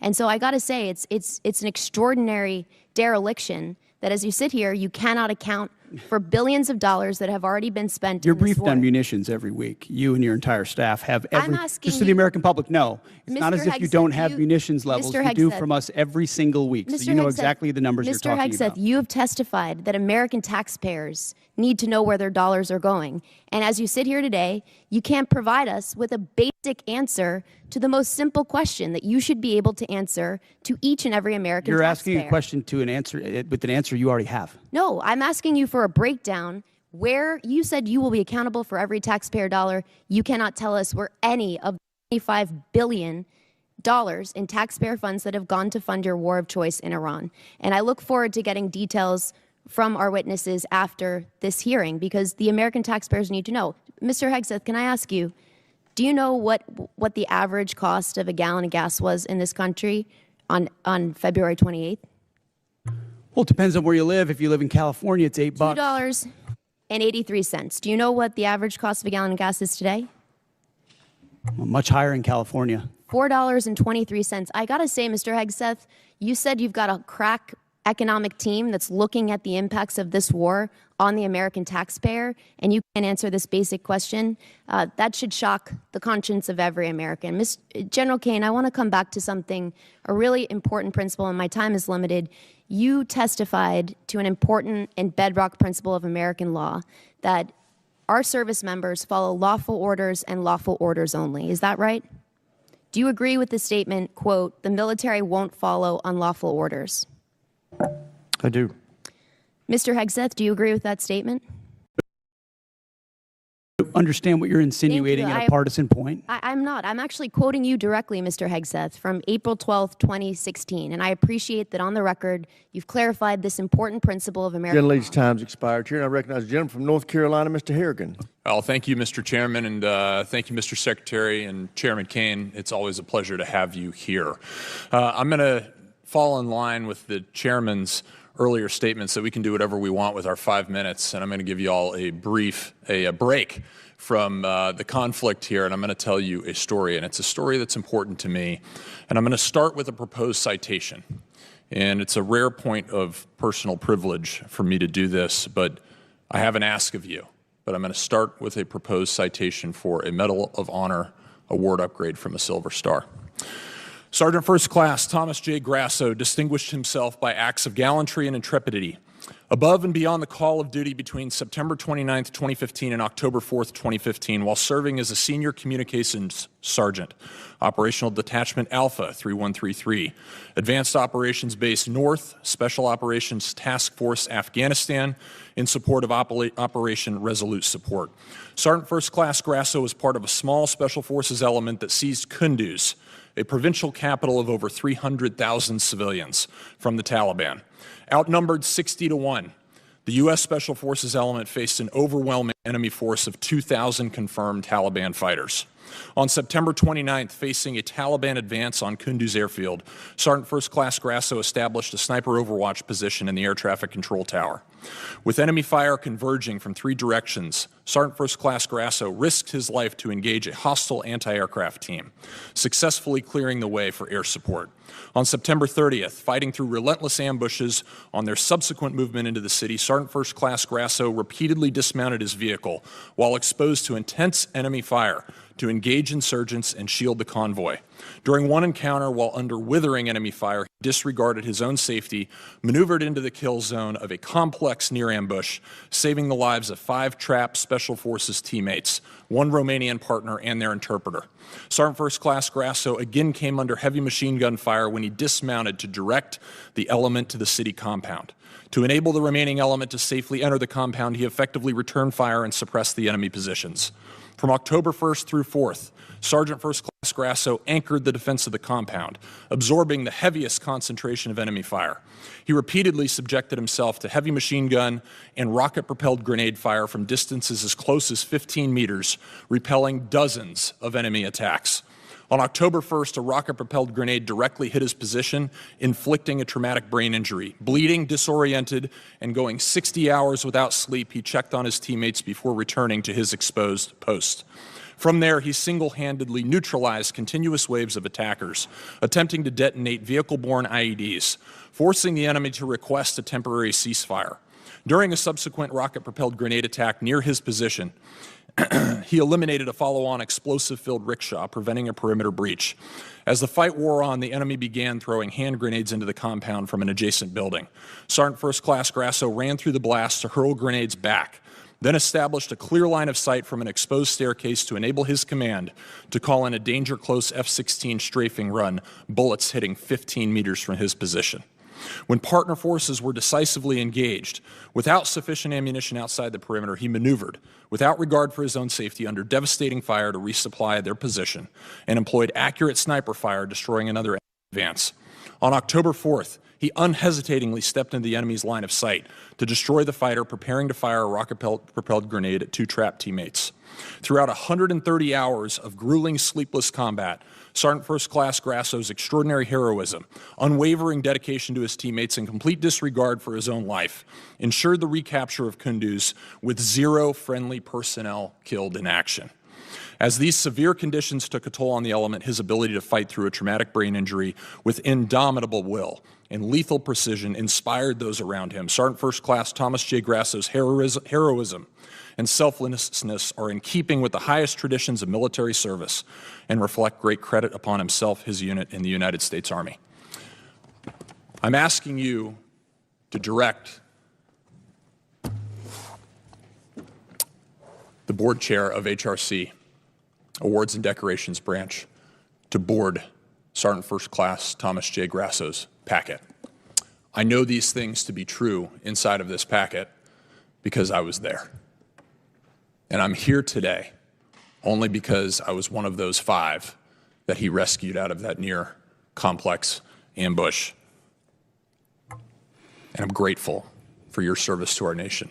Congressman, Thank you. We'll do it, and I'd love to meet the Sergeant First Class.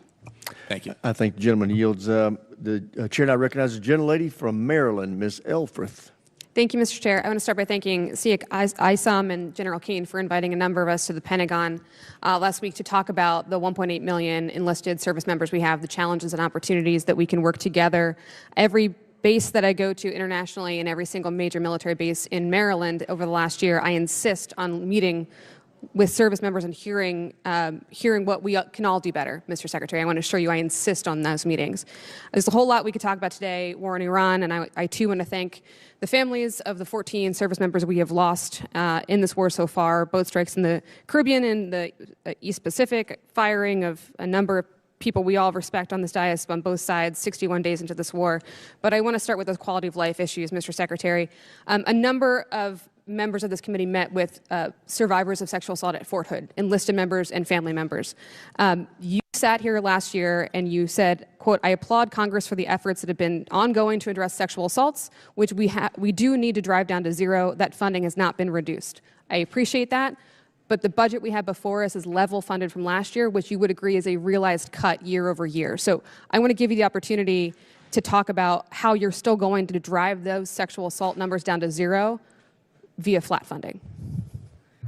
I'm told we've added 5%, so it's actually not flat, but we remain committed to that. And I think you've seen throughout the force reductions, not enough. We want more. We want to go to zero, but we remain committed to that. We're going to hold you accountable for that. Thank you. I want to move on to Ukraine. I don't normally agree with Mitch McConnell, but as you know, the department is withholding approximately $400 million in appropriated security assistance to Ukraine. Despite some public belittling, Ukraine has stepped up perhaps more than any other ally for us in the Middle East. They're harnessing the superiority that they have generated from a hard-fought war with Russia. They are intercepting Iranian drones that threaten U.S. and partner forces in the Middle East. But, Mr. Secretary, I'm very concerned about that $400 million. Can you please let this committee know, folks watching at home, the Ukrainian people, when they can expect that $400 million in Ukraine support passed by Congress bipartisanly last year to be released and put on contract for its congressionally intended purpose, the defense of Ukraine?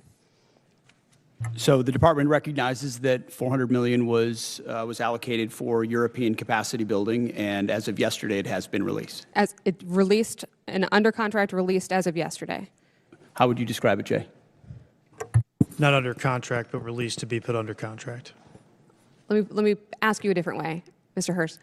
When will it actually be on the ground in Ukraine? That depends on what they buy with the money. Okay. And we're going to take the advice of the EUCOM commander as we employ those funds for best use. Okay, we're gonna keep on that because it's incredibly important, as we heard from everybody, including the King of England yesterday. I'm gonna stay on our allies here. It's clear that the president didn't account for the Strait of Hormuz being closed, global market, oil market disruption, gas prices skyrocketing. Mr. Secretary, gas in my district, Maryland, not California, $4.11. The president did not notify allies abroad or Congress before he went to war. He has repeatedly berated and belittled our NATO allies, and I am not interested in Twitter diplomacy. I'm interested in our actual exit strategy from this war. So I'm actually going to pose it to General Kane, if I could. Well, the president did understand the risks and had the courage to undertake the endeavor nonetheless, which the American people voted for, that kind of courage in taking on that Iranian nuclear threat.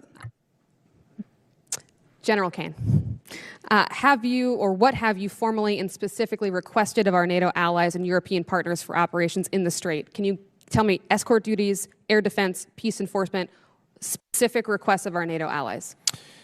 Both us and state have reached out through a variety of mechanisms to pulse our international partners, not just in Europe, but in the Pacific as well, to see what capabilities could be brought to bear down there, as this is largely we don't move much trade through there. I'll defer to energy, commerce, and treasury to But we've been comment on. specific with our allies about what we need. We have. Okay. Can I ask you for specificity on another issue that's been brought up today? From a military perspective, not a policy perspective, what will it require of our service members to actually eradicate any Iranian nuclear threat? Can you help us understand that? There's such a wide range, ma'am, of options in there, all of which are classified. It would be out of my swim lane, but we always deliver the full range of options, the associated risks, and the advice to go do the things that we would be asked to do. There's many. I can't speak for everybody on this committee, but I know we would like more gentlewoman's details. time has expired. The chair now recognizes Mr. Mesmer from Indiana for 5 minutes. Thank you, Chairman, and thank you, Secretary Hegseth, General Kane, and Comptroller Hurst for being here today. Congratulations to all of you for rolling out the $1.5 trillion defense budget. I'd like to offer special thanks to Mr. Hurst and his comptroller team for the work that it takes to put this budget together. It's a monumental task and important for our nation and our well-being.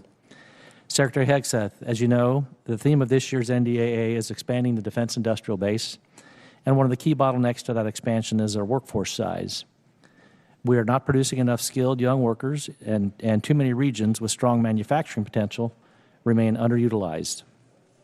Would you support Congress working across committees on a national defense strategy workforce strategy that promotes technical training, apprenticeships, and proven school-to-industry pipelines?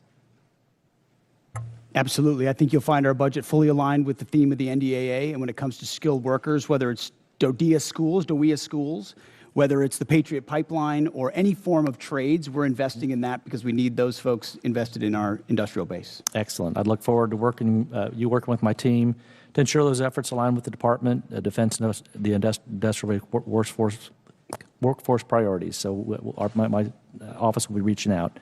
Also, Secretary Hegseth, we are in a shipbuilding crisis as the Department implements President Trump's vision for a larger fleet. Should the Navy leverage a model of distributed modular shipbuilding that taps industrial strength outside of traditional shipyards, such as in the Midwest, in the Great Lakes and Ohio and Mississippi Valley regions, to help expand capacity, to ease pressure on overburdened shipyards, and cut down on maintenance backlogs? In short, yes, and including international options where we can work with partners who have specific capabilities that would speed up the timeline on shipyards that are behind in our own country. But you'll find $65 billion in this budget on shipbuilding, a lot of which builds on those types of capabilities. Excellent.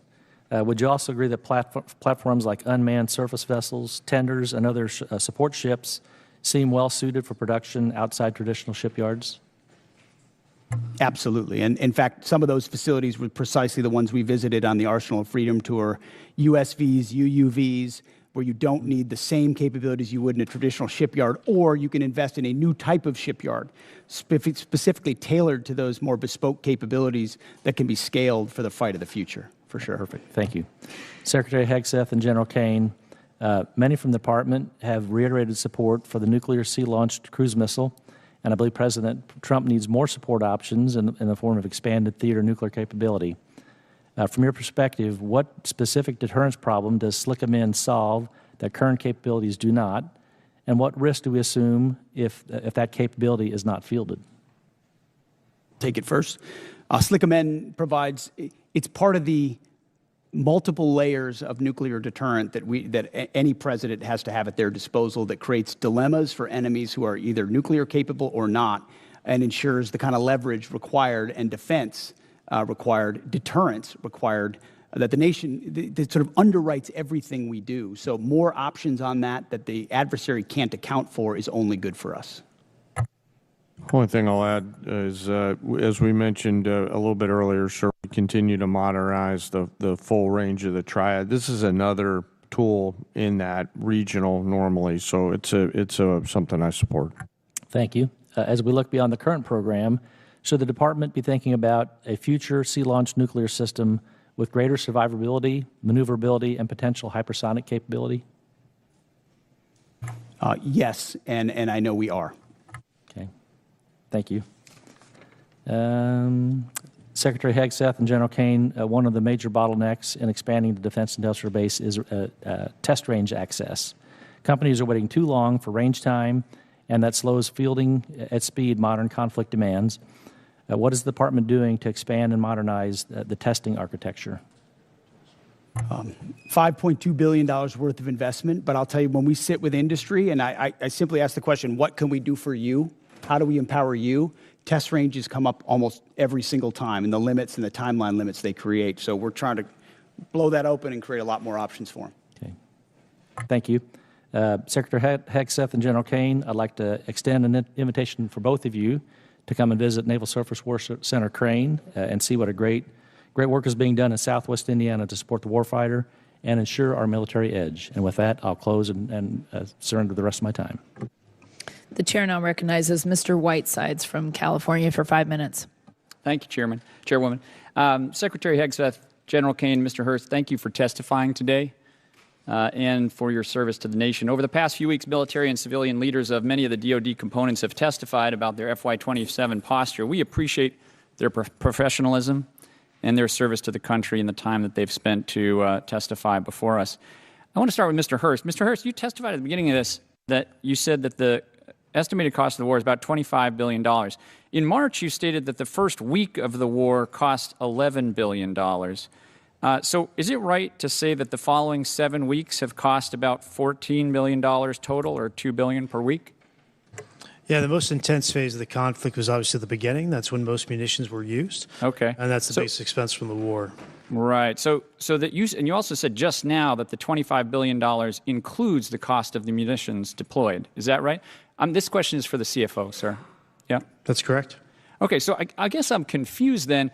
It makes sense that if that's the cost, then the cost to refill those stocks would be no more than $25 billion. Am I right about that? When we estimate costs of the conflict, we're using current replacement cost for these weapon systems. Right. You're using current replacement costs. So it's frankly pretty surprising that the estimate for the supplemental would be $200 billion. You don't, if you'd like to explain that, you can. But that's not accurate. We don't have an estimate for the cost. Okay, that's what's publicly reported. So it's good to hear that it's going to be less. Mr. Hurst, do you have Signal on your phone? I'm sorry, why is this relevant? Do you have Signal on your phone? What does this have to do with the budget? I'm going to take that as a yes. Mr. Kane, sorry, General Kane, do you have Signal on your phone? I do, sir, yes. Okay. So I want to talk about Signal. Last year, the Secretary and other administration officials discussed sensitive and almost certainly classified information about a strike in Yemen using the unclassified Signal app. Mr. Hurst, what's the current policy for Signal on official DoD devices? I'm the comptroller. I don't do CIO work. So therefore, it is allowed, is that your statement, that it is now allowed to have Signal on your device? Mr. Whiteside, my statement is I run the budget for DoD. Yeah. Okay, well, he's got it on his phone, so therefore it must be permitted. Sir, I got to go back and look if it's on my official phone. I was talking about my personal phone. I'm not exactly sure. I'll go back and look, though. Okay. Last month, FBI Director Kash Patel made a public announcement that Russian hackers are targeting Signal app users in the government, specifically stated that they were targeting individuals of high intelligence value, including current and former U.S. government officials. I hope that it is not official policy that you can have Signal on your official phones, and I would love to get a response from the department on that. We have now asked this question about 5 separate times and have never gotten a straight answer. I want to close by talking about helicopters. Mr. Secretary, I want to ask about the Army Apache helicopter that flew over Kid Rock's property on March 28th. An investigation was launched by the 101st Combat Aviation Brigade Command Leadership, but before that review is completed on March 31st, you terminated it via social media post. Did you personally direct termination of that review? I did. Okay. Now, the president said they probably shouldn't have been doing it and that I'd take a look at it. So did you talk to the president before terminating that review? Well, I don't relay what I talk about with the president. I think unfortunately that means that you did talk to him, which in turn means that you've just confirmed that the president himself overruled the leadership of the 101st Airborne. Mr. Secretary, you yourself have affirmed repeatedly the need for higher standards and higher accountability at every level of your agency. Commanders rely on established processes to uphold these standards. How does canceling a command-initiated review by the 101st Airborne leadership support a culture of accountability? Actually, I think I'll ask that of the chairman. Sir, back to my earlier comments about the importance in my role of staying in the middle. What you're alluding to is, in my assessment, with deep respect for your ask, is a partisan question, and I think it would be inappropriate for me to answer that. Sir, I actually don't think it is. I think it is actually a very fundamental principle of accountability in our department, and I think it was the wrong decision. I'm going to close by just saying one thing. Mr. Secretary, you started this hearing by politicizing it, and I want to make one point. Poll after poll shows that the American public does not support this war, and support is dropping every day. We are all representing our constituents, which is our constitutional duty. And to state that we are politicizing it is an affront to Congress and every member in this House, and I yield back. You are politicizing it, Congressman. The gentleman's time has expired. The chair now recognizes Mr. Schmidt from Kansas for 5 minutes. Thank you, Madam Chair, and I want to thank all three of our witnesses for being here today and answering our questions. Mr. Secretary, let me start with you. A little bit off topic for today, but relevant. We are now more than 2 months into the funding shutdown for the Department of Homeland Security because folks at this end of the avenue have not yet been able to get to yes. I hope we're going to get to yes here shortly. I think we made some progress here today while we've been in this gathering. It's been necessary, as I understand it, for the administration to scrape out the pennies under the couch cushions in order to keep DHS running and honestly running not at full speed. Has your department had any role in contributing to the ongoing operations of DHS while things have not been funded? Well, I wouldn't comment on the status of DHS. I'll just say the ways that we cooperate with them have continued. I mean, look at the southern border and the 11,000 troops we have there, Task Force Southern Border, ensuring that our border is locked down. We've worked with law enforcement from day one on DHS to do that, just like we have with local law enforcement across the country. So obviously we welcome DHS funding, but in the meantime, we're going to protect the country, protect the homeland, and that's what we're doing with them. Do what is necessary. Very good. General, let me ask you, if it is more appropriate for the Secretary, we'll defer, but we've obviously been following with interest all of the developments and the publicly reported developments in Operation Epic Fury. There was some publicly reported activity a while back that I had reason to think might involve some Kansas service personnel. We didn't know from the public reporting. We have simply been trying to find out whether our folks were involved or not. We finally did get an answer. It took about 4 weeks, and when we got it, it was, for the most part, everything we'd read in the press, with one exception. It's a bit unsatisfactory when we're just trying to do our job and figure out whether our folks are implicated and whether we need to be doing something to help them, their families, or their folks back home. I know you take seriously the importance of providing that information, but can you just offer some reassurance that you do take those inquiries seriously and that was perhaps not? We do, sir. I'm not exactly sure the situation you're talking about, but I'll get the teams together and figure out what broke down there and fix it. Appreciate it very, very much. Mr. Secretary, let me come back to you.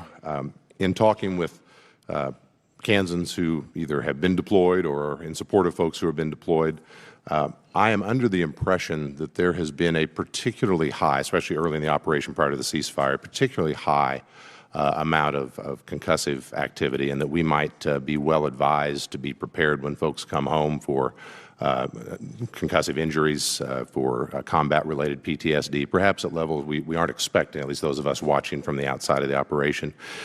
Can you say anything either about that in particular or more generally about what types of health and post-combat related health injuries we ought to be preparing for when folks come home from this operation in particular? Well, I know, Congressman, all of that is tracked very closely. As it pertains to this budget, there's $70 million for more research on that.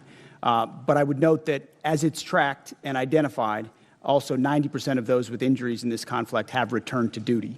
But that doesn't mean there couldn't still be a lingering effect, which is noted and will be continued to be tracked throughout. And can I follow on that? I appreciate that answer very much. With respect particularly to Guard personnel who have been deployed, and when they come back, they return to their civilian roles. They may be in communities far from a military post. They may be in communities that don't have dedicated health care services, that may be particularly focused on concussive damage or post-traumatic stress damage. Is there particular thought on things we ought to be doing to prepare to serve that population when those men and women come home? I think the biggest one is identifying it up front, doing that testing up front to identify what has occurred, and then the ability to track those service members. I know as a frontline leader that became part of my responsibility as well, tracking those who may be more susceptible to it, whether they have a formal network to address it or not. So definitely something we care about. TRICARE, ensuring they have increased access in places where there aren't military facilities is an important part of it. Thank you, Mr. Secretary. We care as well. We want to be helpful in that front when our folks come home. Last question, particular to some folks in Kansas. When you were here last year, Mr. Secretary, I talked about cooperation between the Veterans Health Agency and DHA and some work we've been trying to do at Irwin Army Community Hospital at Fort Riley. This committee and the Congress and the President enacted into law a provision that causes some cooperation between the two to happen, and we are very excited to report are looking very good out at Irwin. The reason I raise this with you today, Some of the folks who made that happen were the commanding general at the 1st Infantry, General Roan, who's about to deploy to Europe, I believe in early June. His chief medical officer, who's about to leave for a different assignment. The Garrison gentleman's commander time who's has about to leave. expired. Can we get those things signed before they leave? The chair now recognizes Mr. Tran from California for 5 minutes. Thank you so much, Chairwoman. Thank you, Secretary Hegseth, General Kane, Mr. Hurst, for being here today. You know, after I was honorably discharged from the Army Reserve, the GI Bill helped me go to school and ultimately become a lawyer. My focus was representing clients who were wrongfully terminated or faced discrimination and harassment at the work. Mr. Secretary, if I were in the courtroom trying to prove that you discriminate against our military heroes, I wouldn't have to look very far or very hard.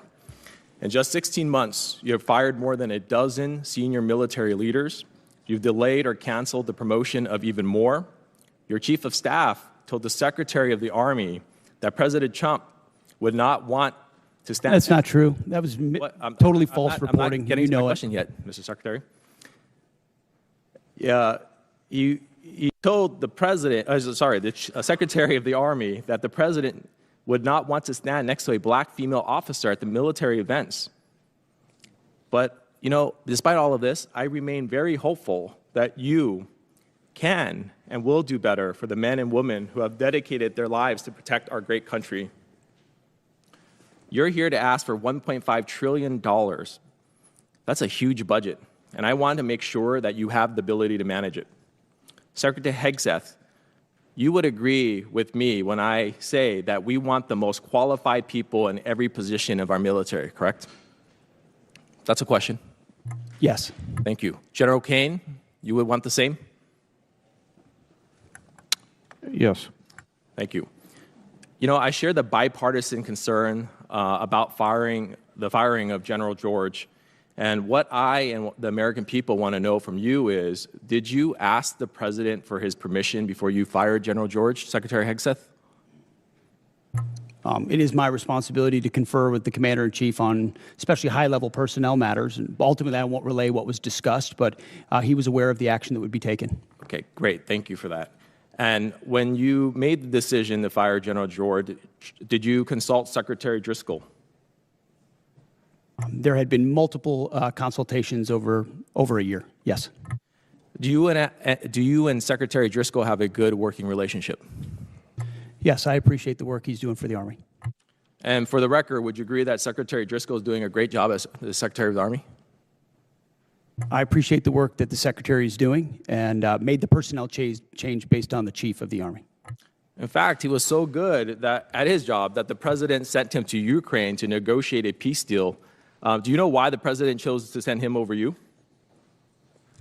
I'm grateful that the President puts in players at key moments to advance policy priorities, and that's what occurred there, and I was very supportive of it at the time. Recently, Secretary Driscoll testified in front of the Appropriations Committee that he refused to strike the names of 2 female and 2 black officers from a promotion list due to their exemplary service, names which were ultimately removed. Did you order him to strike those names? I know we removed those names. I did. Okay. Why? Because we review every general officer. You mentioned 12 general officers have been reviewed. The number is much higher than that. I would also note that under Barack Obama, 197 general officers were removed. So this is not something specific to this administration. Every officer serves at the pleasure of the President.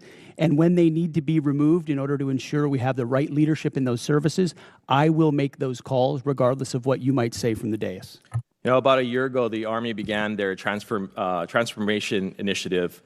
I'm all for modernization, but this process seems to have been completely rushed in a way that compromises our readiness, including deactivating a medical evacuation Black Hawk unit at Joint Training Forces Base, Los Alamitos.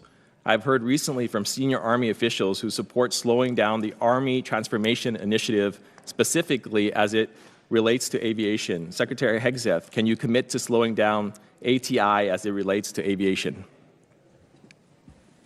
There are multiple places inside ATI that we are reviewing to ensure that we do not create capability gaps inside today's Army based on the fights we have today and the fights of the future. And this budget reflects ensuring that we don't have any operational gaps in the Army or any of the services. Mr. Secretary, during your opening, you brought up this beautiful slide, and you talked about the arsenal of freedom. It's the arsenal of freedom slide, talking about private investment, from the $1.5 billion. RTX was on there, Boeing, GE, L3 Harris, Lockheed. My question to you is, do you or your wife have any personal investment in those companies? No.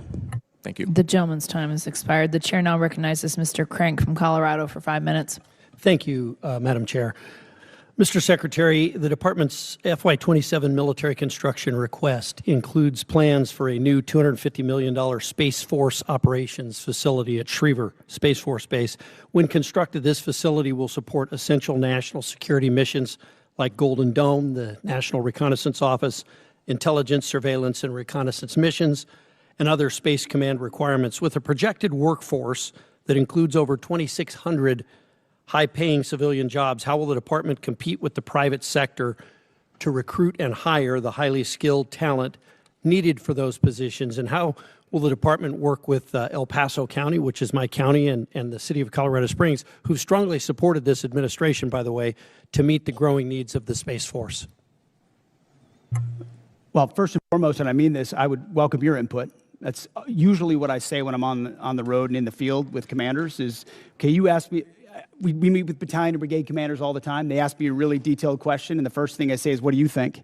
And usually they know the problem set much better than us, and we take that feedback back to HQ and we action it. So I would welcome how we can ensure that that workforce is properly cared for and competitive, considering how important the Space Force is, which is doubled in this budget in size. Right. That domain of warfare we have to get right. Yes.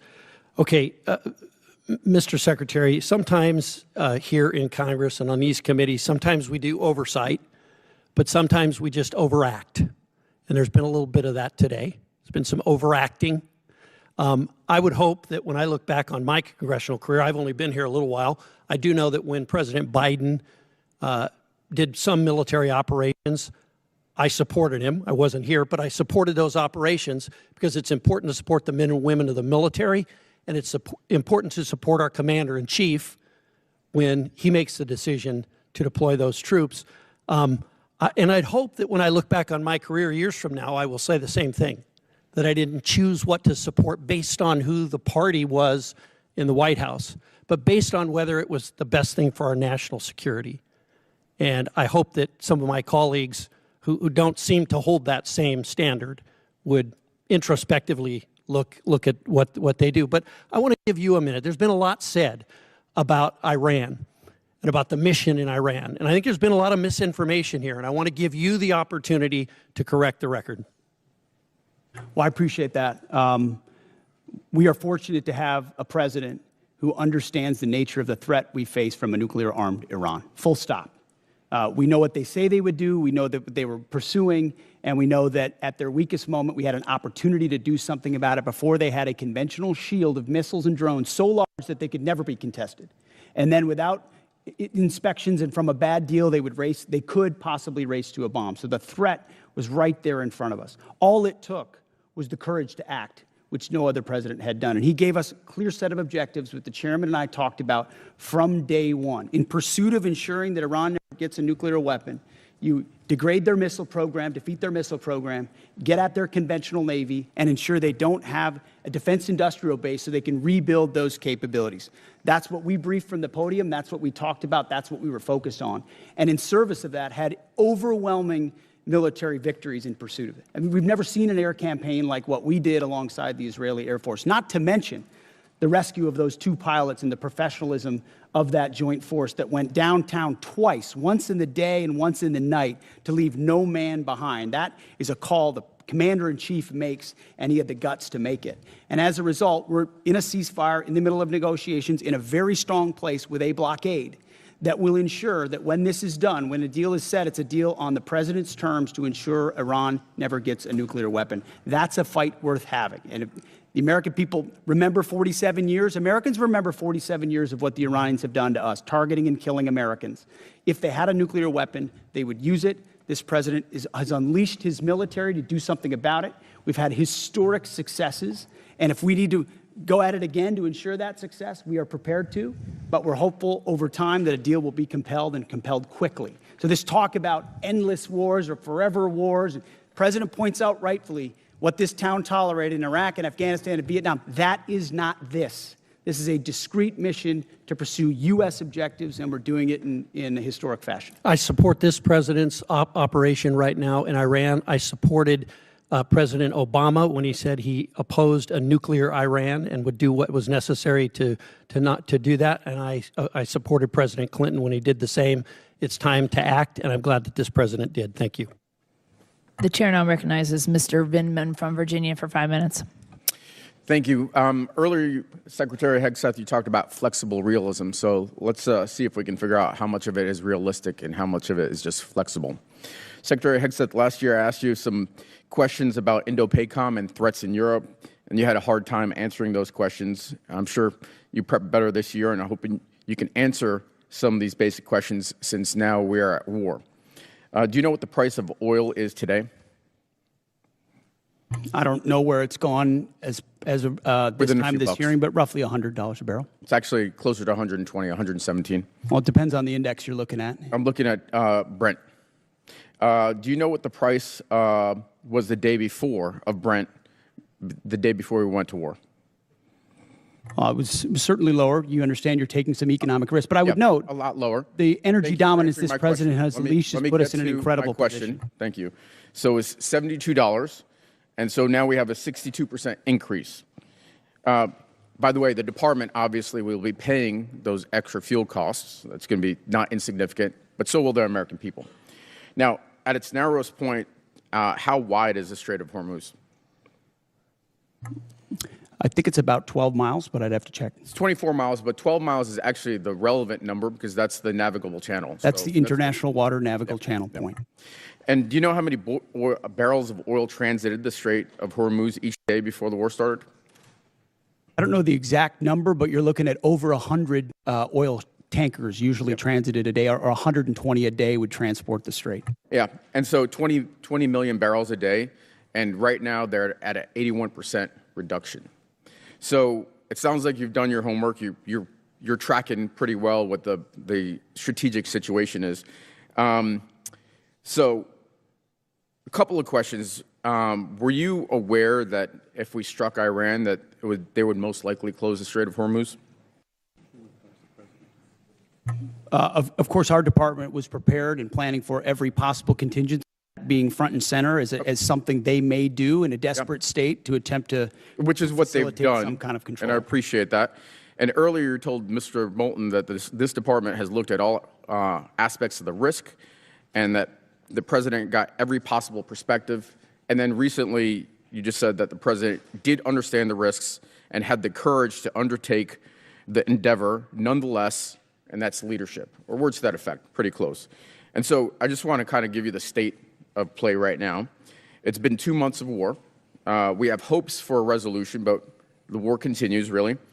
Iran has closed the strait, and we've now gone in and blockaded their ports. 1/5 of the world's oil is unable to transit the strait, and the American people and the department are paying significantly more. And you also said that this is what the American people actually voted for. But actually, the American people voted for a promise not to get into Middle Eastern wars. And they voted for lower prices. And this is the exact opposite of what they got. So let me ask you this. The president ordered the strike. Is that correct? The president's been saying for over 30 years that Iran can never have a nuclear weapon. So he's been very clear as a position. When the American people voted for President Trump overwhelmingly, they voted for that position. I got that. But the president ordered the strike. Is that correct? Which strike are you referring to? The strike on Iran, the war that we're in. Oh, of course. I mean, he's the commander-in-chief. He's made the calls. It sounds like you're blaming Daddy for the mess we're in, and I don't think he's going to be particularly happy with you. I see what you're trying to do. There's no daylight in this administration on this campaign, and I'm happy to stand shoulder to shoulder with this administration. Reclaiming my time. So let's shift gears. Last time we were here, I asked you if you'd apologize to the mother of an F-18 pilot whose son you endangered for sharing classified information on a signal chat. You refused. On March 1st, 6 Army soldiers, including a constituent of mine, were killed by an Iranian drone strike. Do you take any responsibility for those deaths? I was there at Dover when they came back. Of course, I take So was I. responsibility for every aspect Well, of I this appreciate mission. that because you also complained about the fact that tragic things happen. The news makes it front page news. The press only wants to make the president look bad. Is it about the soldiers or is it about the president looking bad? It's not just the president who wants, or the media that wants to make him look bad. It's you. It's actually about the soldiers, and it's frankly reprehensible that you would make that statement. And so, Truman had a sign on his desk that said the buck stops here. And this The gentleman's time has it's expired. The about chair now passing the buck. recognizes Mr. Van Orden from Wisconsin for 5 minutes. Thank you, Madam Chair. Mr. Secretary, it's great to see you. General Kane, Honorable Mr. Hurst, of course, my dear friend of over 3 decades, Master Chief Isom. How are you doing? I have to be very clear here. I spent my entire adult life training for war, training others for war, or at war. And you very astutely mentioned to some of my Democrat colleagues that our generation was involved in an endless war, a morass. And I've had, with Matthew Burns, I've had 22 of my friends commit suicide. And I know that you have recently instituted a specific office to help lower active duty and veterans suicide in conjunction with my great friend, Secretary Collins. So I want to thank you for that. 2 months does not a morass make. However, it could be the start of one. And the difference between this administration and many previous administrations, I think that you understand, particularly because of your background and your SCA back there, and General Kane, you understand what it means to fight to win. And we didn't fight to win in Afghanistan. We didn't fight to win in Iraq. And it's palpable. I have more friends than I can count that are still on active duty in every branch of service, including the Coast Guard. And for a Navy guy, that's a big